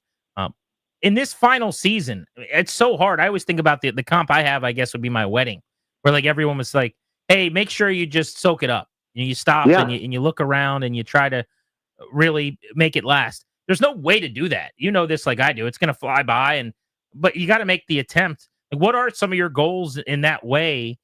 I love that you made the announcement before the start of the season so that you can kind of take those moments and try to enjoy it. And hopefully, get some of the reverence and the love that you deserve along the way also. Well, and I got to tell you that to approach it that way, that was kind of the idea of Wendy Bailey over at the Nats. She's I actually work for Mass, and I'm employed by Mass, but close relationship with the Nats. But Wendy told me a year or two ago, and Jackie Coleman, who was here before that, a wonderful lady. I had been discussing this with Jackie and then Wendy when she took over, and both of them had said strikingly the same thing to me. We hope that you let us know early enough when you make the decision so that we can honor you and then you can really enjoy your last time around the block. And it turned out I hadn't really thought about it that much, Grant, in terms of that approach. And it really got me to thinking, wow, what a cool thing that would be. To get to this point, it took a lot of thought. It took some prayer on the part of Debbie and me, and we talked about this a lot. I mean, we've been building up to this for quite a while. And I got to give those ladies some credit for, planting that seed in my mind. Now it's happened. And here's the funny thing about yesterday, Grant. I heard you talking about us coming on the air. This was going to be like a 1-minute announcement. Franny was going to come in and say something, and then we were going to go to commercial, and Dan was going to come out of commercial with a quick interview with Davey down by the dugout, and then first pitch. Well, the rain delay happens, and then it turns out that myself and Franny and Dan, we sit around talking for about 10 or 12 minutes because we had time to fill. And, Franny and Dan, great friends, guys I work with, known for a long time. They were both so awesome to me yesterday. It got a little emotional in the booth when, I kind of let them know what was going on because we kept it pretty quiet.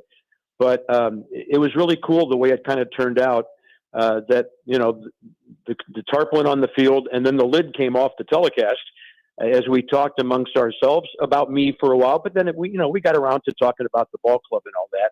And maybe that's my segue into your next question. But it was kind of cool the way it all shook out yesterday. And I liked it because I really was able to look into the camera and let our Nats fans know how I feel about them. Because you can talk about who you work for, what the ball club is, how much money you make, yada, yada, yada, down the line. But for me, and I grew up in a place where the fans love baseball. For me here in D.C., it's a relationship between myself, Franny, Dan, and the fans. That's the most important thing because, every night we're here to announce a ball game. You're inviting us into your living room. We want to entertain you. We want to inform you. We want to give you an honest call, good or bad, on how the team's going. And I think we've accomplished that. And it was pretty awesome that we had a couple of extra minutes yesterday for me to express those things. Bob, I don't want to put you on the spot here, but just thinking back. Go ahead. Thinking back on your time here, what are some of your favorite memories of calling Nats games, whether it's with the broadcasters you're working with the team, whatever it may be? Well, on the field, and that's what I'd like to focus on. Obviously, getting to know Ryan Zimmerman, Mr. National, the total look of exhilaration and relief on Ryan's face that night in 2012 in the first base dugout when we clinched our first playoff spot. And we were in the midst of losing a game, but we clinched postseason that night. And then as we moved along, the Jordan Zimmerman no-hitter, which is probably the most electrifying moment I've ever called. I called a lot of McGuire's homers and all that stuff back in 98 and some other division clinchers and stuff. But for a singular moment on the last play of the season, with Steven Souza making that unbelievable catch. And, Jordan and Wilson Ramos being the only two guys on the field who started that game on the last day of the season. That was probably the most electrifying moment. Well, then comes, and before that, Steven Strasburg's major league debut when he mowed down 14 Pirates, unbelievable. And then comes Max with the 2 no-hitters, the 20 strikeout game, the Kurt Suzuki homer in the bottom of the 9th when the Nats scored 7 runs to beat the Mets in September of 19. That was an electrifying moment. I mean, I could name off dozens and dozens, but those are the ones that kind of jump out at me. Guys, because on local TV, our season is the regular season. Charlie and Dave get the privilege and the honor of calling the postseason games on radio. We don't get that. So, those moments during the season are the ones we hang our hats on, and those are the ones I remember most. Well, after the announcement, Danny and I were live on the air yesterday, and the anecdote I told, the first thing that came to mind in our personal relationship with you, you probably will not remember this because I was just a portly fella in your way. But one of the real thrills for me of the World Series run was when you were relegated to fan number 7 or whatever. You stood in the booth in Houston watching the World Series with me and Danny standing behind Charlie and Dave because there wasn't a seat to be had in the joint. And so we were all in the booth. So I got to watch the World Series right next to Bob Carpenter, which was pretty good. Dave still makes fun of Danny for how much he nervously ate during game 1 of that World Series. Well, I had my share of trips to the concession stand too. No, I remember that, Grant, and that happened to us in St. Louis. It happened to us in San Francisco, L.A., all the other places where the Nats, Chicago, Wrigley Field. They didn't have room for us anywhere. I don't know where FP went. He probably found a bar in the ballpark somewhere. He was not there, I can assure you. Yeah. Yeah, he was having a couple of pops, and I was trying to keep score because I wanted. I had fans ask me, "Are you going to keep score of the postseason games, even though you're not doing them?" And I hadn't really thought about it, and then I decided to do it. So I know that I've been in the booth with Charlie and Dave. I remember at Dodger Stadium sitting on an overturned trash can next to Jack in the back of the booth, and watching those games. And in San Francisco, there was no room for anybody to do anything because the ballpark footprint there is so small. Chip Winfield, my producer, he and I we'd be done with our pregame show about 15 minutes before the game. We left the ballpark, took a cab back to the hotel. We'd watch about 7 innings on TV. I'm grabbing lunch and everything back at the hotel, and then he and I get back in a cab and head back over to the Giants ballpark so we could do our post-game deal. So, all kind of crazy scenarios. And it was tough for me because in my entire career, I've only called 4 postseason games. Those were on radio with the Cardinals back in the LCS in '96. Jack Buck got sick and had to miss 4 games. I called games 4, 5, 6, and 7. Cardinals were up 3-1. They lost 3 in a row, and the Braves went to the World Series to play the Yankees. So those are the only postseason games I've ever gotten to call. I treasured those. In fact, the future national was on that team, and Dimitri Young, who had a big hit in Game 4, and I'll never forget that. So, yeah, the whole postseason thing was kind of unusual. But I remember all of us crammed into that tiny booth in Houston, and, it was a pain in the rear end at the time, but it turns into a pretty good memory. Bob, appreciate the time. Always great. Can't wait to hear you on the call on Thursday. Well, guys, the Phillies are in town. It's a whole new ball game, so here we go. And, Grant, I just want you to know that you and Danny, Philly, all you guys, you've been fantastic to me over the years. I really appreciate it. And we'll look forward to seeing you at the ballpark all year long as we go one more time around the block here. Yeah, let's do it. And we'll enjoy not only watching ball, but celebrating what has been in just an incredible career. You should be very, very proud. And just the way you carry yourself and the way you treat everybody is something to look up to. One of the good guys in the business. So we appreciate you, Bob. Thank you.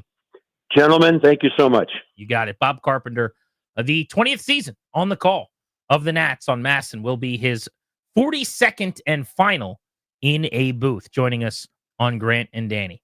I was going to ask him about "see you later" because I honestly don't know when that began or when he started using it. I'm not a catchphrase guy, typically. That one is succinct and easy, and it's perfect, and it works in baseball. So that is one that I would categorize as something I like.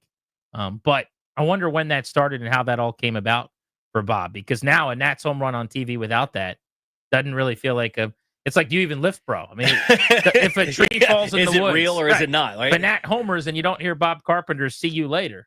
What happened? I just got into keeping score of games a couple of years ago when I first got into media. So I think at some point I'm going to have to pick Bob's brain about keeping score. Do you have a Bob Carpenter score I book? don't, but I need to get one. So most people know this, I'd say, but this is a little bit of insider radio, like play-by-play type shtick. But Bob's scorebook that he designed for himself has become the broadcaster scorebook that everybody uses. So I'm sure initially he's like mailing them out of his house, right? Now, I highly doubt that's still happening. But if you call play-by-play for the Rangers or the Mets or the AA, Tulsa Drillers or whatever, you're ordering a Bob Carpenter scorebook. And that's why he's Scorebook Bob. And nobody keeps score in a way that is kind of more the de facto masterclass way to do it. Hey, how do I do this? And I always ask him sometimes after a play, because I have my own shorthand way of doing it. But it's like, how do you score that? Or what do you write for this? He's always got the answer. Yeah, and I mean, he's had to adapt because there's now walks on pitch clock violations. Right. There's strikeouts on pitch clock. He's evolved. He's got all that stuff down. It's incredible. Excited, though, to get to celebrate him with Nats fans all year long. Appreciate a couple of minutes from him today. Another of our tremendous play-by-play broadcasters in town, Joe Beninati, is going to be on the show at 6 o'clock, previewing the biggest regular season Caps matchup of the year as they play the best team in the West, the number 2 team in the NHL behind them, the Winnipeg Jets. But next on Grant and Danny, I actually want to get back into this Trey Hendrickson discussion that you and I stumbled into at the end of the hour. Oh, boy. Because we might have unearthed something about Toby Altizer that is not for public consumption. We may make it for public consumption. You're listening to The Fan.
I'm Earl Forsey. We're presented by PVI Office Furniture. Fast, excellent, affordable business grows with PVI. Caps making news on and off the ice today. Tonight on the ice, they are on the road for a big showdown. Top two teams in hockey meet tonight. Caps will play at Winnipeg. 2 up on the Jets for the best record in the NHL.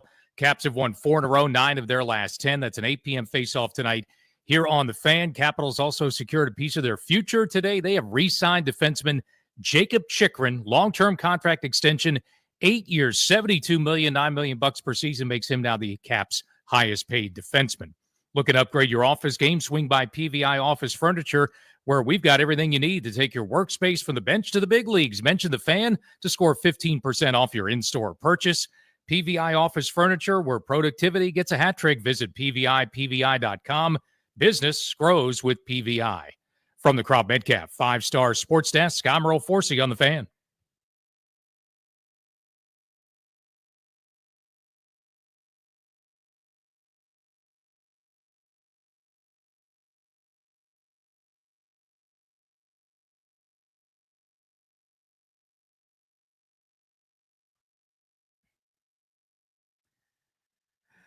So I didn't bother digging too deep into this story. I just saw the report circulating last night that the NCAA and Raleigh police were looking into basically Dan Hurley being a meanie. Did you guys see this story? Like he was mean to someone, so now somebody wanted to press charges. Was that real? I don't know. Here's what I do know. Everything I see of Dan Hurley, including the most recent video of him coming off the floor, talking about them getting bleeped over and hopes the next team to take the floor doesn't get screwed. He is a great basketball coach. That's the nicest thing I can say about his personality. Like when the joke is, like you think he's good looking, and she's like, he's a nice person, right? You think Dan Hurley's a cool guy? Would you want to hang out with him? He's awesome at coaching basketball. Yeah, he's a great basketball coach. He just seems like one of the biggest jerks in sports ever. The funny part is afterwards, I don't know if you saw this, he was crying, talking to Tracy Wolfson after the game and, kind of post locker room. And he goes, there's honor in the way we went out. Is there? When you're leaving the arena saying, I hope they don't bleep you too. Like, come on, man. Like, can we be real? I guess there's honor in pushing a 1 seed to the brink. There is. I think that's what he meant. But there's never any honor in anything that he does in terms of his actions. His players don't do it, so there's honor in how they went out, not how he went out. He's just not likable. He's not. And that's not a crime. That's okay to be a jerk. He can flash 2 rings at us the second that we want to say anything. So he's a heck of a basketball coach. At this moment, probably the best basketball coach in America. Yeah. Fair? Yeah. But man, is he, like, if you're talking biggest jerk in sports right now, who tops him? Yeah, he's insufferable. And I mean jerk in the sense of unlikable meter, in terms of, like, you see the guy and you just get that visceral, like, I don't like that guy feeling. I mean, who would rank ahead of Dan Hurley in the biggest jerk in sports race right now? He would extend his sternum and run into the ribbon before anybody else in that race. I'm sure there's names, but names that I don't feel like saying. Right? Like it's a select company of guys who would fit up there. I have a hard time. Even people that I'm not even talking about divisive figures that people don't like. Sure. Like LeBron James is a great example. LeBron's got more haters than anybody. Yeah. He's also got more people that love him than anybody. Yeah. That's just a heavy lies the crown thing. It's back to American Gangster and Frank Lucas. You could be successful, Frank. You could have enemies. You could be unsuccessful. You could have friends. If you are the man, then a lot of people will like you. A lot of people will hate you. Stephen A. Smith makes more money than anybody on television.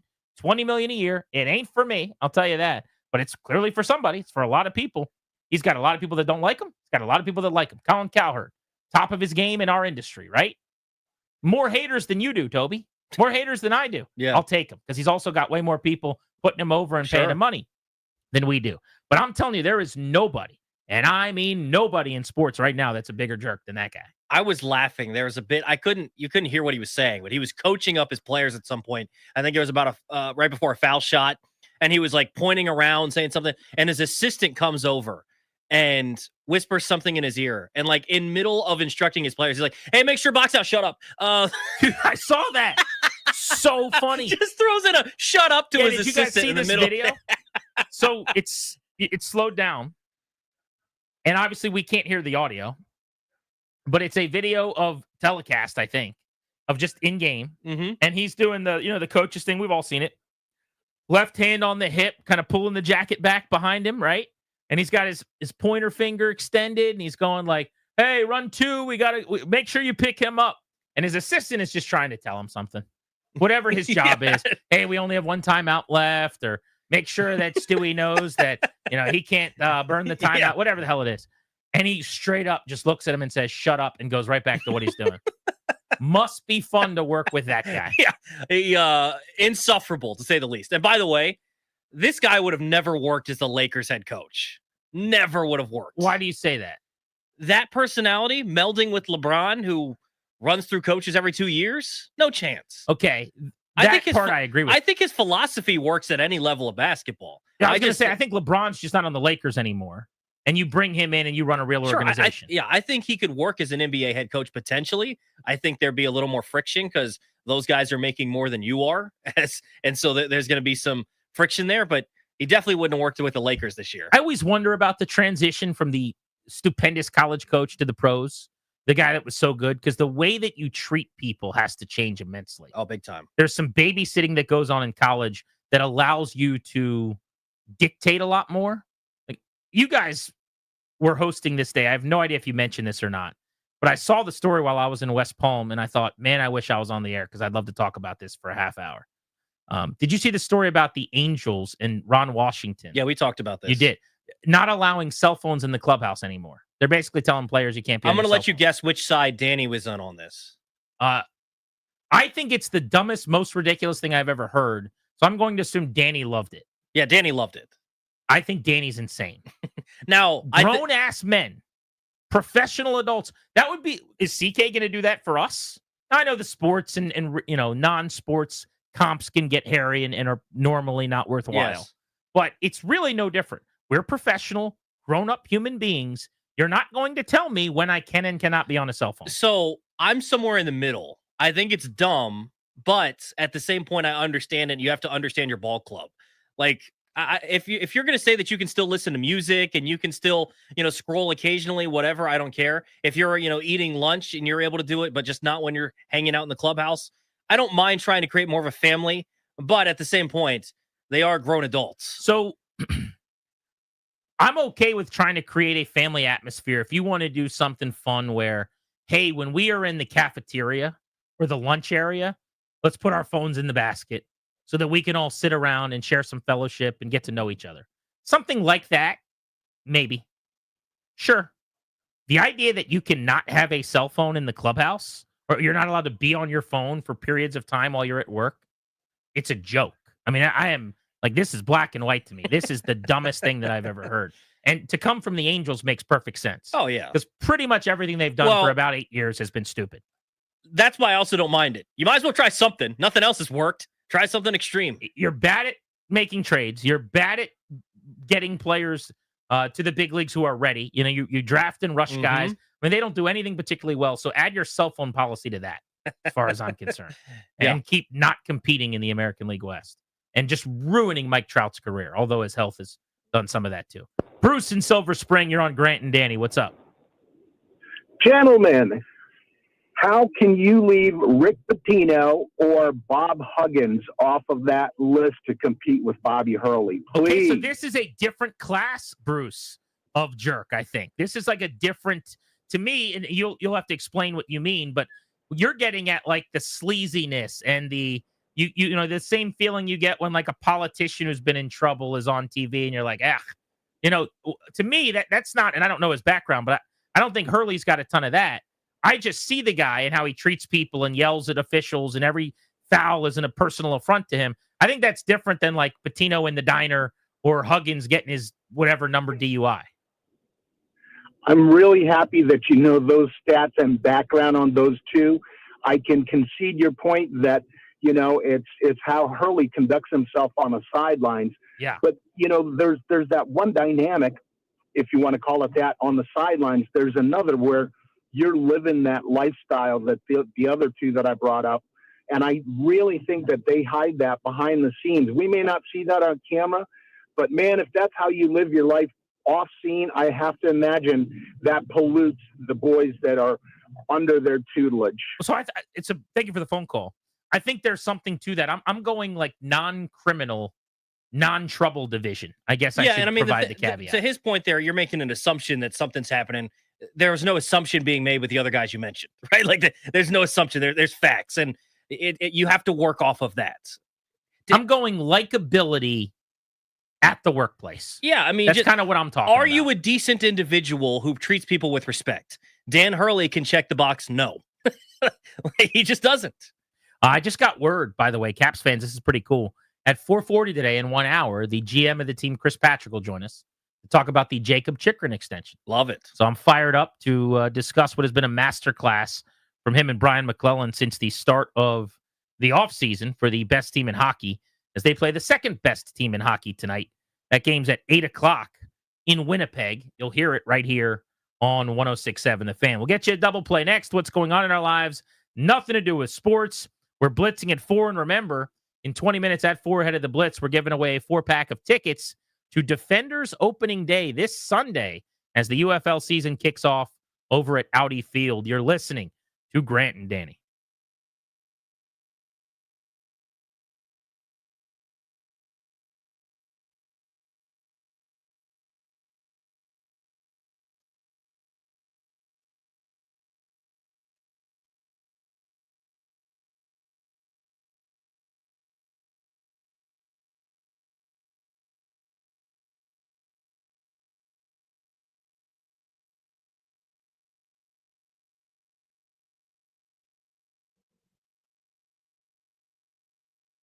Hey, it's Grant.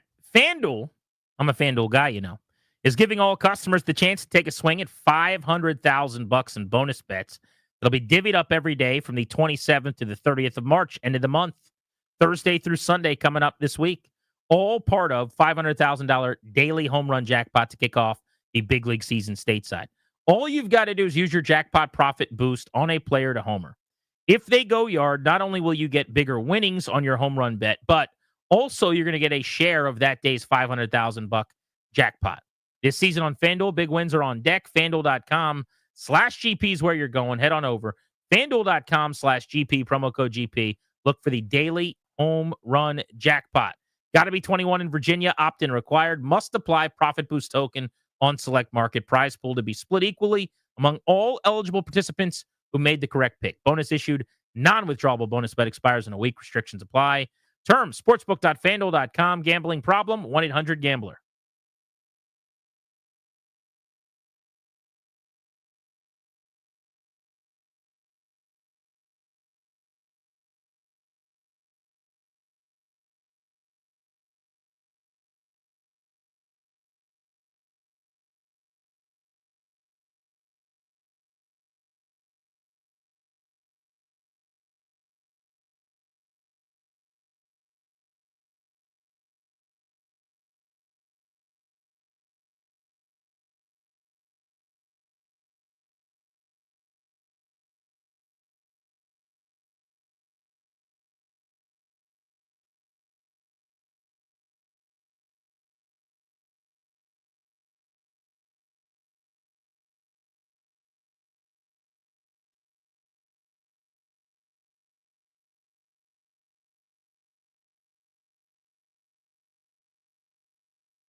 Grant and Danny without Danny today on the fan. Toby Altizer flanks me, and we've got Darius Dameron and Ryan Clary on the production.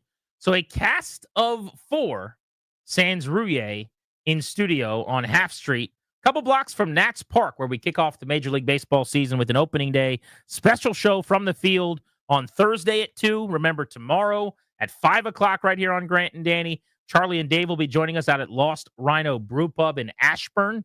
Cannot wait to get out there for the show at 2 o'clock tomorrow. Tress Way is going to be there as well with us from 2:30 to 3:30. So if you time it right, you can be there for a couple hours, meet Tress, listen to the show, meet Charlie and Dave, get your Commanders, your Nats fix, all things DC sports. Fired up about that.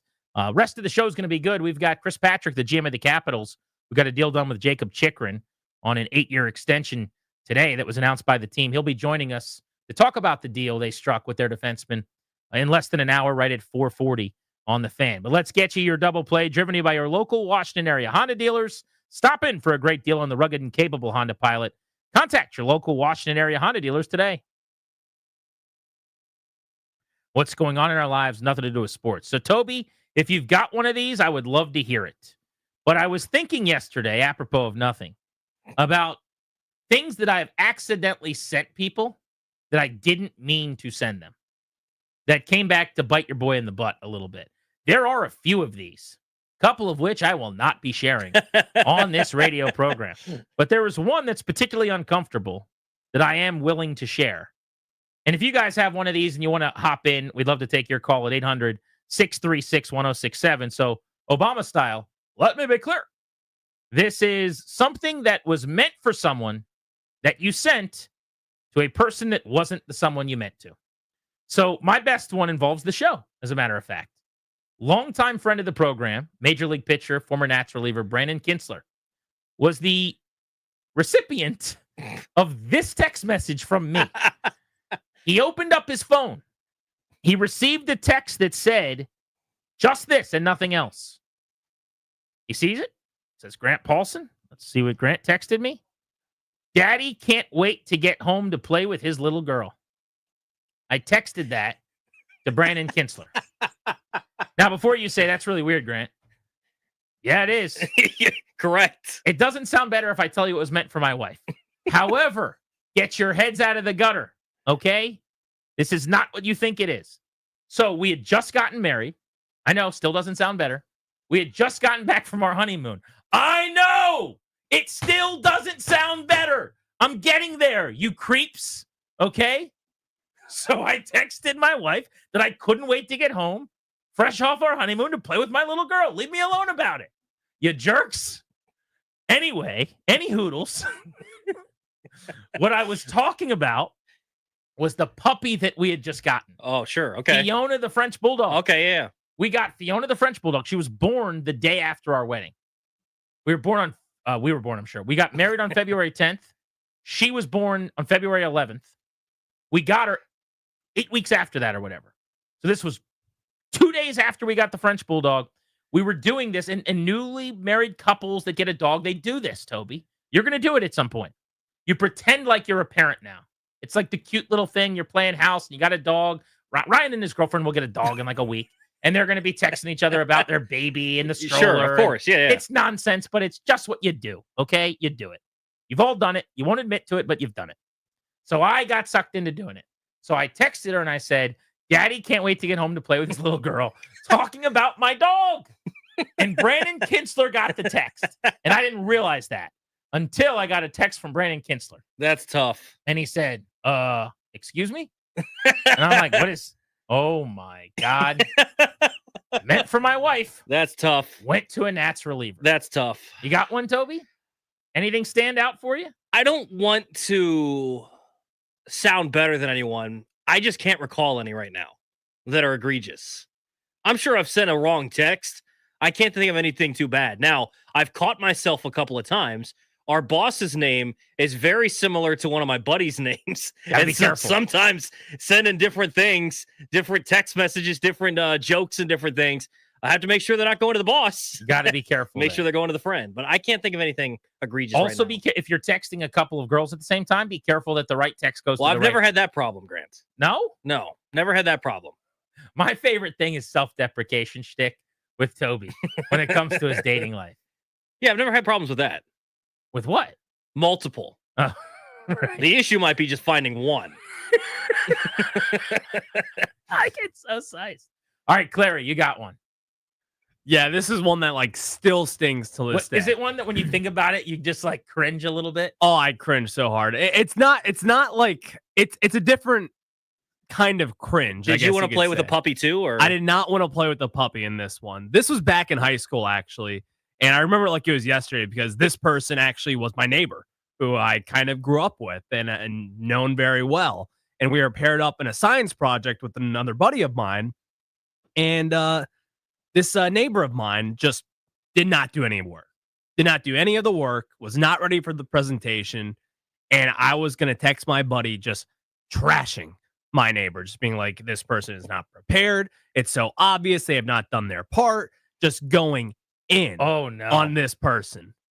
I send the text, and then I get a reply from the person that I was supposed to be trashing that it sent to that person and said, LOL, what? And I remember just panicking and sitting next to this person, by the way. The next 5 minutes are so critical. Oh, you've got to start taking out a shovel and just digging out of this hole. Well, I mean, what can you come up with? How quickly and how stupid are they? That's what matters in the next couple of minutes. Knowing me, I'm really good under pressure, right? So yeah, I bet you didn't yell, it's a football above. I did not do it. So then I just doubled down and just started going in. Did you start by pointing at them a bunch? Just doing the double guns? I could have done that. But I doubled down and started just going in on this person, then being like, it's a joke. Like I was just joking. And I don't know if the person ever bought it. We're not friends today. Okay. So this person does not live next to me anymore either. So there's that. Yeah, that was an awful situation where Brutal. I just felt terrible. Dad, any issues here? So I can't think of any in particular that have been super cringy. I know I've had the occasional like an emoji slips in there that might be not appropriate for whatever conversation he is I'm having with a person, or autocorrect. It just automatically ends up there? Just like, your finger slips. You hit. You're trying to spam, say like the crying face emoji, and then somehow you send that problem. and then somehow you hit the kissy face emoji too, and it's like, oh, are you a whoops, crying face emoji texter? Oh yeah, definitely. Oh, that's tough. Yeah. I know this whole show hates that, but I'm a crying. You have stayed quiet on that. You've never acknowledged that. I can't wait to tell Danny. Yeah, I'm big a big crying face emoji guy. Yeah, I just don't do it in our group text because I know you guys hate it, so I stay away from it. The most I'll do in our group text is is too, the hand on the chin one. It depends on the conversation. Oh, that's I try not to do it as like because I hate when people use it as like a overthinking kind of thing. I like it more as like a statement. I don't know, it's weird. But and then the other thing would be autocorrect. Sometimes autocorrect will get you. Oh, it's in some bad ways. But other than that, I can't think of anything particularly cringy. I'm trying to remember what happened to me recently on autocorrect. That happened where I texted somebody something and it autocorrected really unfortunately. I wish I could pull it, but that can be very, very awkward. I think that's harmless enough, though, that both of you get to laugh about it. Correct. It's way worse when you are trashing someone and they're not supposed to know it.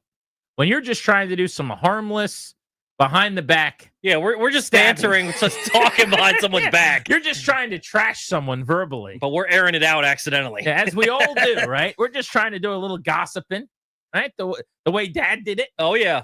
The way Uncle Ricky did it, right? We just want to do a little gossiping behind somebody's back. And lo and behold, you send them the letter to their mailbox. Yeah, that's tough. That's tough. Did that used to happen back in the day? You send the letter to the wrong address? Right. This is probably now just a working too quick with technology problem. Big time. I don't think the horseback went to the wrong place. You know? Yeah, I sent this letter just trashing my neighbor to the wrong guy. The pigeon landed at the pigeon could have landed at the wrong address. Maybe the pigeon landed. Can you at the imagine? wrong spot. Like you're like, I'm gonna spit game at and end up with Princess Eloise or whatever, and then it like the pigeon takes it to her father. Yeah, like back in the early 1400s. You think the pigeon was carrying pictures back in the day, or I hope not. Pigeon's got like a mirror pic that nobody's supposed to see. Drops it off on Dad's desk.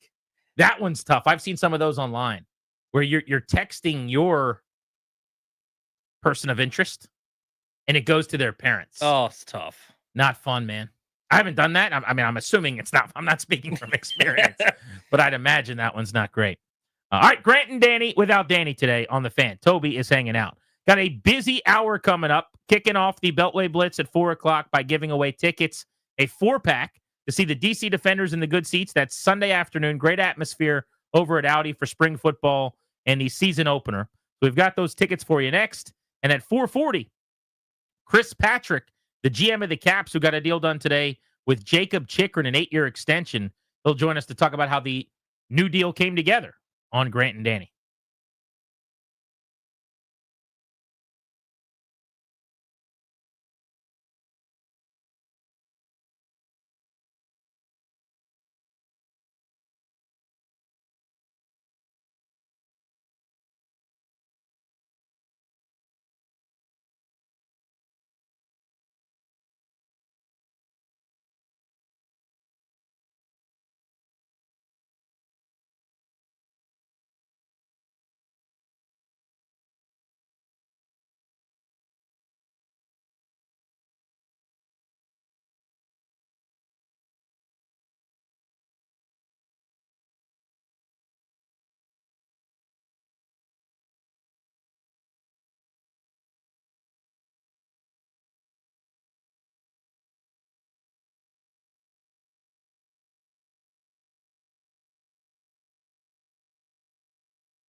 I'm Earl Forsey. We are brought to you by Surfside Iced Tea and Vodka. Let's jump right into college basketball as Maryland gets set to take on top seed Florida in the Sweet 16 Thursday. There's still, of course, some uncertainty over the future of head coach Kevin Willard. He joined Kevin Sheehan earlier today on the Team 980 and was flat out asked if he was staying in College Park. You know what?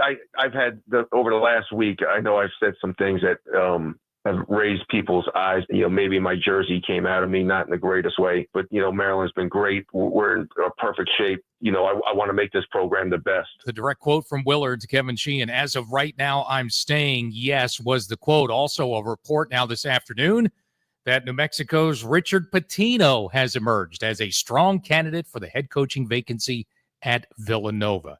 Big hockey news today. The Capitals, on the eve of a big game tonight, have signed defenseman Jacob Chikrin to a long-term contract extension, 8 years, $72 million deal, $9 million per season, $1 million more per year than John Carlson makes Chikrin the highest-paid defenseman on the Caps roster. They're getting set to take on Winnipeg tonight. Top two teams in hockey go at it. 8 p.m. face-off for the Caps tonight on the Fan. The tournament's here, and Surfside Iced Tea and Vodka is your game day MVP. Whether you're hosting a watch party or watching the action solo, Surfside is smooth, refreshing, and just 100 calories. No bubbles, no carbonation, just easy sipping. Grab a variety 8-pack and enjoy every clutch moment. From the Crop Metcalf 5-Star Sports Desk, I'm Earl Forsey on the Fan.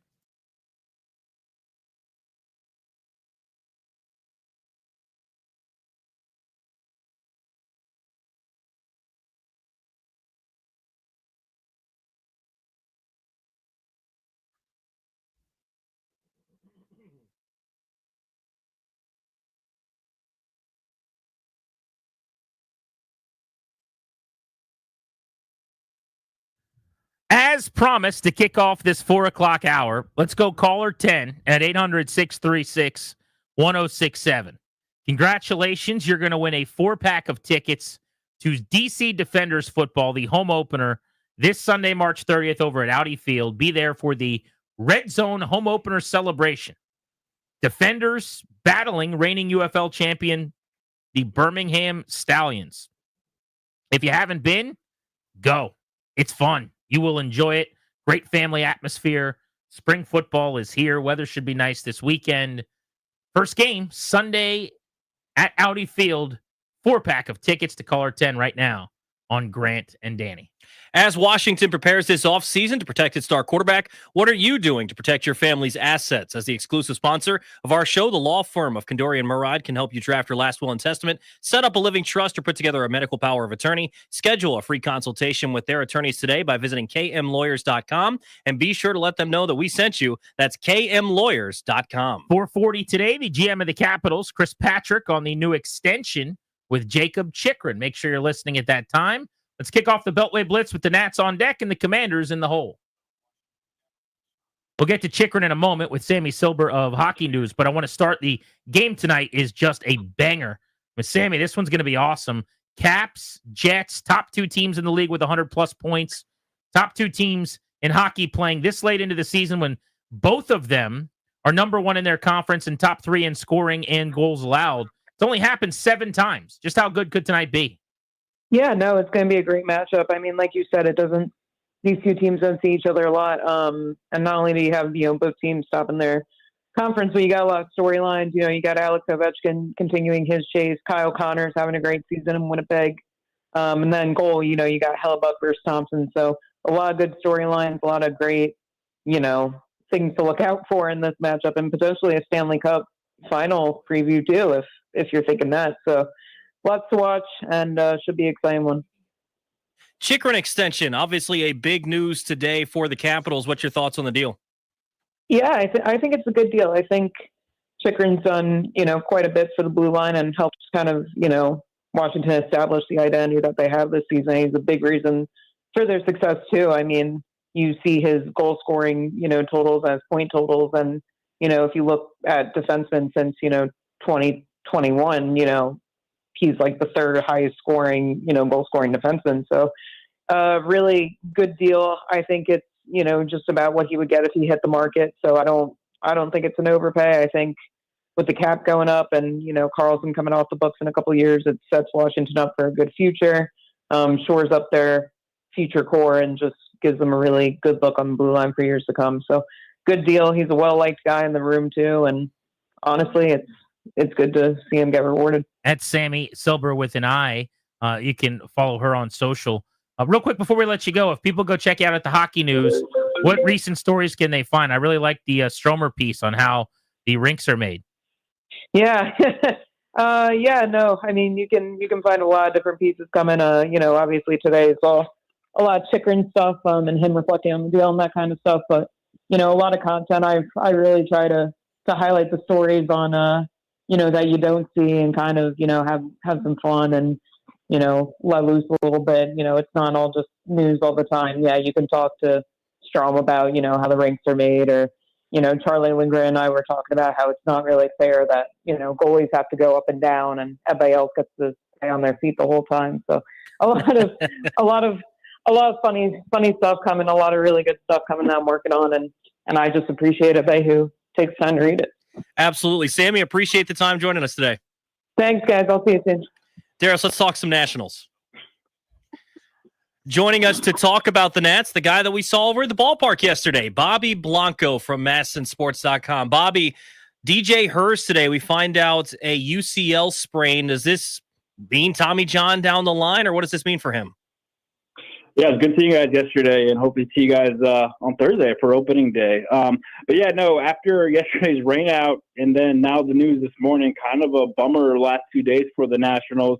UCL sprain is nothing you ever want to hear when it comes terms to a pitcher, usually associated with Tommy John, or sometimes it could be that internal brace procedure. Sounds like we won't have an update until we get back to the park on Thursday on opening day.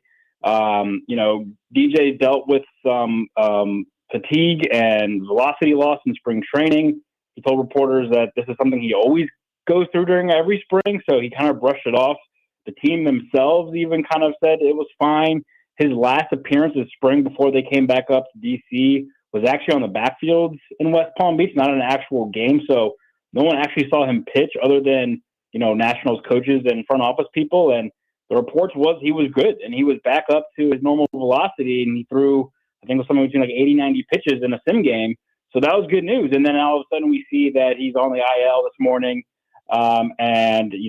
You see UCL sprain, that's never a good news. So hopefully it's something that maybe with some rest and some treatment, sometimes a cortisone shot works. He can get back to pitching at some point this year. But, yeah, it's not good news to start the day and tough news before opening day. Bobby, I'm going to go through the 3 roster decisions that still need to be made.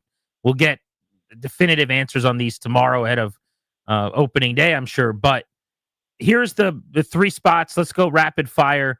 Do you think they keep Tena or Yepez as the last infielder? It's a tough one. I'm going to go – I think Yepez just brings more offensive power. I know Tena has more defensive upside, but I think right now, they need to score runs early to start the team, so I'm going to go Yepez. Yepez does have one option, and I don't know that Tena does, so that could complicate things.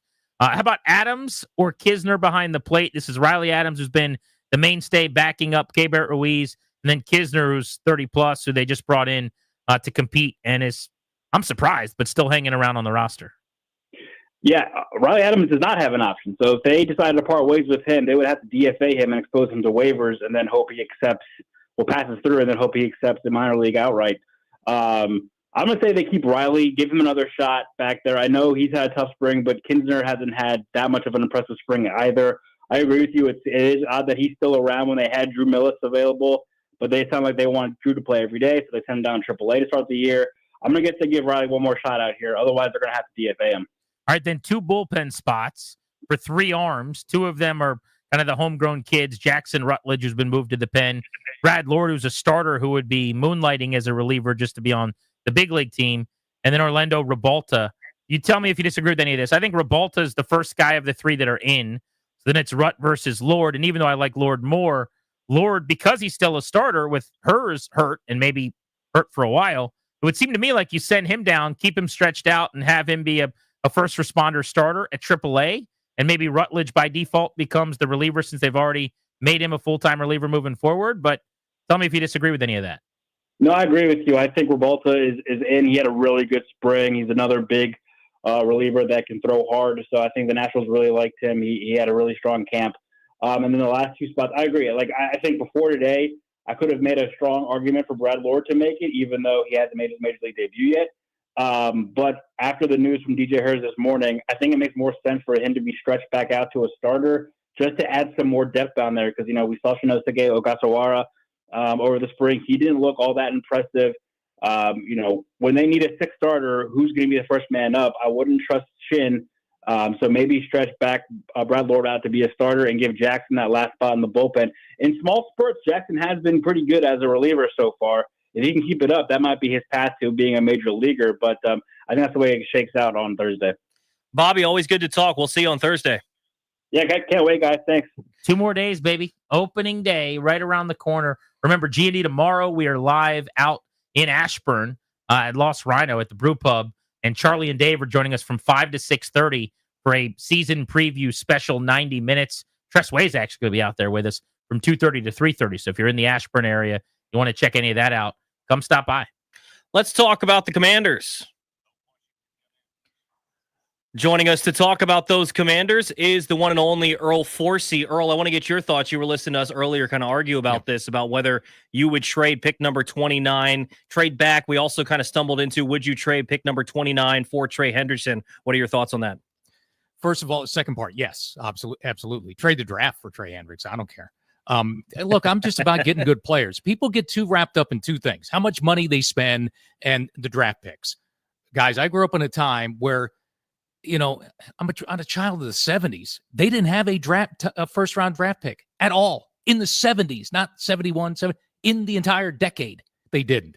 And then you get to the 80s, Monk, May, Darryl Green. Other than that, they had no first-round picks through the 80s. That team did pretty good. Last I checked, they have 3 shiny Super Bowl trophies collecting dust over there. So, look, this front office, I trust. They've accelerated things, I think, because they're a lot better, a lot quicker than they thought they would be. So they go out and sign some of the veteran players, trade a couple of picks. I'm okay with Deebo Samuel and Laramie Tunsil. I don't think you're going to get that with the picks they traded away in this draft. You'll worry about next year's draft next year.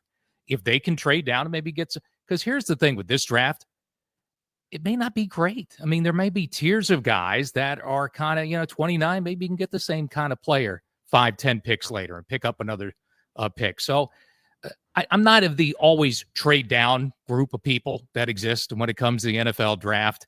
I think you, for the most part, stay where you are. Teams make mistakes because there's a lot of not smart people running teams around the NFL and probably make mistakes that you can benefit from. Like many years, teams took advantage of Ron Rivera and crew, missing on players and running up cards because of the guys that were there. So I'm not sure it really matters either way. But I'm okay with selling off picks for players if they're good players, and they've gotten a couple of good players this offseason. It made their offseason, the 2 trades they made.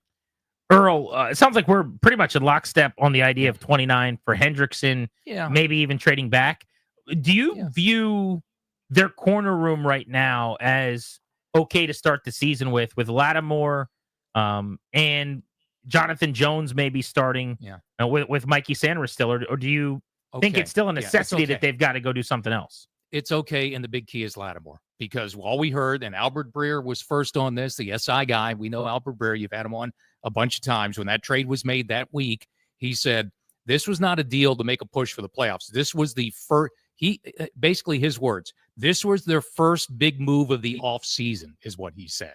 So Lattimore, you have to lump into what they did with Tunsil and Deebo as well. Now, it didn't work out late last year. He comes injured. He's damaged merchandise.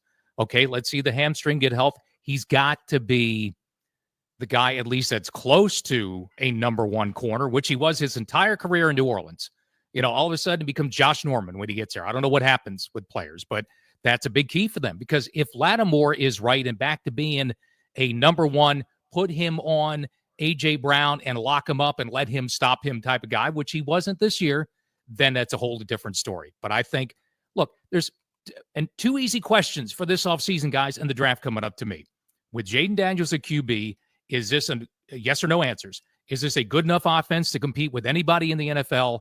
And question 2, is it a good enough defense to compete with anybody in the NFL? The answer to the first question is yes. The answer to the second question is no. You've got to upgrade still on defense. Great insight as always. Appreciate it, Earl. Always great to chat. Yep. Yep. Earl Forsey, ladies and gentlemen, keeping you up to date every half hour today on 106.7 The Fan. At the end of this hour, coming up in a little over 20 minutes, the GM of the Capitals, Chris Patrick, is going to hop onto the show to discuss the extension he got done today with Jacob Chychrun.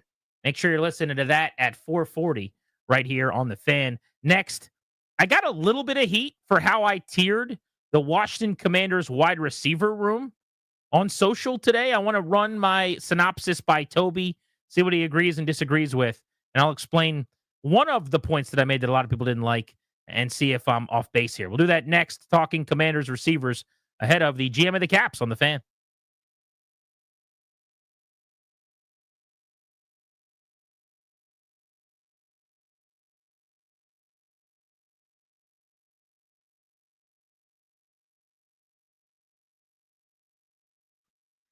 Hello, it's Grant. Are your brackets busted? Sure they are. Everybody's are. Doesn't matter if you're a FanDuel person like me. New customers at FanDuel are going to get $200 in bonus bets when your first $5 bet wins. So if you haven't gotten in on FanDuel, you've just been ignoring me for years.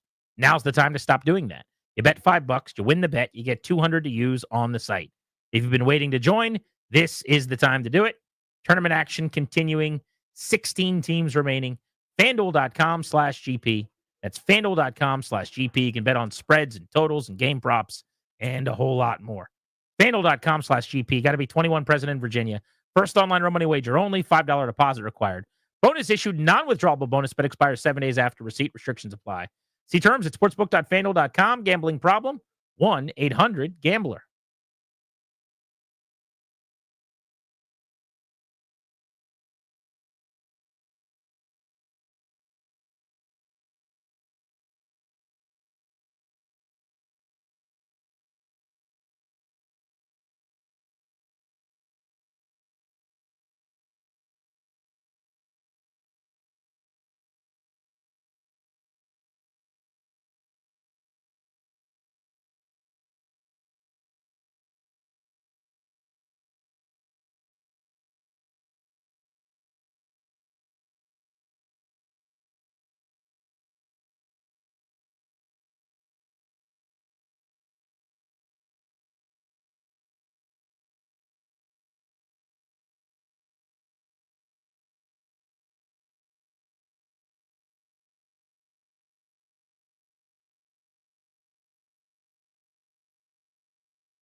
I'm Earl Forsey. We're sponsored by the Ted Britt Automotive Group, home of Ted Britt for life. Start with a lot of Caps news today, starting with earlier the news they have signed defenseman Jacob Chychrun to a long-term extension, 8 years, $72 million, $9 million per season. Chychrun turns 27 next week, acquired last July in a trade with Ottawa. Big game for the Caps tonight. Big showdown north of the border, eh? Capitals on the road at Winnipeg.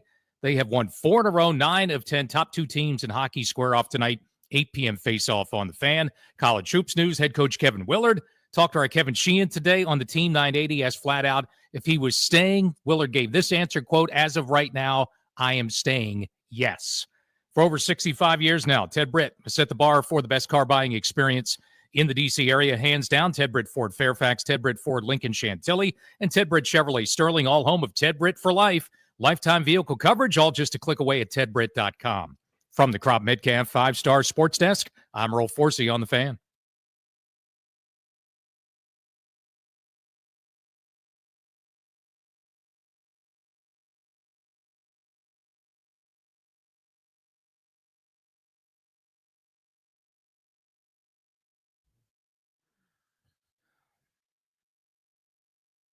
Tell Russell to get off your back about Dino Nuggets. Toby makes one comment. There's better. They're about good. liking Dino chicken nuggets, and Russell can't get over it. What are you guys arguing about? That you think they're different than chicken nuggets? I think they taste better. And he's saying that they taste the exact He's saying same. they're all nuggets are the same. That doesn't even make sense. Because a McDonald's chicken nugget tastes different than a Wendy's chicken nugget, tastes different than a Burger King chicken nugget. Yeah, I'm just contending, like, if I want to feel like a kid again and I want nuggets that are good with ketchup, there's not a better nugget with ketchup than Dino Nuggies. There just isn't. I agree. You are also single. Yes. You live by yourself. And I can do whatever I want. You can do what you want, and you provide for yourself in terms of food. Correct. You know what you should be doing? You should be eating meatballs and chicken nuggets every single night. Yeah, I do. Maybe not both of them at this, but like one night we're going to do meatballs. By the way, boy, girl. The next day we're going to do chicken nuggets. Cheaper than the other chicken nuggets I buy. Boxed mac and cheese. Why not? You know what I would do if I was you? I would go to Costco or something. Yeah. And I would just get trays of like the mac and cheese or, you know, whatever you like, mashed potatoes. And I would just do one little serving for myself each night with a meat. Mm-hmm. And I would, every single day, that's what I would do. Just heat it up. It's time for dinner. But yeah, I agree with you. They do taste different. They are chicken nuggets. You're acknowledging that. They're different, but they're different styles. But every single chicken nugget tastes different. Correct. I don't understand what his point would be. That I think he looks at me differently because I'm 26 buying dinosaur nuggets, and I don't care. Okay, so that's a different conversation. Is he looking down on you and shaming you for eating a child's entree? Probably a little bit. Okay. First of all, they're delicious, so get off my back. I mean, to be fair, you're the one with the child's appetite as well. So and I know I'm not going to get an enemy in Grant Paulson on kids this. eat like kings. You're doing it right. There's nothing wrong with how you're living your life. That's exactly but right. If his contention is that all chicken nuggets taste the same, that's just preposterous. I'm sorry. That's like saying all steak. It's steak. It's the same. It's steak. So a steak that I cook at my house is the same as a steak I'm eating out in Tyson's Corner at Randy's. Get out of here. That's just not true. Yeah, I mean, it's plain and simple. I have some that are like those chicken chunks, and those are good, and those are more grown-up chicken nuggets. But sometimes I enjoy the Dino Nuggies.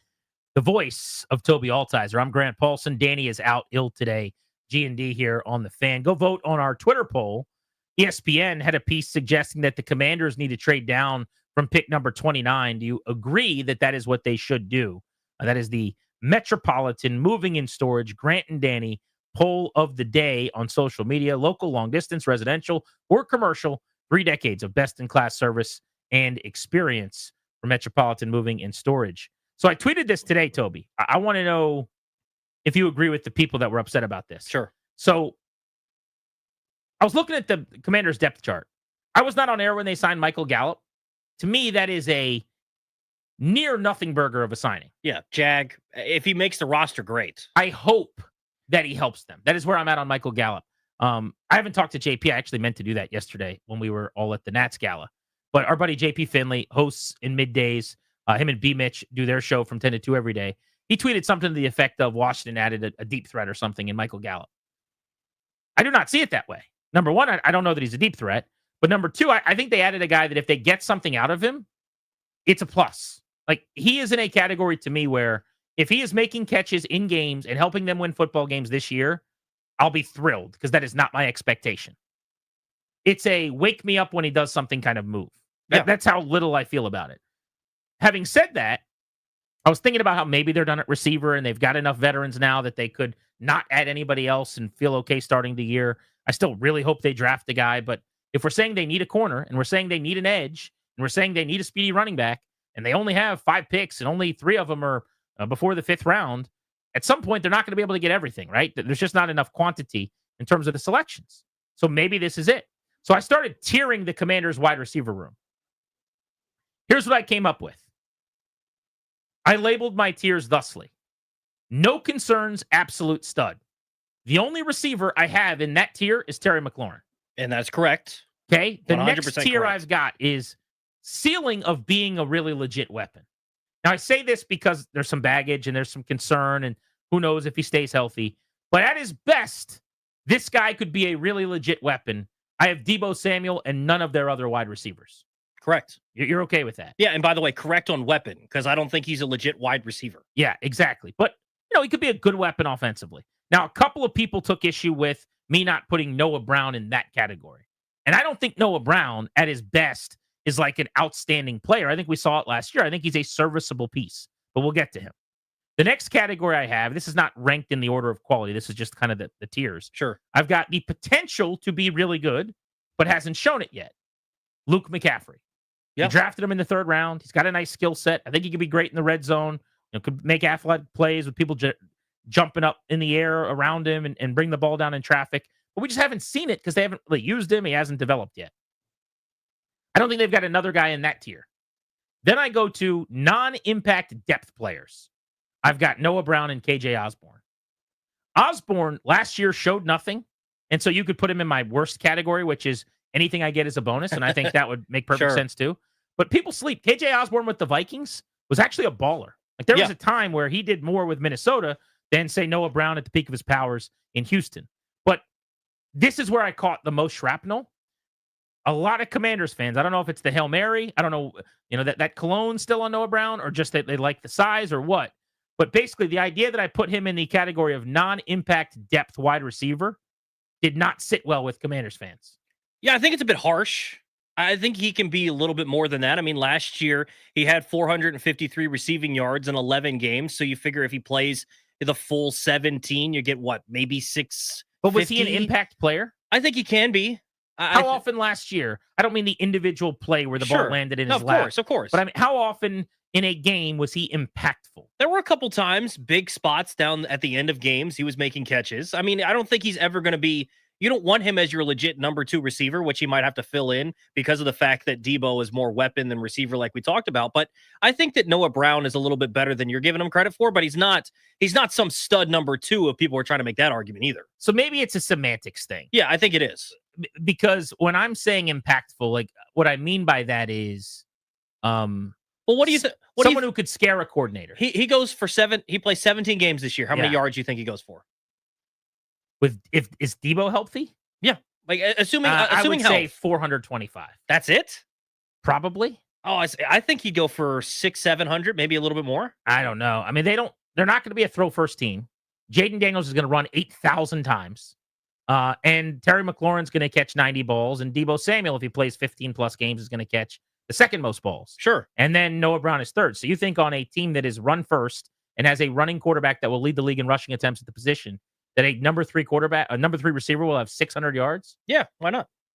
Because Zach Ertz is their number 2 receiver. I think Austin he's Eckler going to be decently effective. Now, I think where we're going to differ is you're probably higher on the role that Deebo's going to have, because I really don't think Deebo's going to. He'll give you what he did last year, which isn't a lot, and 800 total yards from scrimmage. That's 200 rushing, 600 receiving. You think if he plays 15 games, that's still the case? Correct. I don't. So I'm higher on Deebo for sure. Yeah. So I think in general, I'm a little lower on Deebo, higher on Noah Brown. You're kind of the opposite, but I think Noah Brown can be a reasonable run slants, hit him for a 10-yard gain, reliable on 3rd down. He's obviously going to be big in the blocking game. So I think for that reason, he's going to be on the field enough that he's just going to run into 600 yards receiving. Yeah, I think he could go 4 for 40 a bunch, and that would get him to 600 yards, to your point, if he played 17 times.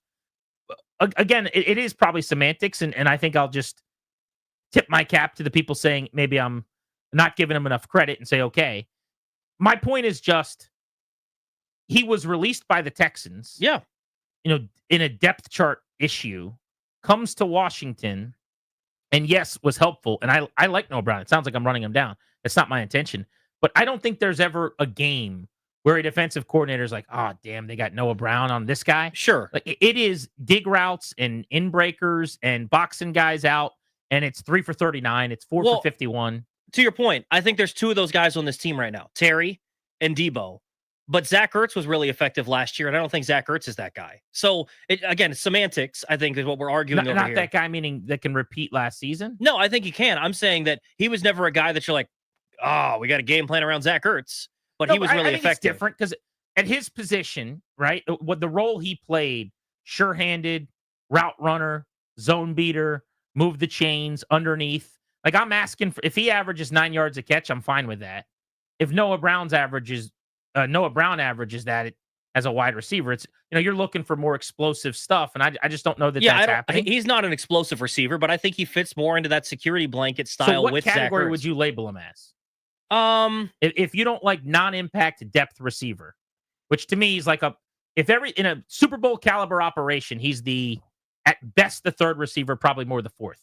To me, that's a depth player, but again, semantics, whatever. Again, what's your category? I think if we're going off of that, I would just take out the last part. I think he's a solid player that can help you. I think he is a depth player. So would he be in his own category, or would you put like an Osborne with him? I think he's in the same category, or he's in his own category. So solid depth option. Yeah, like solid something that's a more positive connotation. Someone that you can depend on. He's not going to be going for 1,000 yards anytime soon, but someone that you can throw out on the field and you feel fine with.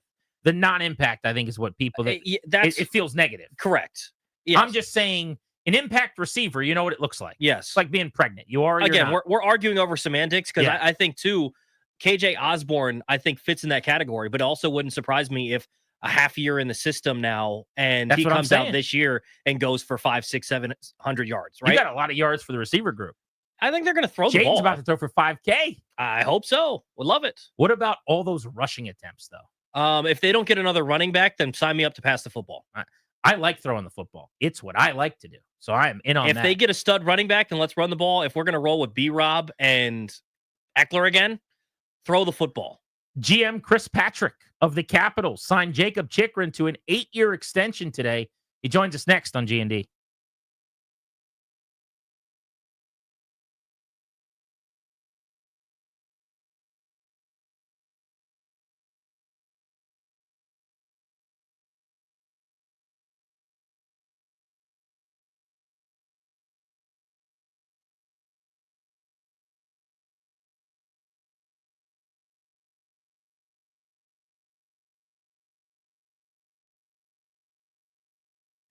Guys, it's Grant, and spring football is here.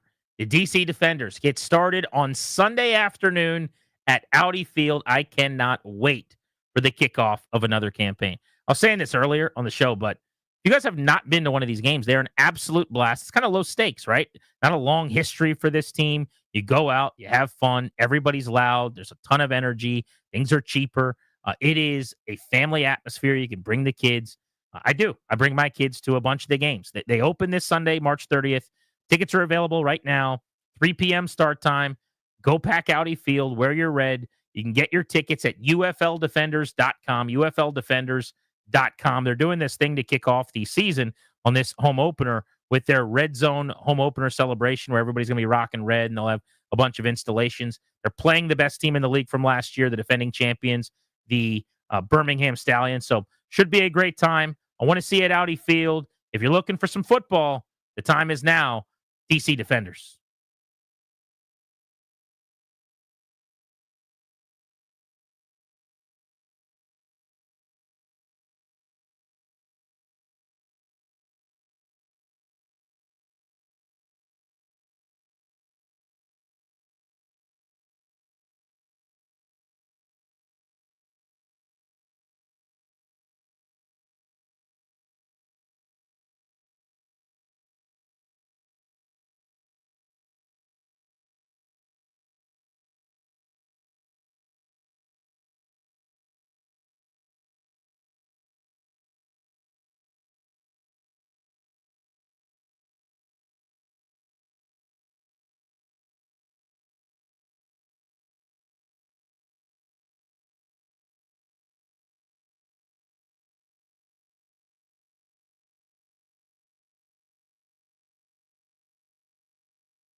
There is a pretty big hockey game tonight, right here on 106.7, The Fan in the 8 o'clock hour. The Caps and the Winnipeg Jets, the two best teams in the National Hockey League. Couple of horse race for the President's Trophy. Washington, 102 points, sets the pace in 70 games in the NHL. Winnipeg's got 100 points. And I thought we'd be talking a lot about that game today, and that would be the lead as far as our Caps content. I thought wrong, though, because my guy, your guy, our guy, Jacob Chikrin, our weekly guest, who will be on the show again tomorrow to celebrate his new contract at 3 o'clock live here on The Fan, got an 8-year deal for $72 million. He earned every penny. And the guy that helped strike that deal and get it done with Chikrin is on our hotline right now, Chris Patrick, the general manager of the Washington Capitals.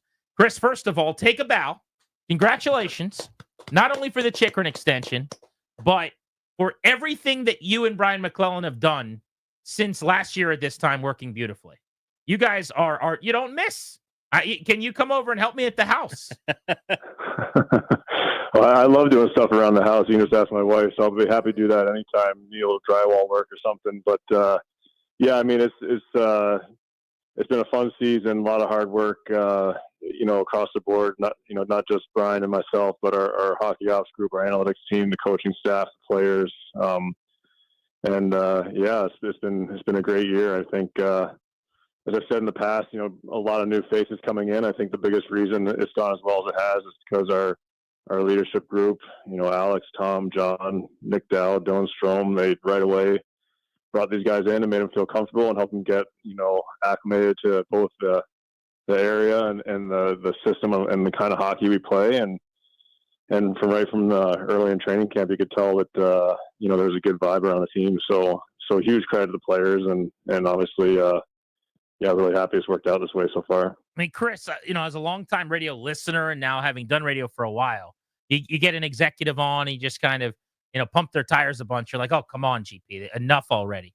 But, I try not to. I'd love to just, ask tough questions. I'm about to be Jenny Finch. I mean, you're never going to do a better interview than this. I'm telling you right now, what you guys have done has been astounding. And every Caps fan coming into the season, whatever expectations they have, right now has got to be elated with seemingly every move you guys made worked out beautifully. I guess the one thing maybe is Mangiapane hasn't quite lived up to expectations, but you guys are batting like .978. Have you ever considered the possibility that you could make a move that wouldn't work? Like, have you thought about that at any point? Yeah, and all of us have been around here for a while with the organization, so we made plenty of moves that didn't work as well as we hoped, or were maybe flat to how we hoped. But this is certainly a situation where every deal you do, you work hard on it and you think through all the possibilities, both positive and negative, and it feels like every guy came in and really exceeded what we would hope they would have done. And even Andrew, I think, came in and the role he's playing is a role that we felt was really important to have a guy like him on the team, kind of a swing guy that can go play in the bottom six or the top six, depending on what the needs are. So yeah, it's nice when it works out the way you plan. It doesn't always work out that way, and so when you get those wins, we'll take them for sure. I think a lot of Capitals fans kept refreshing their feed, hoping we get the news that we got this morning that Jacob Chikrin was extended. What went into that? That's something that's been worked on all throughout the season. You finally got across the finish line, or is that something that came up recently? How did those negotiations get to the point that they were today? Yeah, we started, his agent and I started talking. We had some early conversations back in the fall, but really started talking in earnest, at the start of the new year here. And I think it took a while to get some serious traction. I think a lot of just trying to figure out, they have their group of players that they're going to use as comparables, and we have ours, and trying to find somewhere in the middle that makes sense for both sides. And I think with the playoffs coming up, it's definitely not something you want to do going into the playoffs. And then with a player like Jacob, who, if you get out of the playoffs and you've got 1 month till the free agency period starts, I mean, it just, at that point for him, it's almost like, why should I rush and do anything now? So I felt like getting something done here at the end of the regular season would be good timing wise. So kind of up the intensity, I guess, a little bit and try to find some common ground, which luckily we did in the last couple of days. Chris, it goes without saying, $9 million's a lot, and that's kind of Ovi, Backy, and nobody else territory. in this organization previously, but the cap is absolutely exploding. How much of the growth projected over the next 3 years that teams have been basically told about from the league headquarters already made this possible, or was that not even a consideration because you had to keep them one way or the other? Yeah, no, it was definitely a consideration, and even before the guidance came out, I mean, the agency that represents them is a really smart group of people, and they had done their own homework, and they'd done the math on where league revenues are and what the players' share of that would be, and after you get through kind of the makeup payments for COVID that were contractually set forth at the time, like they had a pretty good sense for where that cap was going, and then when the guidance came out, it pretty much synced up with what they had. So right from the start, that was a point on their side, is that the cap is going to have some pretty serious growth here, and yeah, I mean, I think too, in the end, if you rank kind of the defensemen in the league by salary and where Jake fits in, I think he's in a good spot, and a lot of those deals were signed in lower cap environments. So I think it shows that he was willing to work with us as much as we were willing to work with him, and he was willing to forgo, becoming an unrestricted free agent at the age of 27, which doesn't happen a lot. And I think that really speaks to what we have going here in Washington and how much he wanted to be a part of it. So I was really excited that he was willing to come our way. How much urgency was there to get it done before the season ended? Obviously, like you talked about, you don't want to do it getting real too close to the playoffs, but also don't want to let him hit the free market and try to keep him here so that way you maybe don't have to up the offer even more. How much urgency was there to get this done as soon as you possibly could? Yeah, this was definitely kind of priority number one coming out of the trade deadline. Once we got that past us, this was something that I was hoping we could get done in the near future. So I'd say a decent amount of urgency. If you look, you can look through the history of the league. Players that are heading up to a potential big payday on free agency, the longer you wait, and especially the further you get from the season being over, the more it just becomes, let's see what else is out there. So, and I think all along too, his side and Jacob himself has been saying they've really loved it here. They've loved the fit. And it sounded like a place that he wanted to be here for a long time. So no reason to wait around till the off season to do it if that's his mindset. So I was happy that it worked out that way. A huge day for the Caps, a massive extension for Jacob Chychrun. Basically gets the Carlson contract, the 8 and the 64 after the Cup, but a couple of years younger, and with an exploding cap, a smaller percentage of the cap to be the building block for the next wave of defense here for the Capitals in the years ahead as they're built sustainably be excellent at the NHL level now and for years to come with some of the prospects coming, which we can ask Chris about in a moment. Hey, do you remember when you signed Alexi Protas to that 5-year deal and everyone said it was crazy? How funny is that? Like people were making fun of you, like Alexi Protas, really? $3 million a year? Oh my God, who is this man, and how did it happen? Yeah, I mean, it's been fun watching Alexei from when we drafted him. I mean, when we drafted him, big guy, still a little raw, but you could see the skill level, you could see the hockey sense, and then you watch it develop through Hershey. He wins the Calder Cup in Hershey, shows he can be a big player in big moments. Has a good, really his first full season last season, and has a good season, even though production wise maybe it wasn't where he wanted to be. But those, you don't get those deals without taking a little risk on both sides, right? So the team has to be willing to be like, well, he may not turn out the way we think he's going to turn out, but if he does, then we'll really like this deal. And the player has to also say, I'm willing to take the security now, and whatever happens.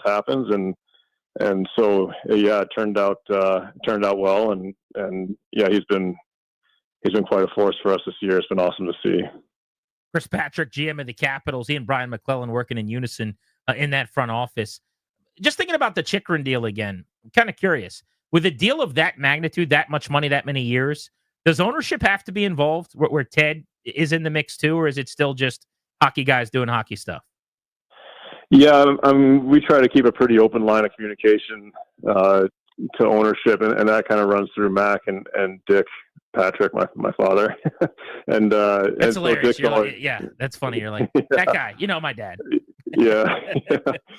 But so, Dick does a good job of making sure, he filters to Ted, when things are starting to get kind of like, it looks like something might happen. So he keeps Ted informed on that front. So yeah, Dick was aware all along. Once we started getting into like, all right, it's starting to get a little more traction here with Jacob. I started filling him in on where we were number wise, and he was making sure Ted was on board with that. So Grant was giving you your flowers for all the moves you made this offseason and stuff that you've obviously come up gold on. I think last offseason, you guys hiring Coach Carberry was a little bit of a risk, and it has been well worth it. He's been one of the best coaches in the league, maybe the front runner to win the Coach of the Year this year. How impressed have you guys been with Coach Carbs, and did you think he was going to be able to do what he's done now in year 2?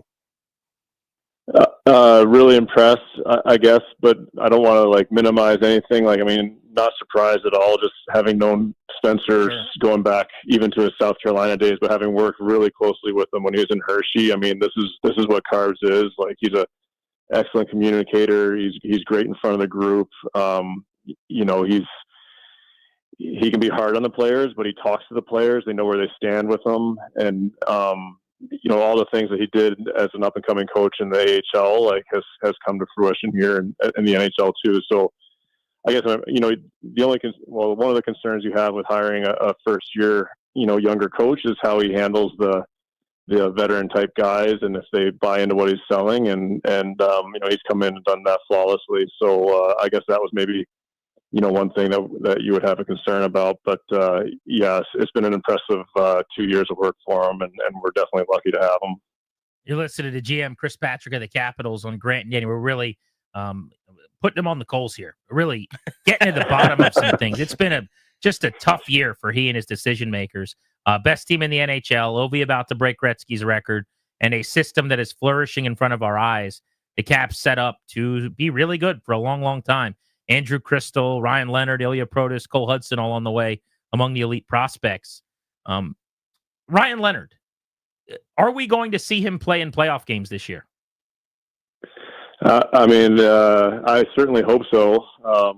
We'll have to see here. He's in a pretty important part of his season right now, so we're making sure that he has the proper space and time to do that. He's got one goal left here that he wants to do in college, which is to win a national championship. So, we're hoping that he can continue to have success in that, and then as soon as his college season is over, we'll get on the phone and talk to his agent and see if there's something to be done here for the remainder of this season. And if that's the case, then yeah, we'll have him in for the last part in the playoff run. That would feel like a gigantic leap, but we have seen guys make it. How confident would you be if he played for a handful of games at the end of the regular season that he could actually be helpful in a playoff run at the NHL level? Yeah, it's kind of hard to know until you see it. But just the fact that he's played on the biggest stages someone his age can at the U20 level and winning gold medals there. And he even played in the World Championships, against men last spring with Team USA. So he's been exposed to some higher level competition, and like I said, the group we have in our room and our leadership group have done a great job of integrating guys. So I'm sure they get them in and get them feeling comfortable and help kind of teach them along the way about the system and how we're playing. And I think there already is probably some texting back and forth with him and some of our leadership group about what it takes to be a Caps player and the Caps way and things like that. So hopefully he can come in and have a little boost. I remember Tom Wilson, I think some of his first games with us were in the playoffs against the Rangers maybe. And, yeah, that's right. It's you get that kind of element, a young kid that's going to go out there and just kind of give it his all and compete hard and has some skill and some ability to disrupt and he can have an impact. So, maybe there's something similar to that. Listen, Chris, you guys have only won 9 of your last 10, so get it together. Only 4 in a row, could be 5, right? Points in 12 of your last 13 on the road, should be 13 out of 13. So just make sure you guys are taking things seriously over there. That's all I'm saying. Well, definitely the vibe around the skate this morning, guys are definitely in a good spot for tonight. I think it should be a good game. The group was was engaged, loose, but focused. So, and I think the guys, they've all done it. They've all been in the playoffs. I was looking through our roster. I think every guy on the team has played some level of NHL playoffs, except for maybe one. So they know that, regular season is what it is, but it's a whole new level when we get to the playoffs, and that you have to be ready to start fresh, start new, 0 wins, 0 losses, and know that team that's playing across from you deserves to be there every bit as much as you do. And it's going to be a battle. So I think we're getting that mindset going with our group. Can't wait. Just the 7th time ever tonight that this deep into a season, number 1 team in the East playing number 1 team in the West, when both are top 3 in goals scored and goals allowed. Should be a lot of fun starting at 8 o'clock in Winnipeg. But the bigger news, Jacob Chychrun is locked in for 8 years after the deal struck by Chris Patrick, the GM of the Capitals, who's joining us here on G&D. Chris, thank you. We appreciate the time. Yeah, definitely happy to do it. And hopefully we catch up after a nice long playoff run. Let's do it. Absolutely. Yeah, we won't beat you up as bad next time. Don't worry. You got the first people who've been telling me that it's not going to be fun when the interviews turn the other way. At some point, I know they will. We'll do one of those. Let's wait a couple of years. We'll do those too. Yeah. Don't worry. Yeah. Chris Patrick, GM of the Capitals, on Grant and Danny, very kind with his time here on The Fan. At 6, you'll hear from Joe B as we look ahead to the Winnipeg game tonight. Next, though, we'll hop to the NFL and the quarterback carousel on The Fan.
I'm Earl Forsey. This update sponsored by Door Pro America Garage Door Service. Go with the pros at Door Pro America. Start with college basketball. March Madness continues with Maryland in Sweet 16 taking on Florida on Thursday night out in San Francisco. Their coach, Kevin Willard, joined Kevin Sheehan today on the Team 980. So, are you staying? As of right now, I'm saying, Kev, yes. Are you comfortable right now saying that you're going to get the things you need and you are going to be at Maryland as the head coach next year and beyond? Absolutely. So that answer comes in with reports this afternoon that New Mexico's Richard Pitino has emerged now as a strong candidate for the head coaching job at Villanova, which is a program that was considered the front runner to possibly try to woo Kevin Willard away from Maryland. You heard what he said today. As of right now, I'm staying. Yes. Big showdown in hockey. The guys are just talking about it tonight. Caps on the road at Winnipeg, top 2 teams in the NHL. Caps 2 points up on the Jets for the top record in the NHL. 8 p.m. face-off on the Fan. Caps looking for a 5th straight win. And they also re-signed defenseman Jacob Chychrun to a long-term deal, 8 years, $72 million, $9 million bucks per season. For all of your garage door and opener needs, go with the pros at Door Pro America. From maintenance and repair to new installations, Door Pro America has been serving the DMV for over 50 years. Call 877-DOOR-PRO or visit doorproamerica.com. From the Crop Metcalf 5-Star Sports Desk, I'm Earl Forsey on the Fan.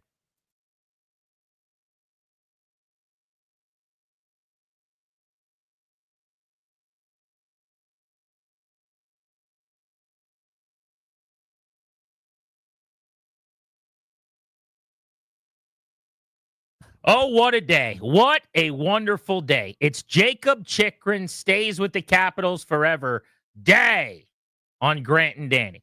Danny's out sick, so you knew something giant would happen. And my defenseman, who I bought my brother a sweater of just a week ago in hopes that this day was looming, is going to be here for 8 years at $9 million per. You missed Caps general manager Chris Patrick, who joined us moments ago to talk about getting the deal done. Go podcast it when we're done at thefandc.com. The show's brought to you today and every day by our friends, the law firm Kondori and Murad. They will help you to draft a will, set up a medical power of attorney, schedule a consultation with their attorneys today at kmlawyers.com. Tell them we sent you for a discount. That's kmlawyers.com. We don't need to go to the Rude Guest Hotline, Rude, the most reliable heating and air conditioning products in the DMV, to welcome in our current guest, because this is weird. For a guy that doesn't work here, Rainey, you sure are in this building a lot. The heck are you doing in the Navy Yard, pal? I just stopped by. I wanted to, hear the Chris Patrick interview in person. Yeah. And so I did, and I'm glad he broke the kind of news that he did.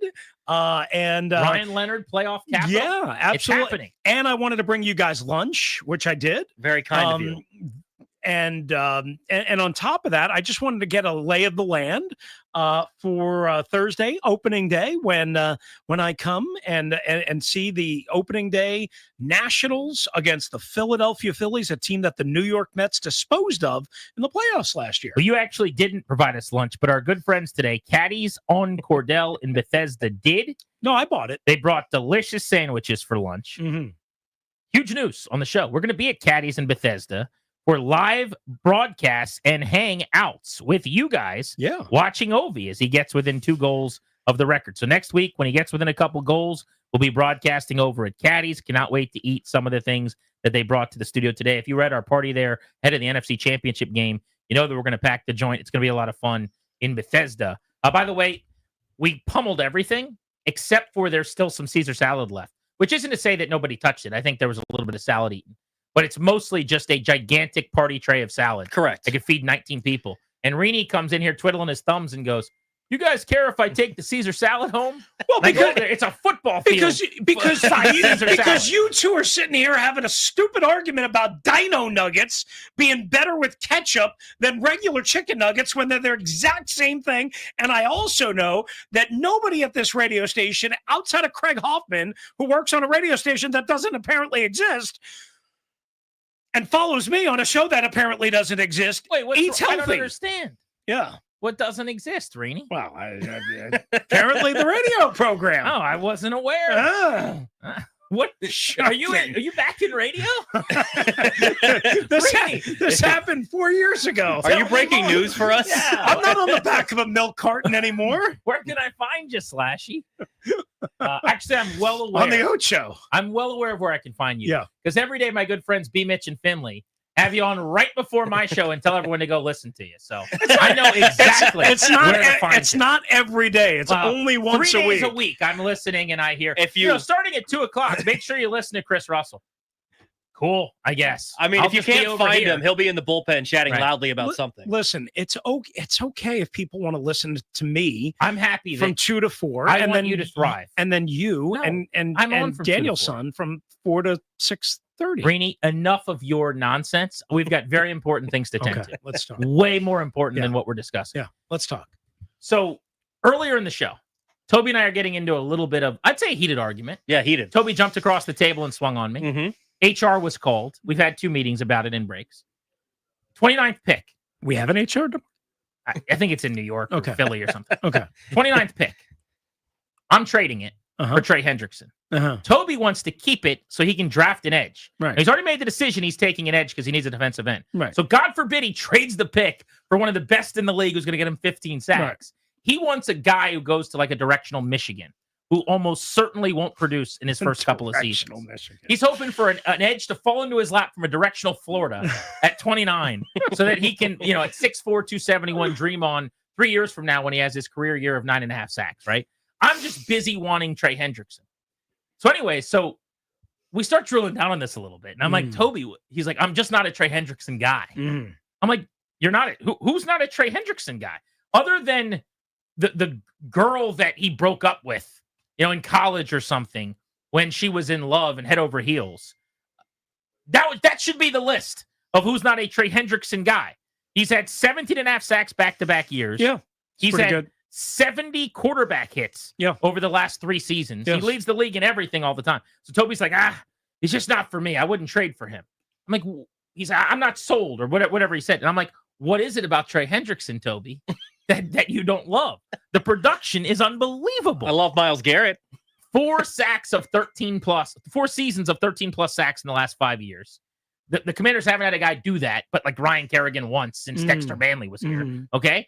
17.5 sacks in consecutive years, led the league in sacks. So he says, I wouldn't trade for Trey Hendrickson. There's just something about him. It's just not right. It just doesn't look right, I believe. I'm kidding about that. But I'm like, I don't understand. What is it about this edge rusher that you just don't put on the same level as the elites? It has the elite numbers. So we go to break, and this is what people don't know yet, but I'm going to offer this publicly. Toby says, I would trade for Myles Garrett. It's just a Hendrickson thing. And I'm like, okay, I get Myles Garrett's the best in the world. I get that. Yeah. He's like, but I wouldn't trade for Max Crosby.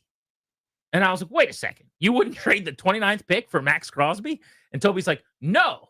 And then unironically, Toby, if I'm lying, tell people. I don't think he meant this to be funny. I don't think he understood how this was hilarious. This is one of the most hysterical things I've ever heard anyone say, not knowing what they were saying. He goes, I just don't like these edge guys who rely on high motors. Anyone want to connect some dots here? I said something to that effect. I want a skilled pass rusher. Oh, and Max Crosby ain't it? Max Crosby Hendrickson's not skilled. I would trade They're just 29 for 2 guys. They're just Johnny Go. Wait a second. America. What if Trey Hendrickson devoured a plate of Dino nuggets in front of your eyes? Would you then love him? If they're with ketchup, maybe. I would trade the 29th pick for 2 people. Micah Parsons and Myles Garrett. Those 2 alone. Okay. That's it. Here's your problem. Kevin Green was overrated. Here's why your argument, quite honestly, is faulty. Toby just like your Dino Nuggets more than argument. I thought you were going to be on my side, Brewster. I would absolutely trade the 29th pick for any of those guys that we just talked about. Trey Hendrickson, Max Crosby, all of those guys. My problem is having to give Trey Hendrickson a $35+ million per year contract. Greeny, I understand before that. we talk about the salary cap implications, that's you're a big missing part of a it. very large, significant portion of this conversation. No, there's nothing missing here. The fact that he likes white defensive ends. Or does he? I mean, He said high Doesn't. motor. That's right. I was a big Literally. Trent Murphy guy. I don't know what you're talking about. When you said high motor, yes, Toby cut. When they drafted Murphy, he ordered his jersey and then I burned did. it in the parking lot. No, I did not. Toby. I did not. You're a Jersey whore. I've been called that by people before. Tobes. Him. You used high motor. Yes. Was that to be funny, or like do you see those guys and you're like, oh, they just outwork people? Trey Hendrickson? Yeah, and Max he Crosby. is high motor. Okay, he is. So funny. So is Max Crosby. Would you say they're So not? you don't think? I think they same as Myles Garrett. Like they play hard. I think they're among the most skilled pass rushers in the league. You disagree Max with Crosby's more skilled than Trey Hendrickson. Max he's a top, Crosby he's is a an top, assassin. He's a top 4 edge rusher in the league. I think Trey Hendrickson's a top 5. But I think they're 4 and 5 or 3 and 4. I'm trading for 1 and 2 guys that I think are more true skilled pass rushers, like Micah say Parsons. that they're sneaky athletic? I think they're very smart. I mean, this is a no. I don't. They're good edge rushers. They're good. I have nothing against them. Crosby is Myles Garrett. I mean, they're the same. No, impact. they're not. Okay. Yeah. Myles Garrett's one of the greatest to ever live. Myles Garrett. Max Crosby's not that far behind him. He's behind him, Can but we he's not that pretend far like behind him. Max Crosby is Chris Neal He's- for a he- second? Well, you also are acting like pick number 29 is a 7th rounder. That's truck Neal to you. I'm not. I'm saying you're going to draft an edge out of Marshall, and it's going to take time for that guy to. And he maybe- could be a Hall of Famer. Sure, he could be. The chances of that are 6%. Not even. The chances of that are 0.02%. The chances of him ever having 10 sacks are probably 9%. I'm So playing a numbers game. here's the thing. Okay, you laid out this argument. I think this is a little more nuanced that we can ask Rooster about. Around pick 29 is when Montez Sweat was picked. Okay, would you take Montez Sweat, say the production style from pick 29, or would you trade pick 29 for a couple years where you have to pay Trey Hendrickson? I said I would take Montez Sweat because of the cash, because of the fact that you're going to bet on him ascending. You're drafting a rookie at 29. You're going to be able to have him for 5 years. Or would you rather trade pick 29 for Trey Hendrickson, theoretically pay him a 3-year contract where you're paying him $30+ million? I would choose Sweat. Yeah. I would under that scenario, I would choose your option, Sweat. And that kind of thing more than trading for Trey Hendrickson, only because when the Trey Hendrickson approval first came out, the market was $30 million for Trey Hendrickson. Now it's based off of $40 million. Yes. And therefore, he doesn't get 40, he gets 37, 38 million dollars per year. I'd rather take my chances, even if they're lower, on some dunk from Marshall or wherever, or Eastern Directional Michigan, or the Church of the Latter-day Saints. Central Michigan at Lafayette. Yeah, I'd rather take my chances there and not spend $37 million. There is nobody on the radio that likes to spend other people's money more than Grant Paulson. I'm sure, by the way. I mean, I'm sure. It's Also, true. The money It's is true. The money is there to be spent. It's true. The money is there to be spent. Go ask the learners. Go ask. I'm the. Don't even. You do not. I will throw this water. I'm the bad guy out in of the your learners wonton soup conversation. container. The learners have signed one player for more than $7 million in 3 years, and it's my fault. It's my problem that I want the team that owns the club, the family that owns the team, to spend on players. Crazy me. Whoa, I'm a nut job. Oh, the biggest move of the offseason is Michael Soroka's made 3 starts in 14 years. I'm a crazy person. I'm so sure that I'm the idiot on that one. I just said there's nobody that likes to spend more. There's Steve Cohen, and I'm running him down for not spending. They just dropped $400 million. They replaced Patrick Corbin's salary. That's what they did this offseason. Corbin's off the books. They replaced his money and said, "We're done here. I'm the crazy guy." But they added Paul DeYoung. Oh, I'm sure it's Chavez Ravine a couple blocks to our right. I'm so sure. Get out of here with that. But back to the point at hand. Yes. Pick 29. Yes. And $37 million per year on a Fine. 4-year extension. So what? It's not real money. Okay. I want a guy ascending. There's also nobody on the radio that thinks the salary cap doesn't have rules and exists more than Grant. I just said I want a guy. In a circle of correct. I want a guy who I can draft, that I can develop, and feels like he's ascending, while the team theoretically is ascending as well. I think where we disagree is I don't think that what are their Super Bowl odds right now? Are they 4th or 5th or 6th? But Toby, I don't view them as real, is what I say. And That's maybe fine. I'm wrong for that. That's fine. In a vacuum, though, what you are saying, again, if you're just saying pick number 29 and the possibility of moving up the board and getting a superstar or drafting one there or whatever, or Trey Hendrickson, that could be fine. You're saying we're standing pat, me and my decision makers, and we are finding a great edge. And our job is to pick between the 2 or 3 edges that are available that have second-round grades at that point on my board and take one of them, or the guy that is already doing it for the exact same compensation. You're acting as if 29 is somehow in the 7th round. I'm not. But And it's closer to the 7th round than number 2 overall. No, It is. Fine. Okay, you're not getting Abdul Carter. I get that. But Yeah, I by would the way, rather if you could draft Abdul Carter or do the Trey Hendrickson thing, Abdul Carter is the answer. But directional Florida or Marshall playing against Georgetown. Marshall, give me with Mike Jeremy Green all day. Huber, my guy on the call. It's a different thing. Give me Mike Green all day. I'd rather have the guy that's going to be here for 5 years, because my point is I'm building something so that in 5 years, you're looking at this team going, holy crap, they're the LA Dodgers of the NFL. Okay. And what they're doing is they're finding a lot of guys that keep them somewhere reasonable, but you're so dependent on Jaden. But you have a ticket for an edge. And you're going to IKEA and buying this table you got to put together in a box that's going to be nubs. And I'm going for the same ticket. You can get the best table for $10,000 right now at the store where they're giving away all the antiques. I'm saving money, man. I'm saving some money. For what reason? Because you've got to don't need continue to. to build after this. Like, it's not just a 1 year thing. I'm not going to go, like, it's one thing. If you ask me, take out all the context, salary, everything, would I trade pick 29 for Trey Hendrickson? I'd be an idiot to say no, but the context matters. Exactly. What if Trey And that's my Hendrickson's point. name was spelled TRE. How different would this conversation be? I'll trade for Trey Hendrickson at pick 29. I'm not paying him 30 plus mil. And on the wrong side of 30. Theoretically, he's going downhill. No, he's not. You act like he's 60. Not to mention you got to Bruce do Smith you had got 10 sacks when he was 800. Not to mention you got to do a $33 million a year extension for Terry McLaurin. You might have to either pay Deebo Samuel or Laramie Tunsil or both. You can do it. With what money? First of all, I'm not paying Terry. And you're going to have to pay Jaden and his mom $90 million a year in 2 years. Mom.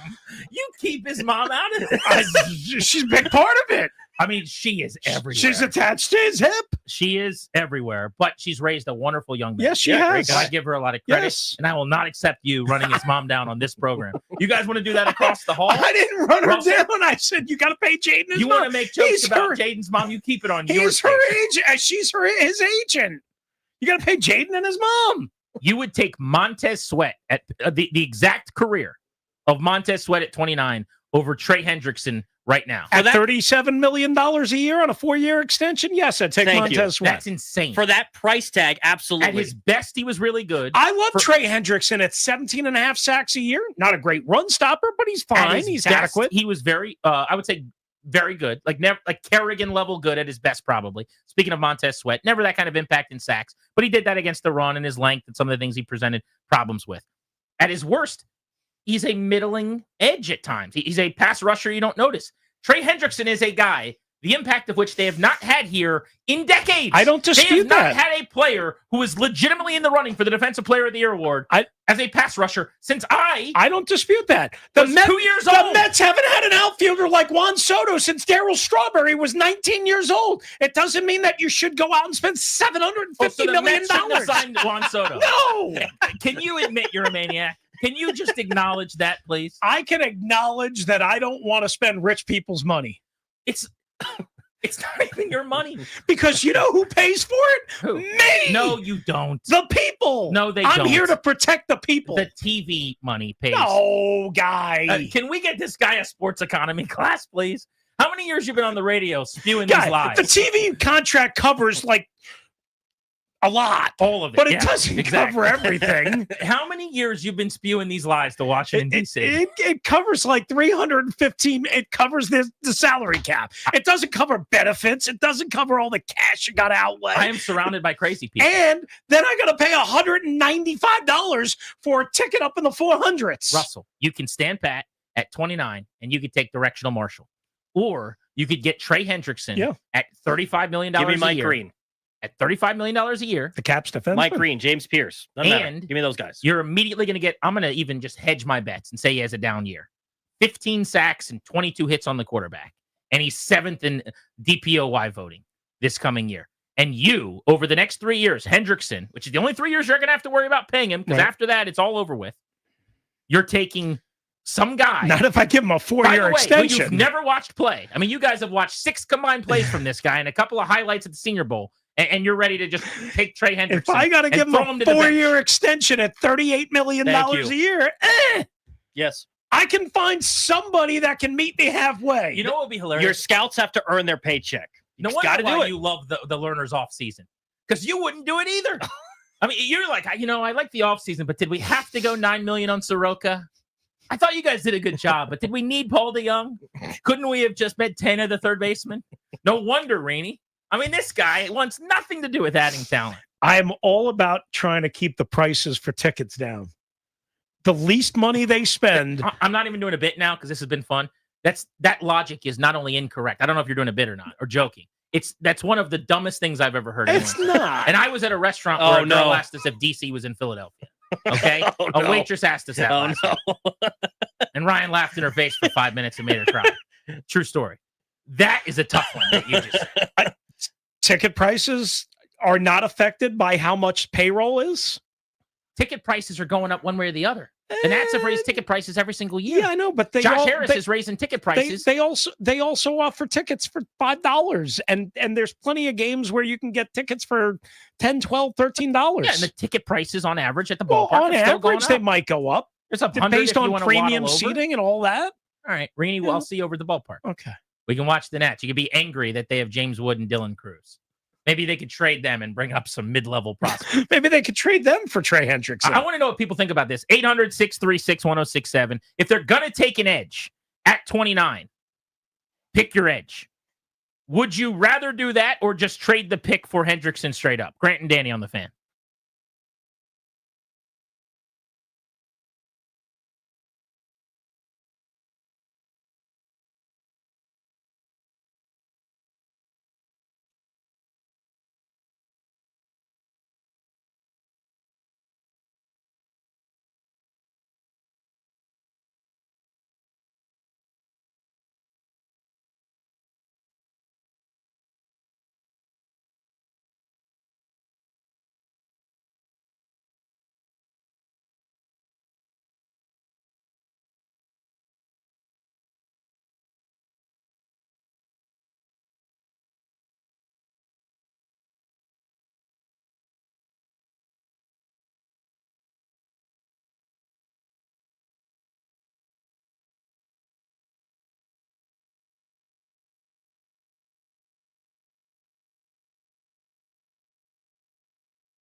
I'm Earl Forsey, the sports update driven by the Ted Britt Automotive Group, home of Ted Britt for Life. Big hockey showdown tonight. Capitals north of the border on the road at Winnipeg. Top two teams in hockey hook up tonight. Caps 2 points up on the Jets for the best record in the NHL. Capitals have won 4 straight and 9 of their last 10. It's an 8 p.m. face-off tonight here on The Fan. Also today, the Caps have extended the contract of defenseman Jacob Chychrun, 8-year, $72 million deal. $9 million per season makes him the Caps' highest paid defenseman. Maryland head basketball coach Kevin Willard was on with Kevin Sheehan today on the Team 980. Asked about his future with the team, Willard said, quote, "As of right now, I'm staying, yes." For over 65 years now, Ted Britt has set the bar for the best car buying experience in the D.C. area. Hands down, Ted Britt Ford Fairfax, Ted Britt Ford Lincoln Chantilly, and Ted Britt Chevrolet Sterling, all home with Ted Britt for life, lifetime vehicle coverage, and all just a click away at tedbritt.com. From the Crop Midcap 5-Star Sports Desk, I'm Earl Forsey on The Fan.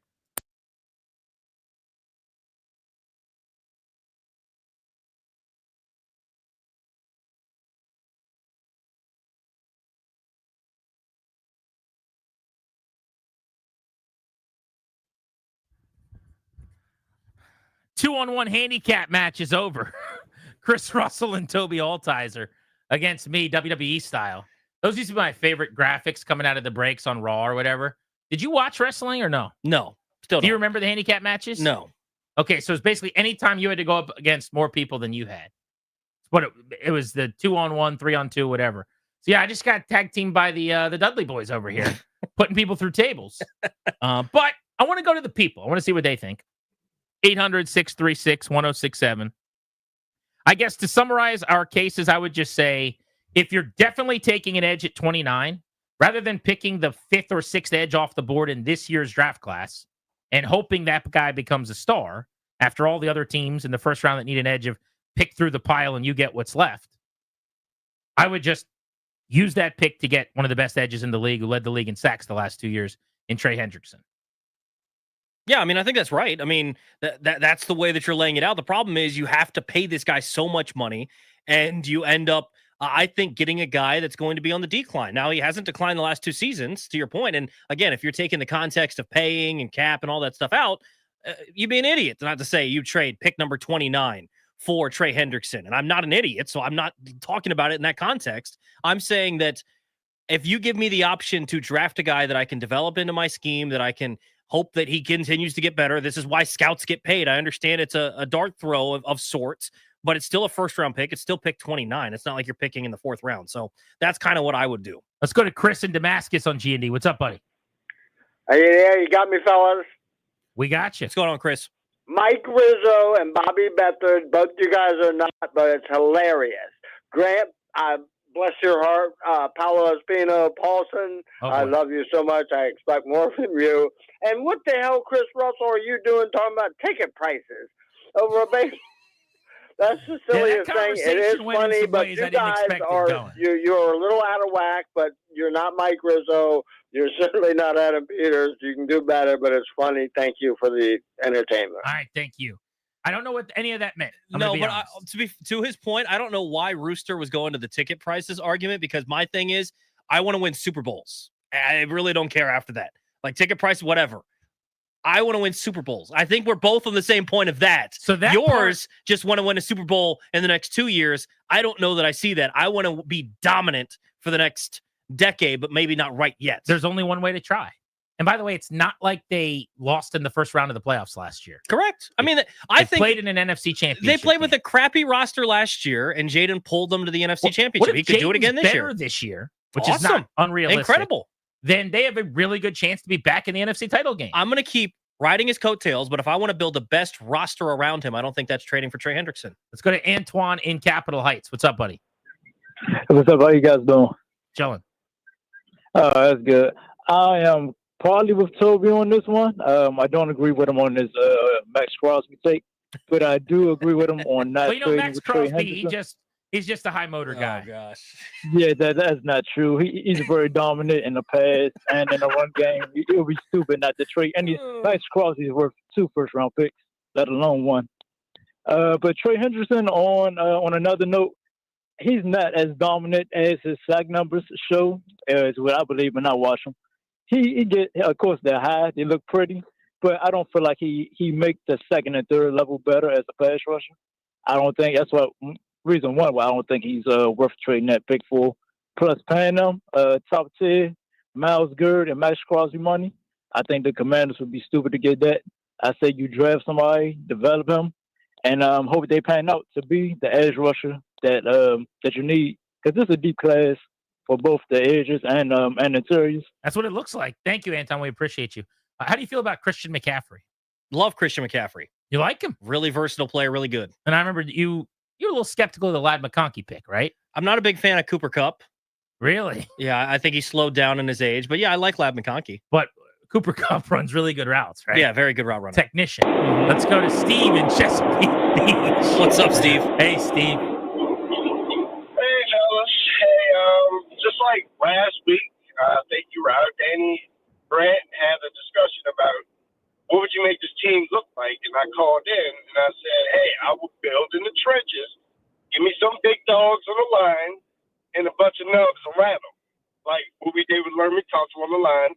We got ourselves a big dog, and we got a good center. If I was going for Trey Hendrickson. Long story short, he's a known commodity.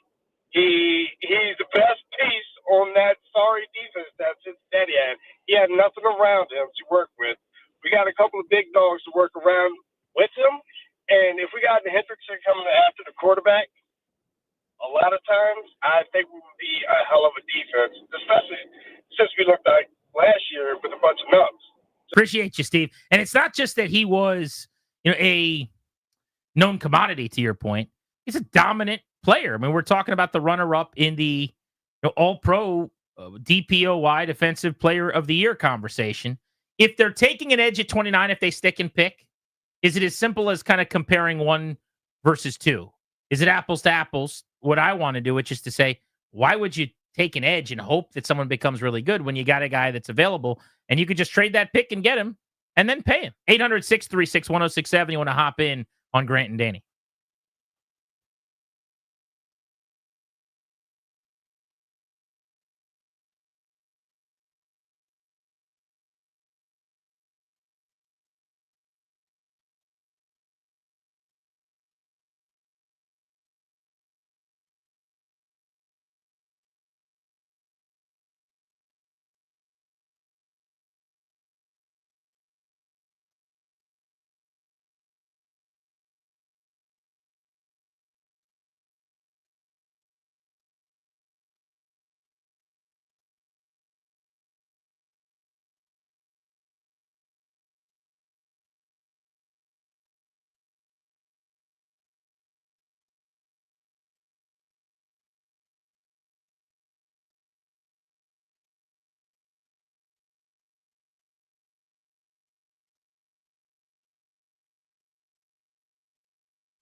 Danny is out sick. We're hoping he's back tomorrow.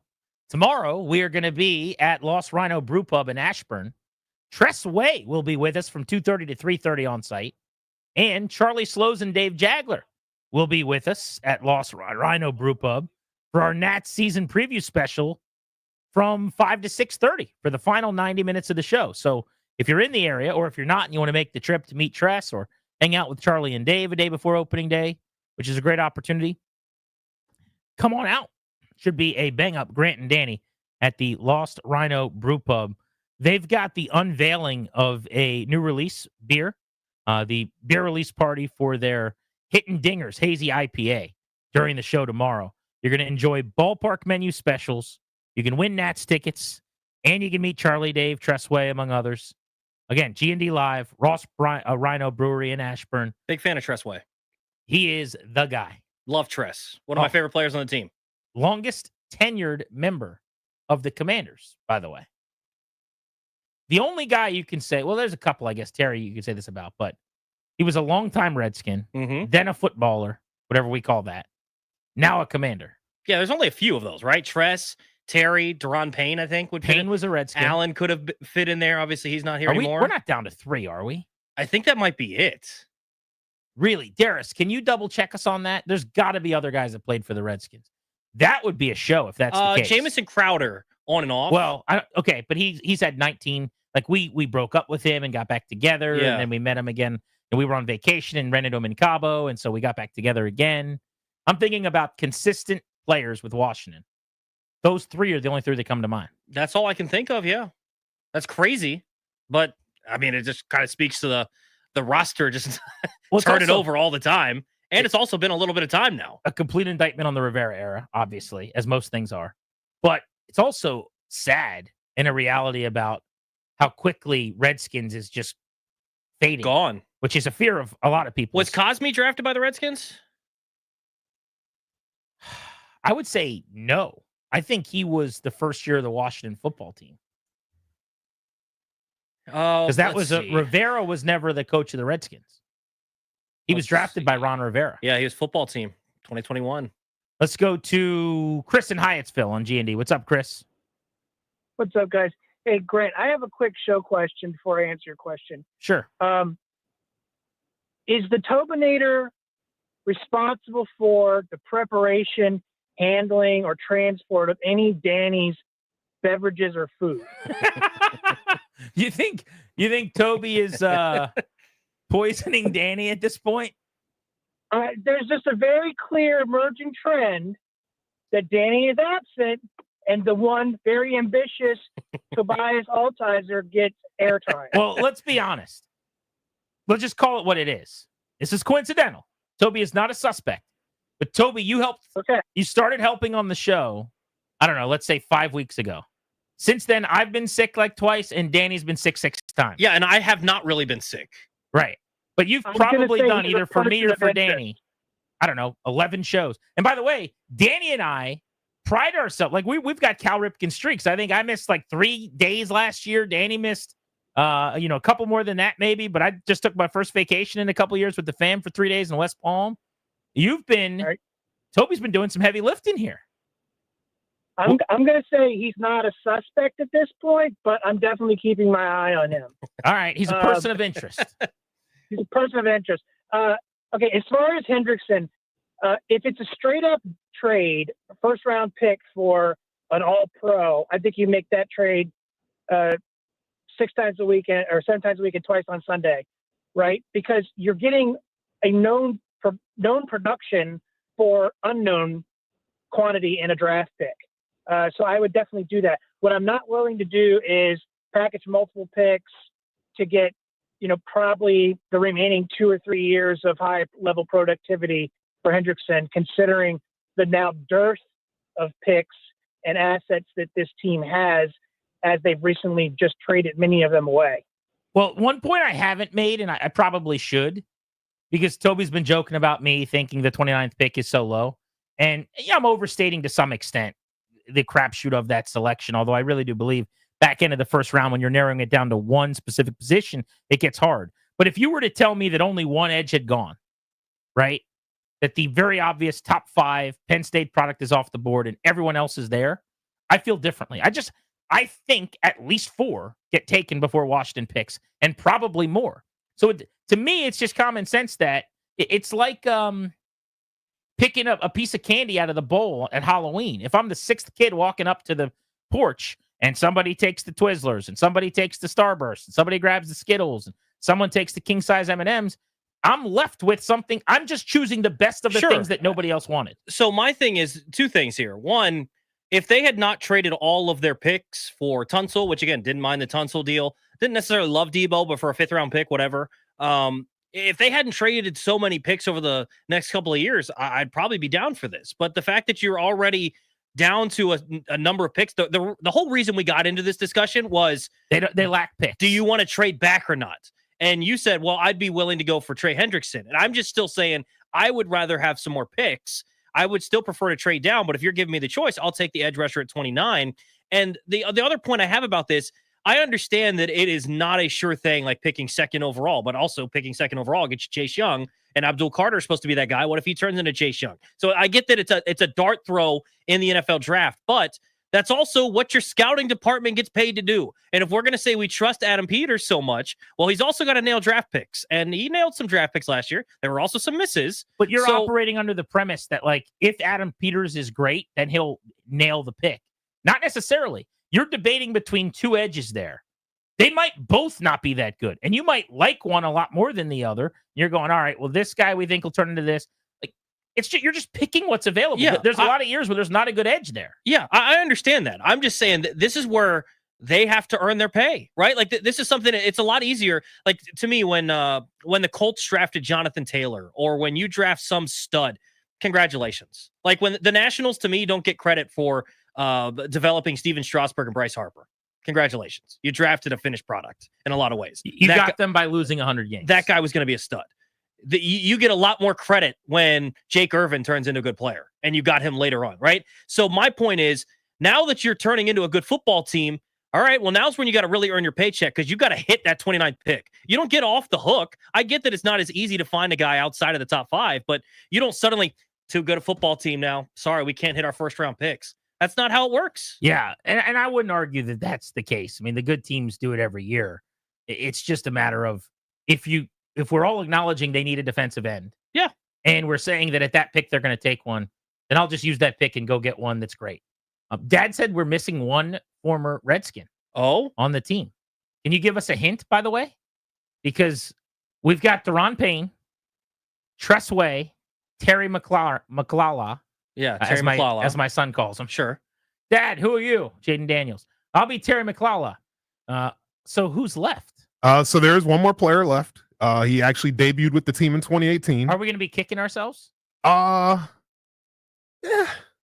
I wouldn't say kicking yourself. Maybe a little bit. It's a number DB.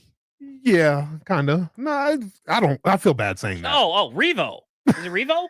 Oh, Revo's not a number. Yeah, he's not a number. Right. Okay, I get steamed up. Revo played for the Skins, definitely. Let's go, Revo. That's not a number. That's all pro Revo to you. Yeah. Right. So I was thinking it was like kind of it was a safety I wasn't thinking about, but I didn't think it was all pro Revo Reeves. So yeah, Jeremy Reeves. I'll take it. Special teams all pro. That's right. Put some respect on his name. Joe Beninati. We always respect Joe B. On the call of the Caps and the Jets, the best 2 teams in hockey playing tonight. Plus, we want to get some thoughts from him on the Jacob Chikrin extension. Going to join us next on Grant and Danny here on The Fan.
I'm Earl Forsey. We're brought to you by Coach Wooten's basketball camp. CoachWooten.com. That's 2 O's, 2 T's, CoachWooten.com. Start with the college hoops news. Maryland head coach Kevin Willard with his team out west in San Francisco getting set for the Sweet 16. Joined Kevin Sheehan today over in the Team 980. Of course, a lot of speculation about Willard's future in College Park. Sheehan flat out asked him if he was staying on as head coach. He said, right now, I'm staying. Yes. You know what? I've had over the last week, I know I've said some things that have raised people's eyes. You know, maybe my jersey came out of me, not in the greatest way, but, you know, Maryland's been great. We're in a perfect shape. You know, I want to make this program the best. And then a word on a program that could have been, possibly was, making overtures to Willard to get him to move from College Park. A report today that New Mexico's Richard Pitino is now emerged as a strong candidate for the head coaching vacancy at Villanova. Big hockey game tonight up in Winnipeg. Capitals on the road to take on the Jets. Top two teams in hockey. 8 p.m. face-off tonight on the Fan. Caps have won 4 in a row and 9 of their last 10.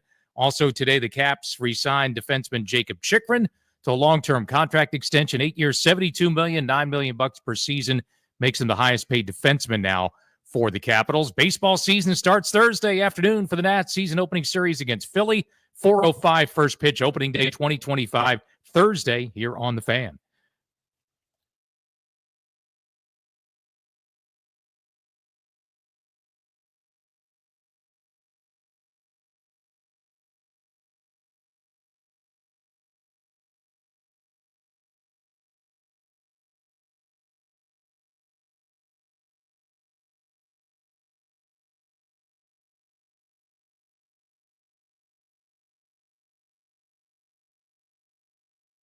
We're 2 hours away from one of the more anticipated Caps games of the regular season as they take on the best team in the West, the Winnipeg Jets. Joe Beninati is waiting on the hotline. We will get to him in just one moment on Grant and Danny. Brought to you today and every day by our friends, the law firm Kondori and Murad. It will help you to draft your last will and testament if needed. They will set up a living trust for you or your family, get you a medical power of attorney. Schedule a free consultation with their attorneys today over at kmlawyers.com. Be sure to tell them that we sent you to get a discount. That's kmlawyers.com. And on this day, where Jacob Chychrun did sign a massive 8-year extension for $72 million, and the Caps are playing the second-best team in the NHL in a matchup for a possible President's Trophy, Joe Beninati joins us on the Ruud Guest Hotline. Ruud, the most reliable heating and air conditioning products in the DMV. Joe B., it's a good day to be Jacob Chychrun. Just an awesome bit of news for sure, Grant. I know the guys were having a lot of fun with Jacob today at Canada Life Center. Somebody put 72 on the front of his helmet. Somebody also pinned a $100 bill to his practice jersey. He actually made it onto the ice without realizing it was there. So he's flying around carrying the hundo behind him and carrying 72 proudly on the front of his helmet. Really just part and parcel for this group that loves each other. They feel great about the way they're playing, and they couldn't be happier for Jacob. Jacob said in the last couple of days, Grant, that this wasn't weighing very heavily on his mind. All of a sudden he got a call. The agents got involved. They settled pretty quickly, and they're extremely happy, and wouldn't you be? Joe B., I'm going to give some numbers for my listeners, and then I want you to maybe provide some color commentary on the other side. But among defensemen this year, Chychrun first in game-winning goals with 6, first in power play goals with 5, third in goals scored with 18. And then if you look at points on the year, 16th, assists, tied for 36th, second on the team among defenders. He's got the third highest goal total behind only Makar and Yossi on the blue line since the pandemic year. And this is a really elite offensive player. How has he flourished to the extent that he has this season in Washington? Very gifted offensive player. You've obviously itemized a lot of the numbers. Incredible physical specimen, a tremendous athlete, and has always been that, and has always been, I think for the longest time too, Grant, the Caps were looking at Jacob when he was with the Coyotes organization. Then he spends a year in the system with the Ottawa Senators. They were always eager to see if they could land him. When they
him straight up for Jensen?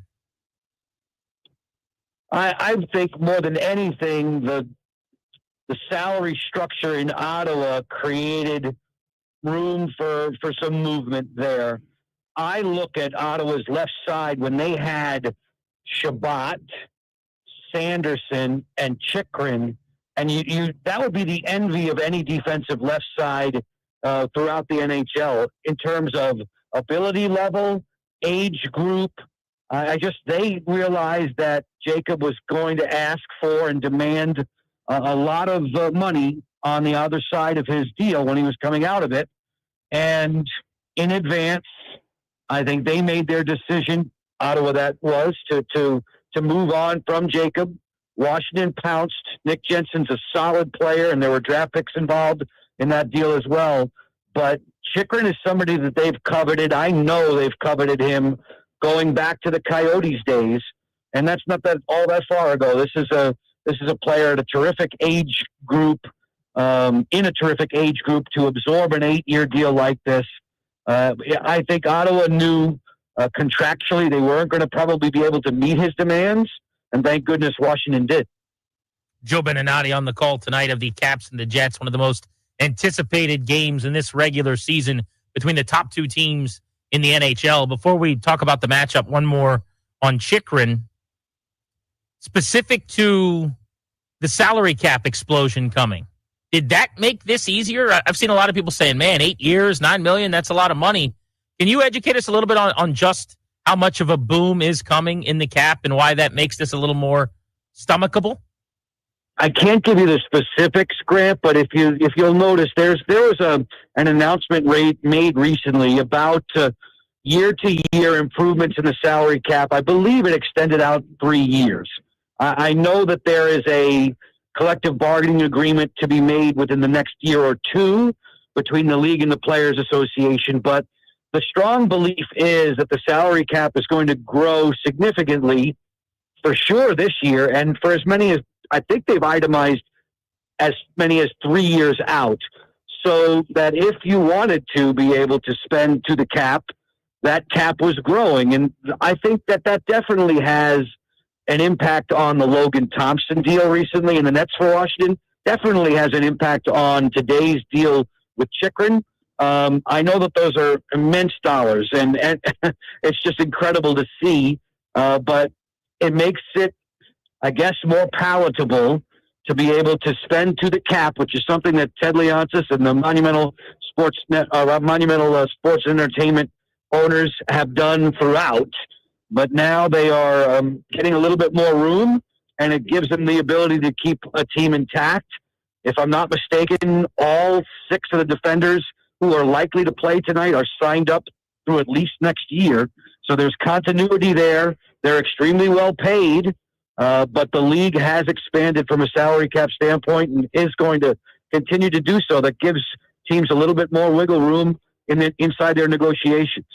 Yeah, it looks like, just digging up the numbers here, $88 million currently. It'll be $95.5 million next year, and then $104 million the year after that, and then the final year of the 3 years of growth that Joe was talking about, up to $113.5 million for 27, 28. So that is Grant. I didn't even realize it was that high, but that's a lot. And that's terrific. That tells you the game is in a great place, and it gives teams that have the wherewithal to be able to do that.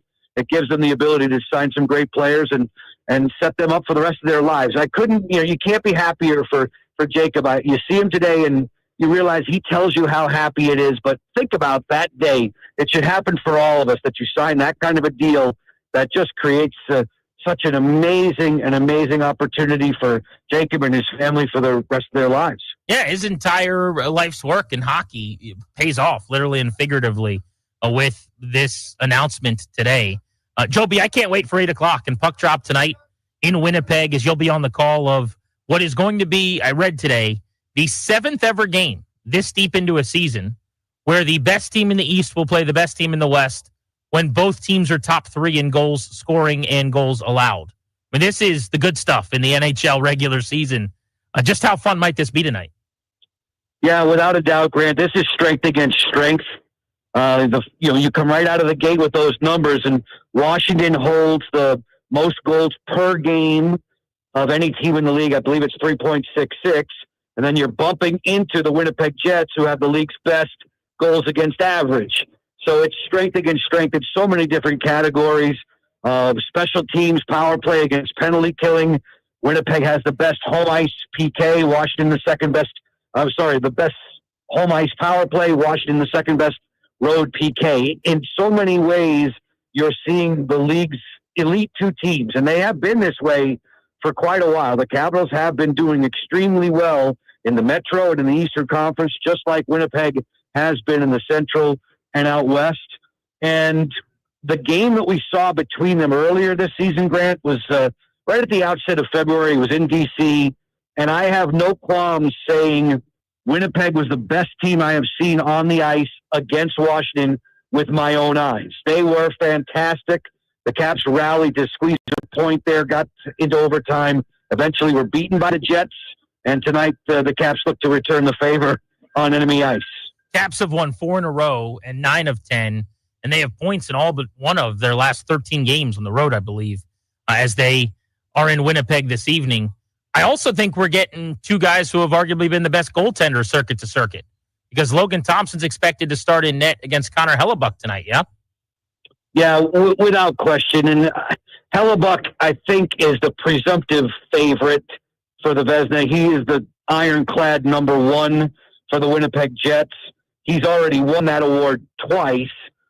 I just think I've seen every game that Logan has played this season, and cover to cover, I would say he's been the best goalie that I've watched, and I think is deserving of the award. And there is precedent for goalies who have been in season-long rotations, as Logan has been with Charlie Lindgren, for them to win Vezina trophies. Linus Ullmark, just a couple seasons back, was in a rotation with Jeremy Swayman, was incredible, had similar numbers to what Logan's provided, and was awarded the Vezina. I would have to imagine Hellebuck is the likely winner, but I think it'll be closer than you think, especially if Thompson finishes up as strongly as we expect. But tonight, those 2 guys against each other again, it's another King Kong Godzilla kind of matchup. Joe Beninati on the call just a couple hours from now. Grant and Danny here on The Fan. Caps, Jets, a game we've been waiting for weeks as these 2 teams barrel down the stretch. You mentioned the year Logan Thompson has had. He's gotten a lot of credit for it, deservedly. Tell me if you think I'm crazy here. I think Pierre-Luc Dubois, and I heard you say something along these lines on the telecast with May the other night, is going overlooked in so many national circles. Is it crazy to say he should be getting some type of Selke discussion for his work defensively? Or I don't have the global knowledge like you do of the rest of the league. I'm sure there are other guys like him, but I just think we should be talking about that. He's been so good as a shutdown forward. Terrific. And at the same time, in the second half of the season, especially, Grant, his offensive numbers have risen to the point where Washington would have loved to anticipate that's what we're going to get for production from a first or second line center. And that's genuinely what Dubois is and can be. I didn't realize that he had the defensive acumen that he does. He's the son of a coach. He knows the game extremely well positionally. And this year, Spencer Carberry has entrusted him with the top defensive assignment each and every night. Now, when the Caps are at home, there's an easier way to control the matchups. You have the last line change. It's not as easy to get the center that you want or the player that you want against the other in the matchup when you're on the road, as we are tonight. But you would think, more often than not, Carberry is going to try and do his best to get Dubois on the ice against Scheifele, a former teammate. Pierre-Luc is extremely well known here in Winnipeg. I believe his mom's in the area still. I want to say they had lunch yesterday. So when I spoke to Pierre-Luc Dubois earlier, he's very much looking forward to this matchup. And all season long, he's been the one, along with Spencer Carberry, saying, hey, give me McDavid, give me Matthews, give me Barkov, give me Scheifele, give me Crosby, on and on and on. And he's performed incredibly well. I believe he was the other day in a matchup against Florida, straight up, head up against Barkov. I think he's deserving of a lot of consideration for that Selke Award. He's been one of the league's best defensive forwards, if not the best. Joe Beninati on Grant and Danny. Before I let you go, I've got to sneak in one on Ovi because here we're talking in late March about the Capitals, and he's 7 goals away from Gretzky. But it is 7 away now with 12 to play. Joe B., we are coming down to the wire. Yeah, and it's cool to travel around with this group now. Yes, the vibes are amazing at home and at Capital One Arena, but it's pretty interesting when the team does have a road game. You come north of the border where hockey is king. You come to Winnipeg. There are fans waiting at the private plane lot, at the private jet lot in Winnipeg, just to get a glimpse of Alex and his teammates. It's like you're traveling with a rock and roll band. It's just amazing. And every time I come into the rink, I've said this, my senses are heightened. It's nerve-wracking because we're getting closer and closer. You're on the edge of an amazing accomplishment, and it's staggering to think of this record ever falling. Gretzky's held it for 31 years, but it sure looks like the grade 8's coming for it. We'll be watching tonight, as ideally you are calling at least one Alex Ovechkin goal as he takes one more glide of the skates closer to Wayne Gretzky. Joe Beninati, the outstanding face and voice of Capitals hockey for so many years here in D.C. Thank you, sir, and I can't wait to see you back in the district. Thanks a lot, Grant. Sign me up for this one. It's going to be a great game tonight. Go check him out at Joe B. PBP on social. Cannot wait for this game. To his point, I mean, are you kidding me? So here's some of the numbers, Toby, as we give you your Caps power play on Grant and Danny ahead of one of the biggest regular season games of the season.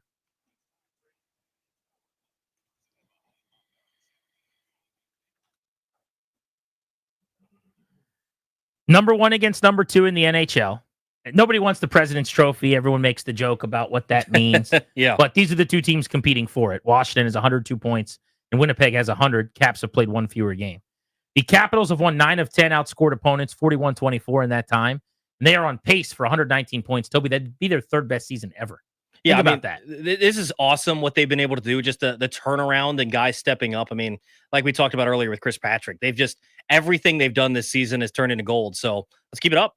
You got a great Jets team at home, 25-6-4, and a dominant Caps team on the road, 23-8-2. In fact, the Caps are the best road team in hockey, and they are 10-2-1 in their last 13 games. They've got just the 2 games where they didn't get a point in their last 13 on the road. But here's what I love about the matchup tonight.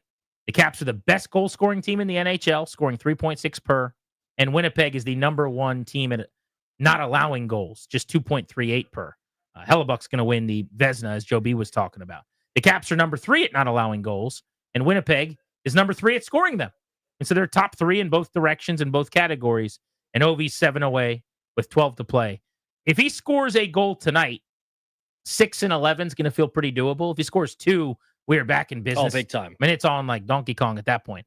But if he does not score tonight, and we're still sitting at 7 with 11 to play, and at that point he'll have had 2 in his last 7 games, I think the momentum's going to start to shift to it's an uphill battle. And the beauty of that is he could obviously swing the pendulum with a multi-goal game at any Absolutely. point. But it almost demands that he has one of those in the next couple. Yeah, I mean, it demands that he has an excellent finish for a team that really doesn't have tons and tons to play for other than the President's Trophy. So it's something that you'd like to see him get on the board tonight. Hopefully you can keep that pace, but either way, never count out Ovechkin. I do wonder, it was a good point you just made.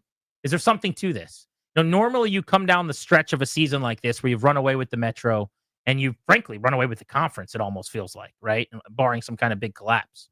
And you don't really get any extra credit for finishing first in the East other than just having home field, home ice in a conference final if it came down to it. But is the Ovechkin chase actually maybe what they need to stay locked in? I think it is. And now, I think they're still going to maybe rotate some guys, maybe rest some guys. But Ovechkin's going to be out there, and they're going to still try to feed him. You just hope they don't the momentum carries over then at the end of the season into the playoffs. You hope it doesn't get their offense into a bit of a funk because they're just trying to get the puck to Ovechkin. But I think overall, they're still going to have something that they care about each and every night. So that's something that's different for this season versus others when you're this far ahead. If you missed some of our interviews today, we've had a really, really good show on the guest line. Bob Carpenter talking about his decision to make this his final season calling Nats games was with us for a tremendous convo in the 3:00 hour. You asked him a question about some of his favorite Nats memories, and him going through memory lane was pretty neat. Awesome. So cool. Joe Beninati moments ago. We also had Chris Patrick, the GM of the Capitals, on as well to talk about getting the extension in place today with Jacob Chikrin. He was phenomenal. So all of that is podcastable at thefandc.com. All right, road ahead the next couple of days for us. Tomorrow, we are going to be out at Lost Rhino Brew Pub. Danny is questionable with some type of flu-like symptoms. I know what you're thinking. Danny's sick again? So are we, but we feel bad for him and we want him back. What do you think about the odds that Trey Hendrickson gets traded for 29 with Danny being potentially out tomorrow? Oh, I would. Well, I shouldn't say I would love if Danny's out, but I would love a trade of that pick. I mean, today we had the Chikrin extension. Yeah. Maybe let's go Terry McLaurin extension tomorrow. I'm good with that. I think that would make some sense. I think that's something we can agree There's got to to. be some news coming down the line if that's the case. But so here's what I think is some rumblings. These are what my sauces are telling you. Okay. Delicious sauces. I'm hearing Danny is questionable for tomorrow, but it could be that he's still, even on his medicine, potentially contagious and can't come. If that happens, then his big return would be for opening day at Nats Park, on field level during batting practice, interviewing a bunch of the Nats before opening day. What if Danny comes back thinking he's fine, and then like 9 of the Nats end up on the injured list? Please don't let that happen. With flu-like symptoms in the first week. So if remember the COVID outbreaks of 2020? Here's the deal. If you're going to do that, can you just interview the guys on the bench and maybe like the 26th man on the roster? That would actually be hilarious. No CJs, no James Wood, no Dylan Cruz. The Nats come to us and they're like, "Hey, who do you want to? You sure you don't want to talk to James or CJ or Dylan or Mackenzie or anybody?" And we're like, "No. We really want to hear what Riley Adams has to say." Respectfully to Riley Adams about opening day. Interviewing bench coaches and Henry Blanco. How dare you throw Henry Blanco under the bus? But sure, certainly. Yeah, absolutely. I don't know if we could trust him. But that would be the first step toward like 9 Nats being out for the end of the series against the Phillies this weekend.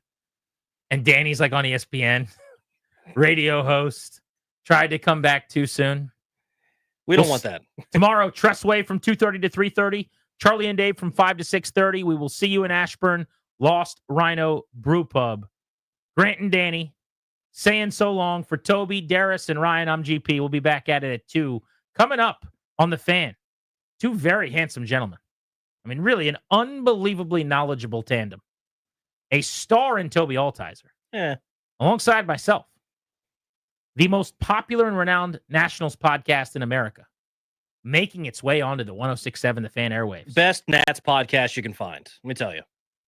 Only one I know that I would listen to. Absolutely. Anytime I want to hear about the Nationals. Before and after every series. That's what you want right there. You can be locked on busting loose baseball twice a week. Come on, we're kidding. Listen to Locked On Nationals with our buddy Ryan Clary as well. Very good Nats podcast. But Boston Loose Baseball makes its FM radio debut next on The Fan. Thank you for coming.